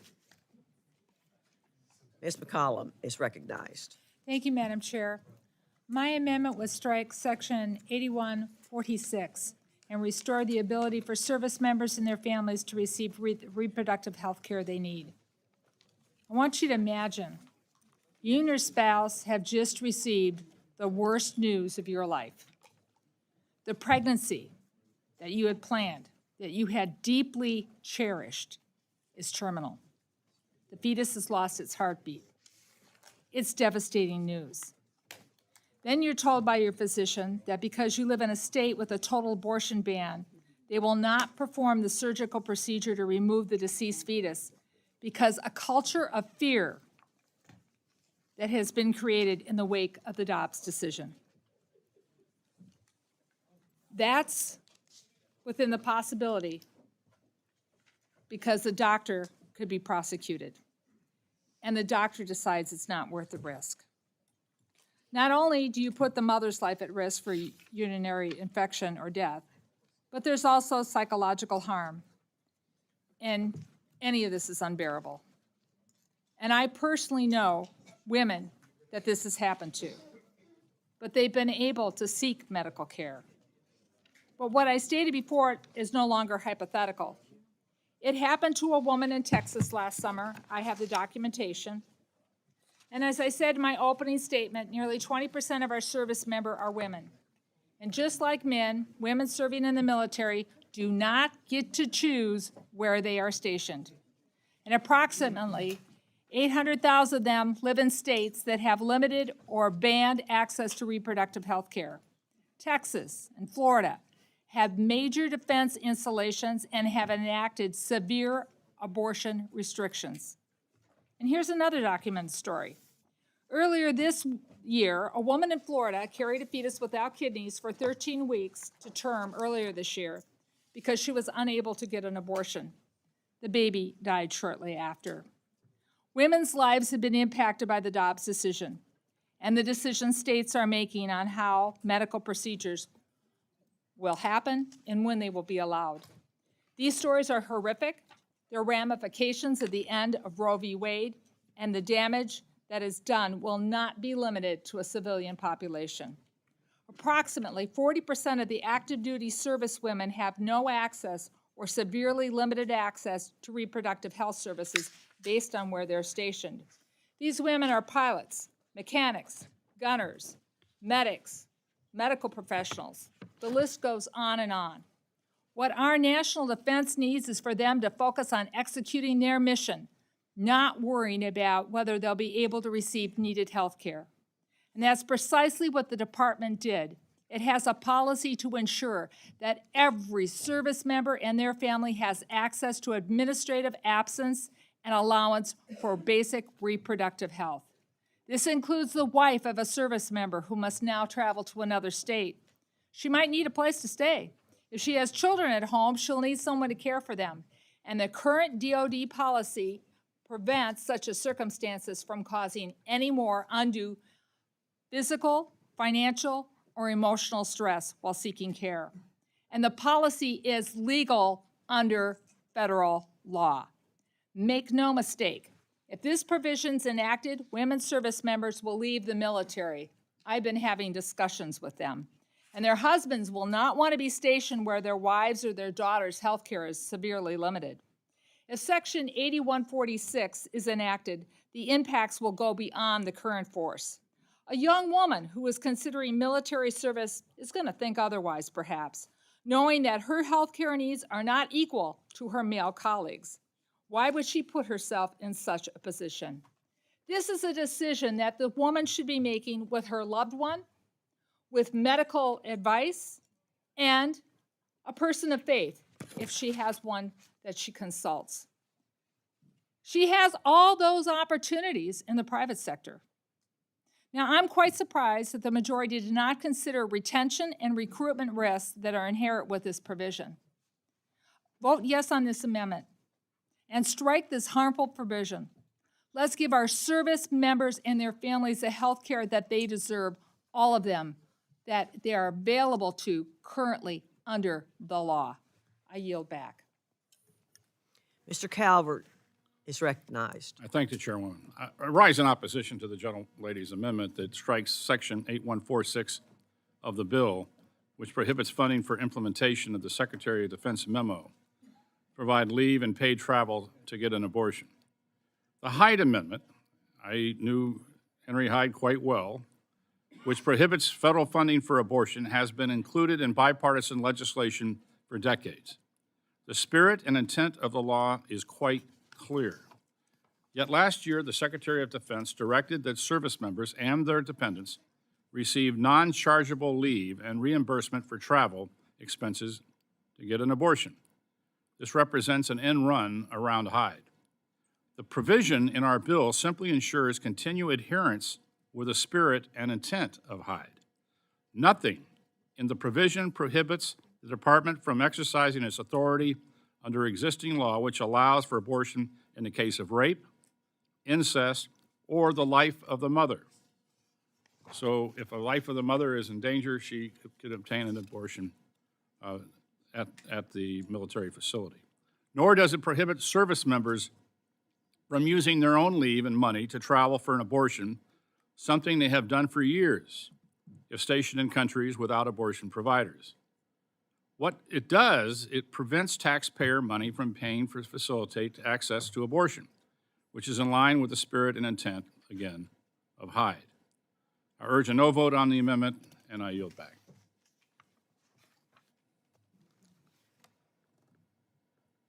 Ms. Delora is recognized. Thank you, Madam Chair. I rise in strong support of this amendment. I have to take a closer look, but I honestly believe that Hyde doesn't really apply here. We're not using federal dollars. We're not using federal dollars. So let's not, mix the situation up here with misinformation. There are at least 24 states that have either made abortion illegal outright or imposed medically unnecessary and burdensome requirements to accessing abortion following the Supreme Court's shameful decision to overturn Roe v. Wade. These states are also home to military installations, meaning that female service members who make the decision to have an abortion, or their spouses, partners, or significant others of a woman who makes this decision, will be denied paid leave and forced to travel miles out of state. Women in the military are trusted to protect our national security. Why is it that we cannot trust them or respect them to make their own health care decisions? Why? Last year, there were 46,000 active duty women and 75,000 reserve component women stationed or living in states with abortion bans or extreme restrictions. Women are the fastest growing cohort of veterans, and VA provides care to 400,000 women of childbearing age. As the ranking member pointed out, why, if their health care needs can't be taken into consideration, would they volunteer to serve if we are going to put them and their health at risk? Additionally, in 2021, there were roughly 275,000 DoD civilians living in these states. These women who are serving our country, they're volunteers, patriots. They put their lives on the line to defend our freedom, including the long-standing precedent of the right to choose. They are being held hostage because of their geography. These women do not have a choice as to where they are being stationed. We should not deny a service member who has volunteered to serve our country the ability to take leave that she is entitled to for a safe and, in some cases, life-saving procedure, which she would have no problem accessing if she were stationed in a state like Connecticut, which allows women the right to make their own health care decisions. The decision to get an abortion, and by the way, it's not a light decision. You don't think women struggle with the decision, then you really don't have a fundamental understanding of the physiology of women. It should be made by a woman, her family, consultation with her doctor in accordance with her own fate. The decision should not be made by anyone in this room. I urge my colleagues to support this amendment. Ms. Henson? Ms. Henson is recognized. Thank you, Madam Chair. I rise in opposition to the Gentlelady's amendment. The provision in our bill simply returns DoD to the practices that the Biden administration reversed. These practices, as Chairman Calvert mentioned, have been in place in a bipartisan way for decades under both Democrat and Republican administrations. So I see this as an out-of-touch amendment to a common-sense provision. Plain and simple, taxpayer dollars should not be used to subsidize travel for an abortion, for an elective abortion, or for abortion-related services at the DOD. And this committee, again, has carried those provisions of the Hyde Amendment for decades. Iowans, I talk to Iowans all the time who are telling me they don't want to have their hard-earned taxpayer dollars going to fund abortions in general, but certainly not for flights, hotels, other expenses. In closing, the DOD's job, of course, is to defend the lives and livelihoods of Americans, not to become a glorified travel agency using taxpayer dollars to help people achieve elective abortions. And I know that there was some conversation about the state in the pregnancy. If a baby is lost to stillbirth or miscarriage, that does not apply here. That would be a life of the mother provision, and doctors would be able to handle that that procedure. So I rise again in opposition to this amendment, and I urge my colleagues to also oppose. Thank you. Ms. Capter is recognized. Yes, thank you, Madam Chair. I just wanted to share a personal story. When I was real young, I applied to the Air Force Academy, and I appreciate all those in the military who shared their experience with us, and I was rejected. I was rejected not because I didn't have good grades, not because my health wasn't good, but because I was a woman. So I think there is a long history of treatment of women in the military, and I think I made a better choice in life, actually, because now we can vote on the budget of the military. And and maybe be a voice for other women who seek a military career. I'd like to yield my remaining time to the chair, the ranking member of the subcommittee, Ms. McCollum. Thank you. I listened very carefully to the comments that my colleague was making, but I want you to just take a second and listen to the technicalities that are going on now. When a woman water breaks in Texas, and this happened to Amanda and Josh's baby, they named the baby Willow. They knew Willow was going to die. And under Texas law, the baby still had a heartbeat, so then they had to wait, and she did. And her doctor said, but here's why we have to wait. I can't even induce your labor, even though I know 100% for sure you're going to lose your baby. The doctors were unable to do their own jobs because of the way the laws are written in Texas. Texas law allows for an abortion if the mother has a life-threatening physical condition aggravated, caused, or arising from a pregnancy that places a female at risk of death or proposes a serious risk of substantial impairment of a major bodily function. It's extremely vague. And the doctors did not feel safe in doing that because they were afraid of litigation. Doctors are now consulting attorneys. Texas and other states allow citizens to sue doctors if they suspect that they performed an abortion. They're incentivized to file such suits because they can win money in Texas, for example. If the citizen wins, the doctor will have to pay them $10,000.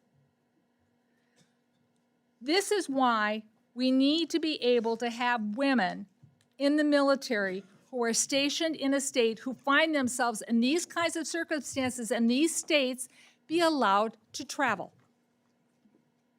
That's all the department does, is allow for people to travel. So we now have women in certain states that even with the doctor, they can't find themselves able to access medical care. So my amendment would prevent that from happening and put our service women's health care first. And I thank Ms. Capter for the time, but it's her time, so I yield it back to you. Thank you. I yield back my remaining time. Mr. Adderholt is recognized. Thank you, Madam Chair. And first of all, I think we're dealing with some very delicate issues. And from the people that's spoken on some of these issues, I know that good people can disagree on some of these issues. But this is one issue that many of us feel very strongly about. And I know it has been said that, and it's my understanding that it's been made the case that if someone is stationed in a state that severely restricts abortions, and they're left to carry the dead fetus after miscarriage, then they're left to do that until the baby is born, even though it's born not alive. It is my understanding that no state has barred miscarriage care. Second, the Department of Defense covers miscarriage care, and this policy does not mention miscarriage. Abortion is actually an intentional ending of the life of an unborn child. So in miscarriage, the unborn child has already passed away. So I just wanted to clarify that this is not an issue, and Would the gentleman yield on that? yes, I would. Just Monday, a new clarifying guidance announced Monday by the Biden administration said that federal law preempts state abortion bans when emergency care is needed, and that the federal government can penalize institutions or providers that fail to provide abortions as needed to treat medical emergencies. So I just want to make that clarification. The Biden administration made that guidance public as of last Monday. Yeah, so anyway, Madam Chair, I just want to say that I really don't think this is an issue. I think that there may be some misconception out there, but abortion is the intentional ending of a life, whereas if it's a miscarriage, the child has already passed away. So I don't think there's really anything to worry about in that. So I yield back and urge my colleagues to vote no. Ms. Lee. What? Sorry, Ms. Lee of California is recognized. Thank you, Madam Chair. I rise in full support of this amendment to strike the Republican poison pill abortion riders, and I want to thank Representative Ranking Member McCollum for her tremendous leadership. Yet again, this extreme GOP majority is really trying to implement an abortion ban and restrict bodily autonomy for our service members and their families. Active duty members and families are fully dependent on the health care provided by the DOD. Now, Mr. Calvert, yes, I knew Henry Hyde very well, and I worked with him on PEPFAR and our global AIDS initiatives also. And I told him in no uncertain terms that the Hyde Amendment was wrong, that it was discriminatory, it discriminated against poor women who are primarily low-income women and women of color. And so do you think, and do you really believe that service members that you represent know what's best for their bodies or not, their families?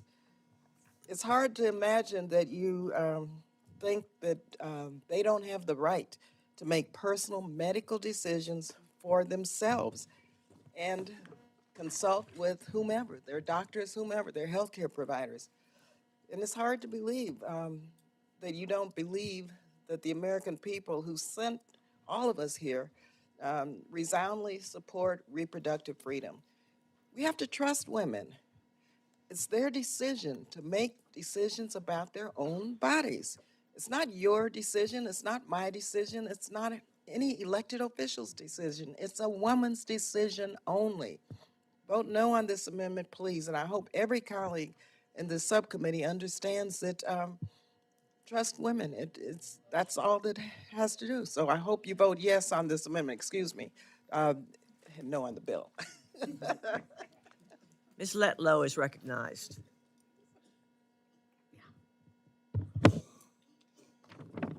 Thank you, Madam Chair. I rise in opposition to this amendment, and I'd like to echo the sentiments of my colleague, Mrs. Henson, that while we have had many vigorous debates over abortion, we have always historically agreed that hard-earned taxpayer dollars should not be used to fund abortions. The language in this defense bill will end Biden's illegal abortion travel policy issued under an October 2022 memorandum and return the department to the practices in place for decades under both Democratic and Republican administrations. It's important to note that under President Biden's policies, taxpayers are paying for travel to obtain an abortion on demand for any reason at any stage of pregnancy, including travel to a state that allows late-term abortions. As a woman and a mother myself, my heart goes out to our moms and babies, and I will do anything I can to support them. But using taxpayer funds to pay for travel services directly assisting in an abortion means that the department is circumventing abortion laws across this country. Funding travel for an abortion is in fact funding the abortion. There is no other reason for the travel expenses. I urge opposition to this amendment, and I yield back. Thank you. Ms. Wasserman Schultz is recognized. Thank you, Madam Chair. Ms. Letlow, I can appreciate that you're a newer member of this committee and may not know about the history of this debate, but everyone is not in agreement that we should not have taxpayer-funded abortions. Making sure that access to women's health care equitably is important. And that's why, because not everyone can afford access to the health care that they need, that it's essential that we make sure that cost, when it's necessary, is not a barrier. So I just wanted to make sure that that was clearly understood. And I rise in strong support of the amendment because the attack on women's health has been a consistent thread throughout our consideration of these Republican bills and the past few years. For my colleagues on the other side of the aisle, the Dobbs decision was not enough. The court proceedings in Alliance for Hippocratic Medicine v. the FDA over medication abortion drugs was not enough. State bans on abortion were not enough. Republicans have shown that they are committed to cutting off any and every avenue women have to reproductive health care and are taking aim at women who serve our nation as members of our armed forces. Republicans want to wedge themselves between these women service members and their doctors by limiting their freedom of movement. This underlying provision would severely restrict the freedom to travel to seek medically necessary care that women may not be able to get in the state that they're stationed in. And so the reason that this is important is because a woman service member, any service member, doesn't control where they work. And so as a result, they can't choose to make sure that their workplace is in a state where they would have the access to the health care that they needed. That is why we make sure that under DOD policy, where you work is not an obstacle to saving your life or preserving a woman's health. As of July 31st, 2022, about 46,000 active duty women and 75,000 reserve component women were assigned to states with laws that ban or restrict abortion rights. The Department of Defense policy that this amendment seeks to protect is necessary to ensure women have the ability to travel to receive an abortion when they need one, and the DOD policy is applicable in rape, incest, and the life and health of the mother. That is when DOD, under their rules, will cover access to an abortion. The amendment simply provides the economic and job flexibility to seek care. Access to abortion is essential to a woman's service member's freedom and their very lives. That is what you are blocking. Let's just be very clear that Republicans are blocking access to a woman being able to preserve her future fertility, being able to preserve her health, being able to preserve her life, being able to end a pregnancy that resulted from rape or incest. They want to restrict the freedom at home for the very women who fight for this nation and all our freedoms every day. We make them fight for our freedom, and then we restrict their freedom. That's outrageous. Republicans, unfortunately, do not care who is hurt by their extreme policies, and now women service members are in their crosshairs too. I urge my colleagues to support Ranking Member McCollum's amendment, and I yield back. Mrs. Bice is recognized. Thank you, Madam Chair. And I haven't been on this committee very long myself, but I stand here to defend the comments of my colleague, Ms. Letlow from Louisiana. For nearly 50 years, this committee has consistently carried amendments stopping taxpayer-funded abortion. In fact, the Hyde Amendment is estimated to have saved over 2.5 million lives in Medicaid alone. At DOD, there's been a statutory prohibition on taxpayer-funded abortion since 1984. And this is a consensus issue because over 60% of Americans don't want the government underwriting abortion on demand. But after decades of consensus, the Biden administration unilaterally decided to ignore the law that prohibits taxpayer funding of abortion. And it's been said earlier that we're not providing abortion. Well, you're right. But this policy is underwriting flights, it's underwriting hotels and other expenses to allow for these abortions. Taxpayer money should not go for these services. End of discussion. This has been a consensus issue, and now we are actually putting the Defense Appropriations Bill in the crosshairs of this issue and making it controversial when for decades it hasn't been. I stand in support of my colleague from Louisiana. I stand in support of this amendment, and I yield my time back.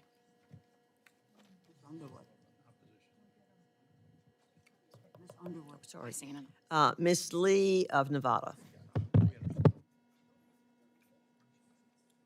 Thank you, Madam Chair. Mr. Adelhart, I agree with you that this is an incredibly contentious issue. And to me, this is an issue about choice, and I've heard a few of my colleagues across the aisle talk about that this has been the policy of the Department of Defense for 50 years. Well, it just so happens that Roe v. Wade was available for 50 years. And since the overturning of the Dobbs decision, we have now seen states across this country restrict abortion, outlaw, completely ban it. And you talked also about miscarriage care.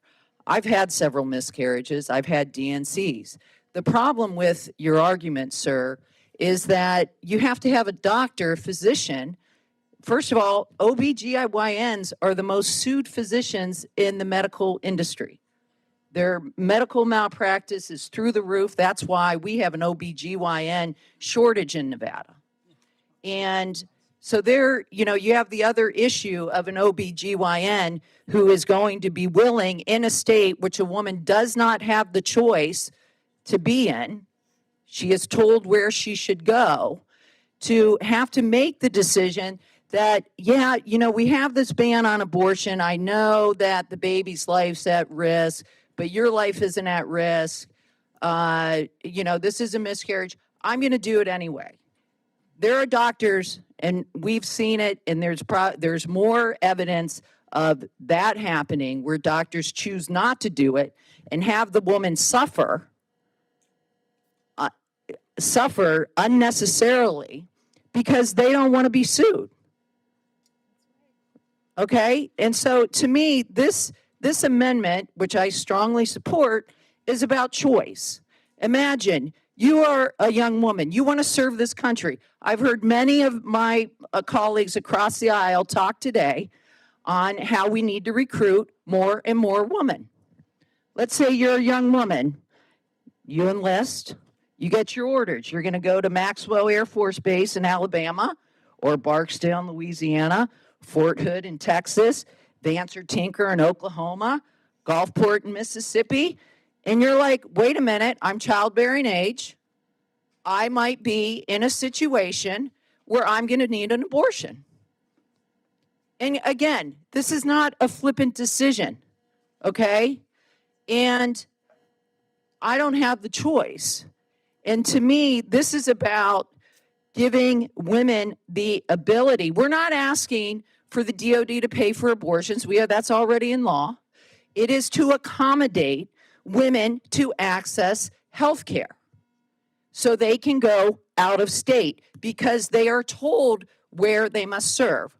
Now, I asked the chairman that should this amendment be opposed and not passed, that maybe we have a conversation about women of childbearing age being able to make a choice in where they serve. But we wouldn't have that decision because we are talking about the defense of our country and our national security.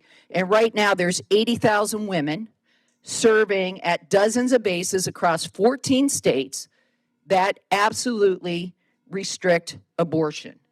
40%, this is 40% of active duty women, okay? So to me, this is about what are we doing to support our forces, and we know we want to recruit more women. We want to give them the opportunity to have access to health care. And I'm not debating whether the Department of Defense should pay for those abortions, but we should accommodate their ability to get that health care because they cannot choose where they serve. They are told where to serve. And that's what this amendment is about. I believe that these women have taken an oath to protect our freedom, and with this current bill, they have less freedom than the men who serve alongside them. That's some thank you for their service. And with that, I yield. Dr. Harris is recognized. Thank you very much, Madam Chair. And I rise to echo some of the sentiments we've heard from this side of the aisle. I have a question, if the chair of the subcommittee will yield for a question. The only payments involved and dollars involved in that memorandum, it's not for reproductive health care. It's for abortion. Is that right? I read the order from the Secretary of Defense. It appears that the only expenses are associated with abortion. It's related to there too. It's, yes, to pay for the travel and Right. So it's accommodation, not meals. in vitro fertilization. It's not contraceptives. It's abortion. Now, I don't understand why folks on the other side of the aisle just don't use the term. If you mean abortion, say abortion. I understand why you don't want to say abortion because it's still a pretty controversial topic. Accessing health care is not a controversial topic, but abortion is. Because although it's frequently talked about the health of the mother, let's talk about the health of the baby. Right? Because when I was in medical school and when I was trained, and I was trained in obstetric anesthesia, I was the head of obstetric anesthesia, we were taught there were two patients. You took care of a pregnant woman, there were two patients. So let's talk about the health care of the baby. There's a 50% fatality rate in every abortion. 50% fatality rate. If you believe that it's a human being that's being carried. There's nothing else that it is. I just had my 11th grandchild. All throughout the pregnancy, my daughter, when she was 1 month pregnant, was talking about her baby. Wasn't talking about her embryo. Wasn't talking about her fetus. Was talking about her baby. And it wasn't a baby anything else than a baby human being.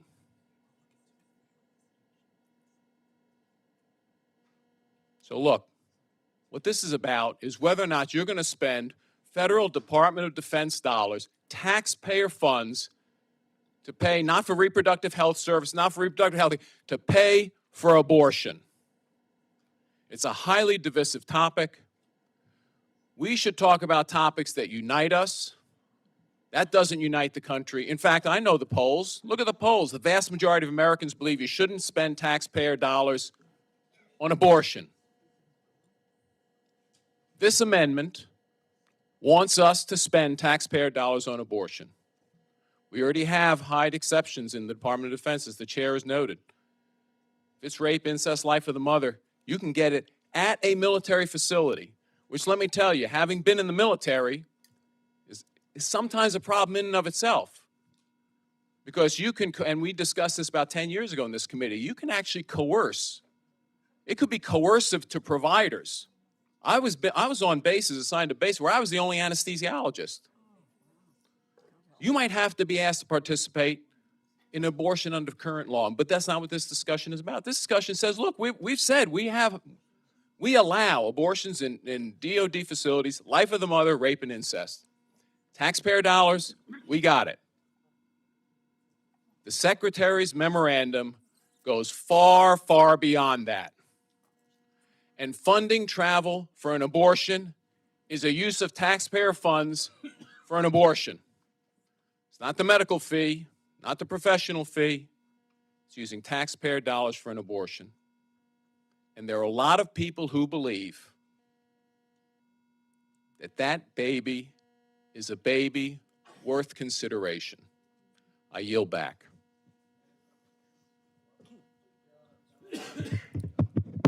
Ms. Frankel, please, is recognized. And would you, members will suspend their conversations. It's hard to hear what's happening there when you're talking, please. Okay.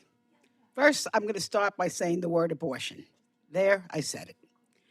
But I want to diverge a second. I thank everybody who served. The reason I want to diverge is that these issues that affect our men and women service are very personal to me. I mean, I had a son who served. He never did or will need an abortion. But here's what I remember is when he signed up to go to Officers of Canada School in the Marines.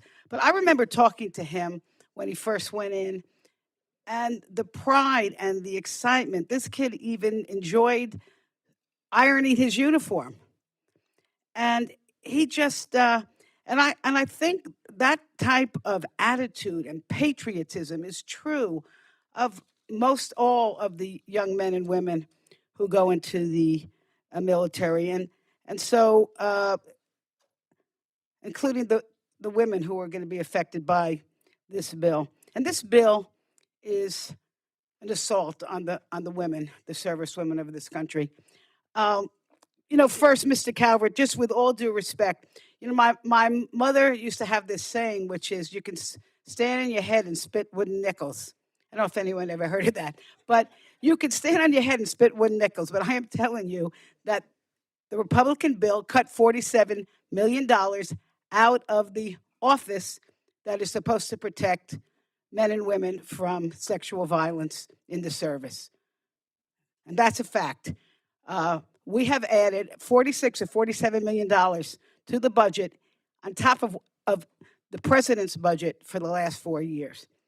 And I just say it is not a good look. The reason I bring it up, it is not a good look to cut the funding in that office and at the same time basically trapping women in states where they can't have access to abortion. And I'm going to ask Mr. Pocan to help me. This is really going to make the point, everybody. I want you to look at this map.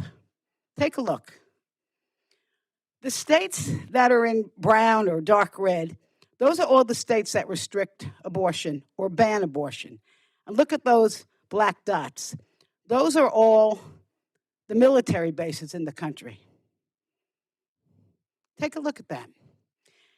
So when you say, oh, it's so easy to get an abortion, no. If you are in, look, any of these states that are darkened, and you are a woman who do not want to complete your pregnancy, where do you go? No, even if you have near death or rape or whatever, you're raped, you can't just walk in and get an abortion on your base. It's illegal in that state.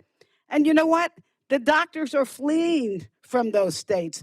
The clinics are closing in those states.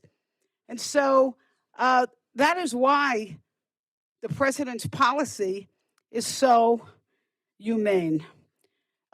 Because you can see there are about 200,000 active women in the military. Some of them at one point may live and work in any one of those bases in those states. So, and it's been said, and I'll say it again. Obviously, men and women in uniform and their families do not control where they are stationed. And due to the nature of military service, they're frequently required to travel or move to meet operational requirements. And just to repeat what one of my colleagues said, if I would have showed you this map a year ago, we're getting at the anniversary of Dobbs, you wouldn't see all those darkened states. You would see in state after state where a woman could have access to an abortion. So the Department of Defense made the correct and moral decision to establish travel and transportation allowances for service members and dependents to travel to access non-covered reproductive health care. That is what they call it, non-covered reproductive health care. And as been said, if it's an abortion, the member is required to pay for themselves. So the Biden rule ensures that service members and their families are afforded the time and flexibility they need to make private healthcare decisions, and ensures that service members are able to access abortion regardless of where they are stationed. And this bill undermines all that. This bill undermines that rule. So let me I'm going to conclude with this, Madam Chair. All women, including service women, should have the right to make their own personal decision about when and if they want to start or grow a family without interference from politicians. Our service women, like the men, they leave their home, their families, their friends to serve their nation. They train hard. They have patriotic dreams. Ms. Mang, will you give me some of your time? Thank you. What? They train hard. What happened? Oh, I'm sorry, Madam Chair. Ms. Mang. Oh, yes, I would just said that your time is expired. Oh, I'm sorry, yeah. Mhm. To Ms. Frankel. Mhm. Mhm. Oh. You have to be recognized. Yeah. Yes, please. I'd like to yield time to Ms. Frankel. You're right. All right, I'm finishing up, really. I should say, I'm finishing up here. Okay, listen, now this is a serious point I want to make. Our service women, like the men, they leave their homes, their families, and friends to serve our nation. Some are willing to risk their lives. They train hard, folks. They have patriotic dreams and goals that should not be blocked, depending upon what state they serve in. We trust them with our Black Hawks, logistics, special ops, and we should trust them to make their own personal decisions whether or not to continue a pregnancy.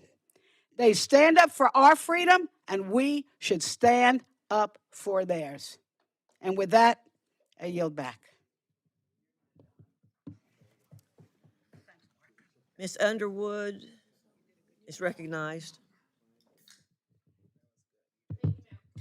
Thank you, Madam Chair. I wanted to start out by saying that abortion is essential health care.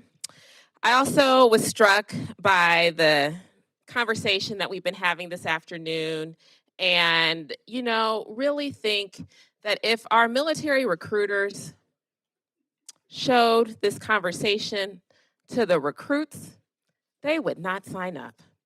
And what a great disservice this is, as we are seeking to equip our military with the best and brightest in our nation to make sure that we maintain our readiness. And with that, I yield to my colleague, Ms. Wasserman-Schultz. I thank the gentlelady for yielding. I want to just draw your attention to the Merriam-Webster definition of consensus. General agreement, unanimity. The judgment arrived at by most of those concerned. Group solidarity and sentiment and belief. Not only is there no consensus on the issue of taxpayer funding of abortion, on this committee, which this amendment does not deal with, there is an overwhelming majority of Americans that don't agree with the majority party in the House on a woman's right to make her own reproductive decisions, which include the right to terminate a pregnancy.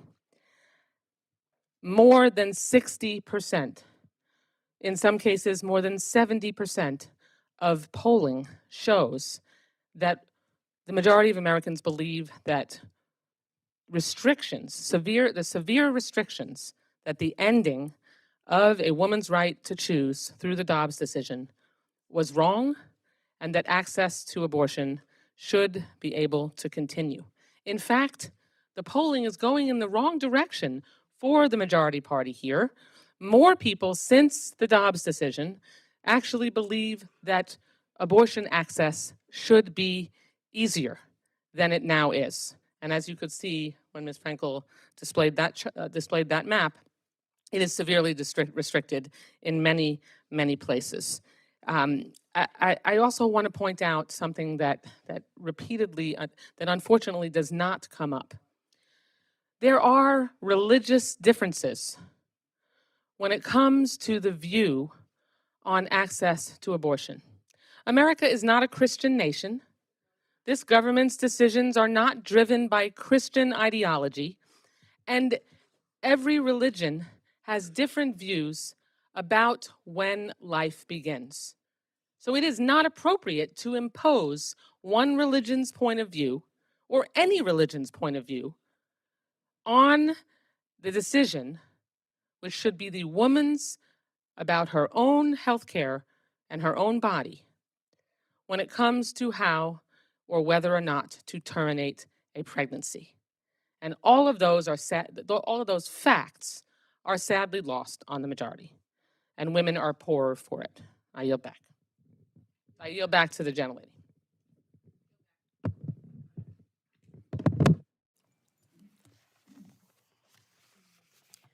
Ms. McCollin, reorganize from 1 minute to a close, we have the authorization to make a decision. Right, okay. Am I recognized? Thank you, Madam Chair.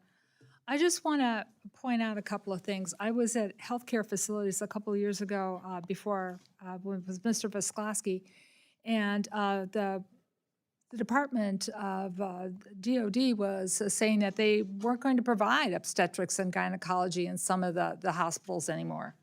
So this isn't like it's available every place, everywhere. It's already being limited at some of the federal facilities. So a woman might need to travel. Yes, she might need to travel. And the other thing is, this is serious what's happening with doctors with miscarriage. When you're having a miscarriage, it's an abortion at the end. They abort the pregnancy. It's a DNC. It's a term I'm not afraid to use either. But I just want to really hear what's going on with doctors right now.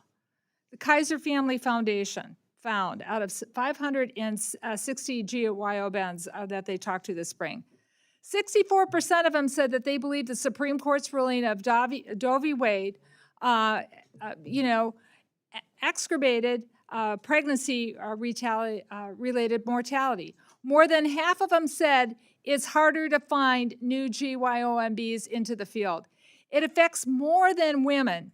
It affects women seeking abortions. It affects their health. In states with abortion bans, 6 out of 10 doctors expressed concern about the legal risk coming to them when making a decision about patient care. Many women are pregnant, many women experience miscarriages, and it makes things difficult for doctors when things become complicated. Providers are having to answer questions about their judgment. So I support my amendment, and I would like us all to just think about the woman that I stood with at the beginning, who received the worst news of her life. She has to terminate her pregnancy. The question is now on the amendment offered by Ms. McCollum. All those in favor say aye. Aye. Those opposed say no. No. In the opinion of the chair, sorry, what? Finish with this? Okay. In the opinion of the chair, the noes have it, and the amendment is not adopted.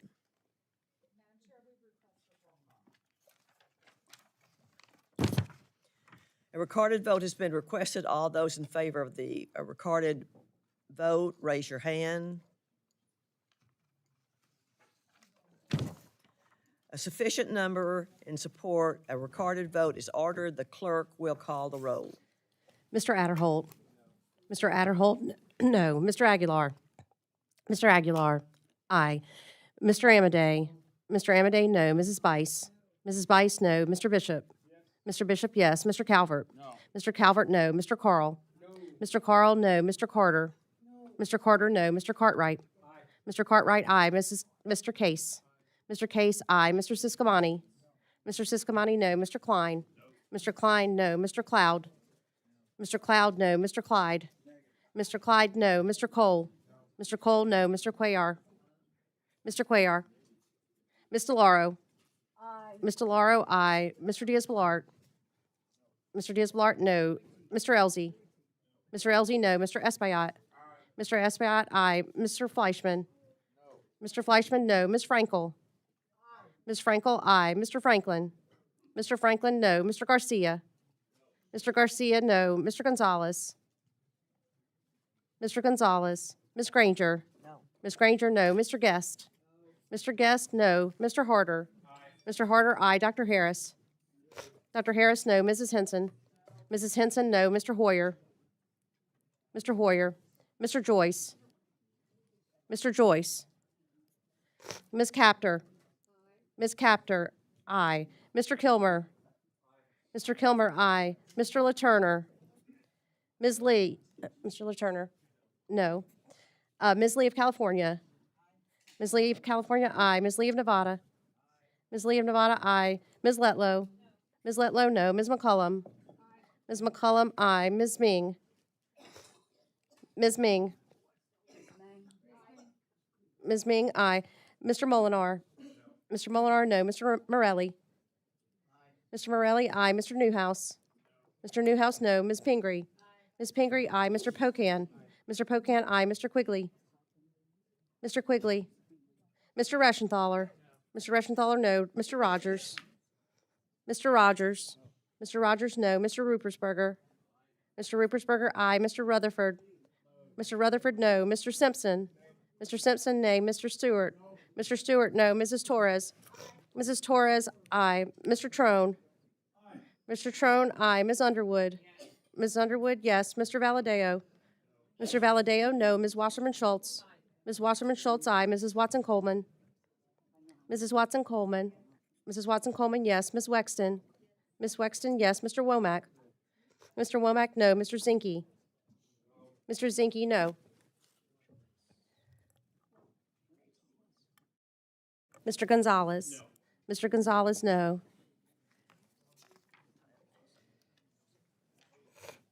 Does any member wish to record their vote?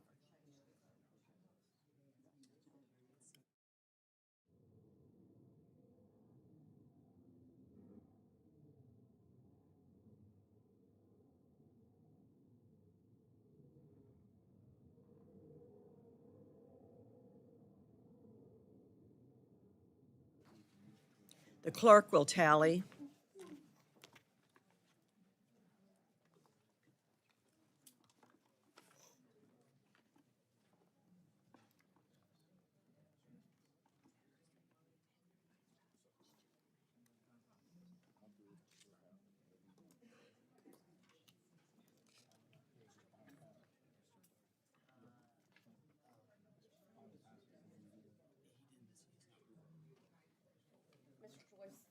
He's going to do final passage. Mr. Joyce is not recorded. Mr. Joyce, no. Al's going to do final passage. What? Al's going to vote.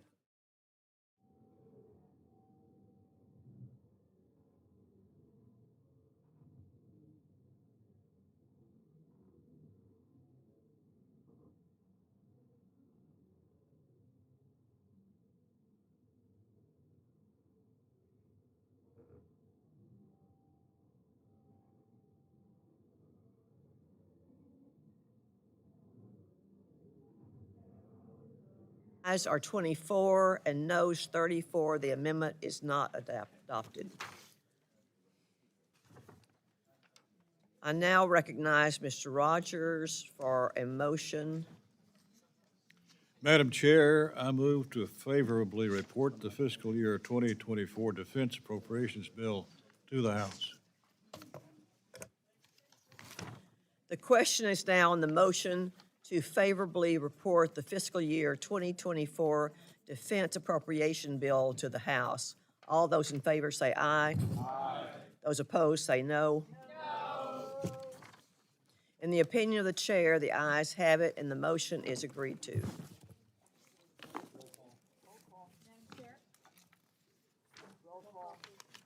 Roll call.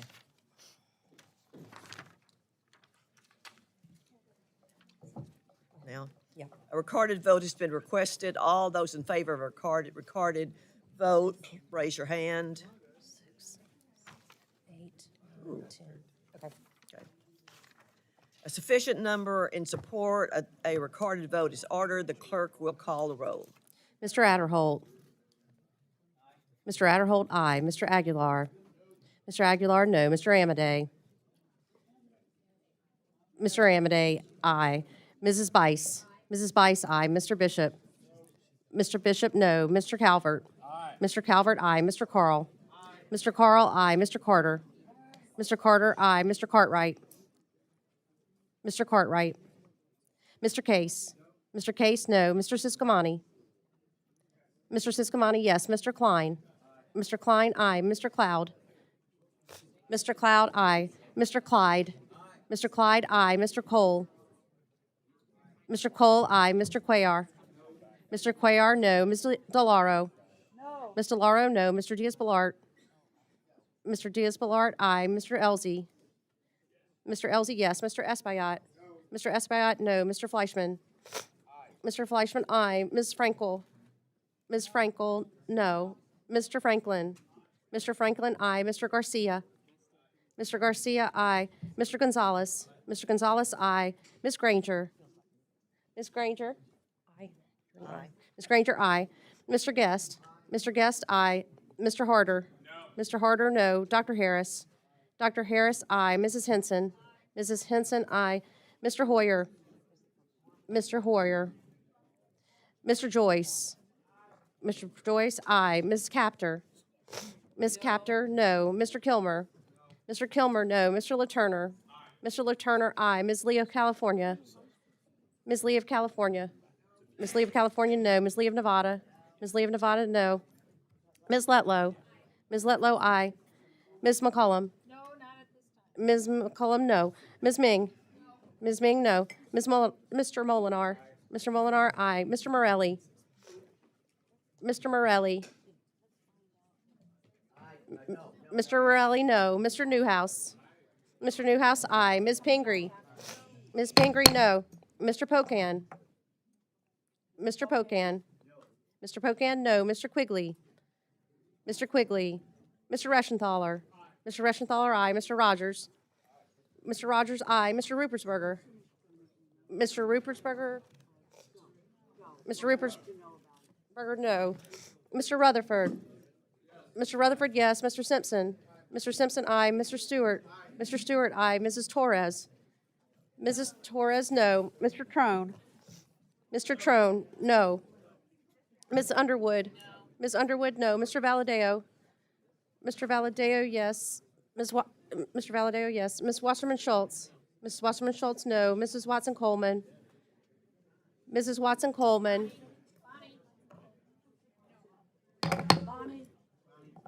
Mrs. Watson Coleman. Mrs. Watson Coleman, no. Ms. Wexton. Ms. Wexton, no. Mr. Womack. Mr. Womack, yes. Mr. Zinke. Mr. Zinke, yes.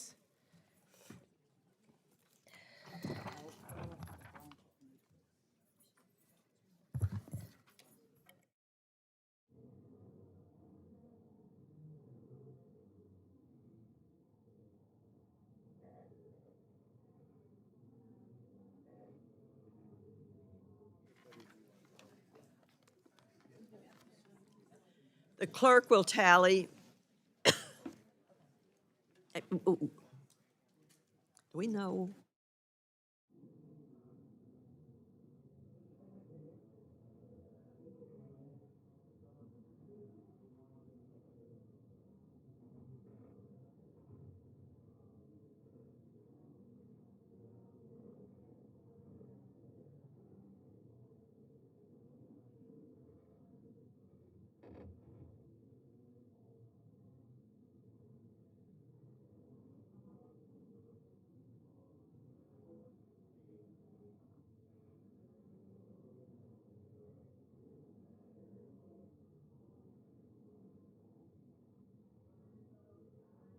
For the noes are 24. The motion is adopted.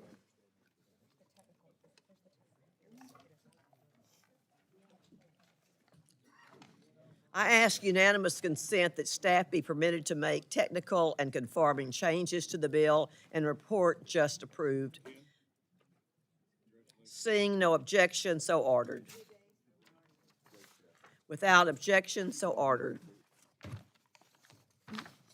The committee will now stand in recess, subject to the call of the chair. We'll resume consideration of the defense bill immediately following the joint address. No, I'm sorry, the energy and water bill. The energy and, following the, wait a minute, following the, Joint address, yes. okay. I'm done.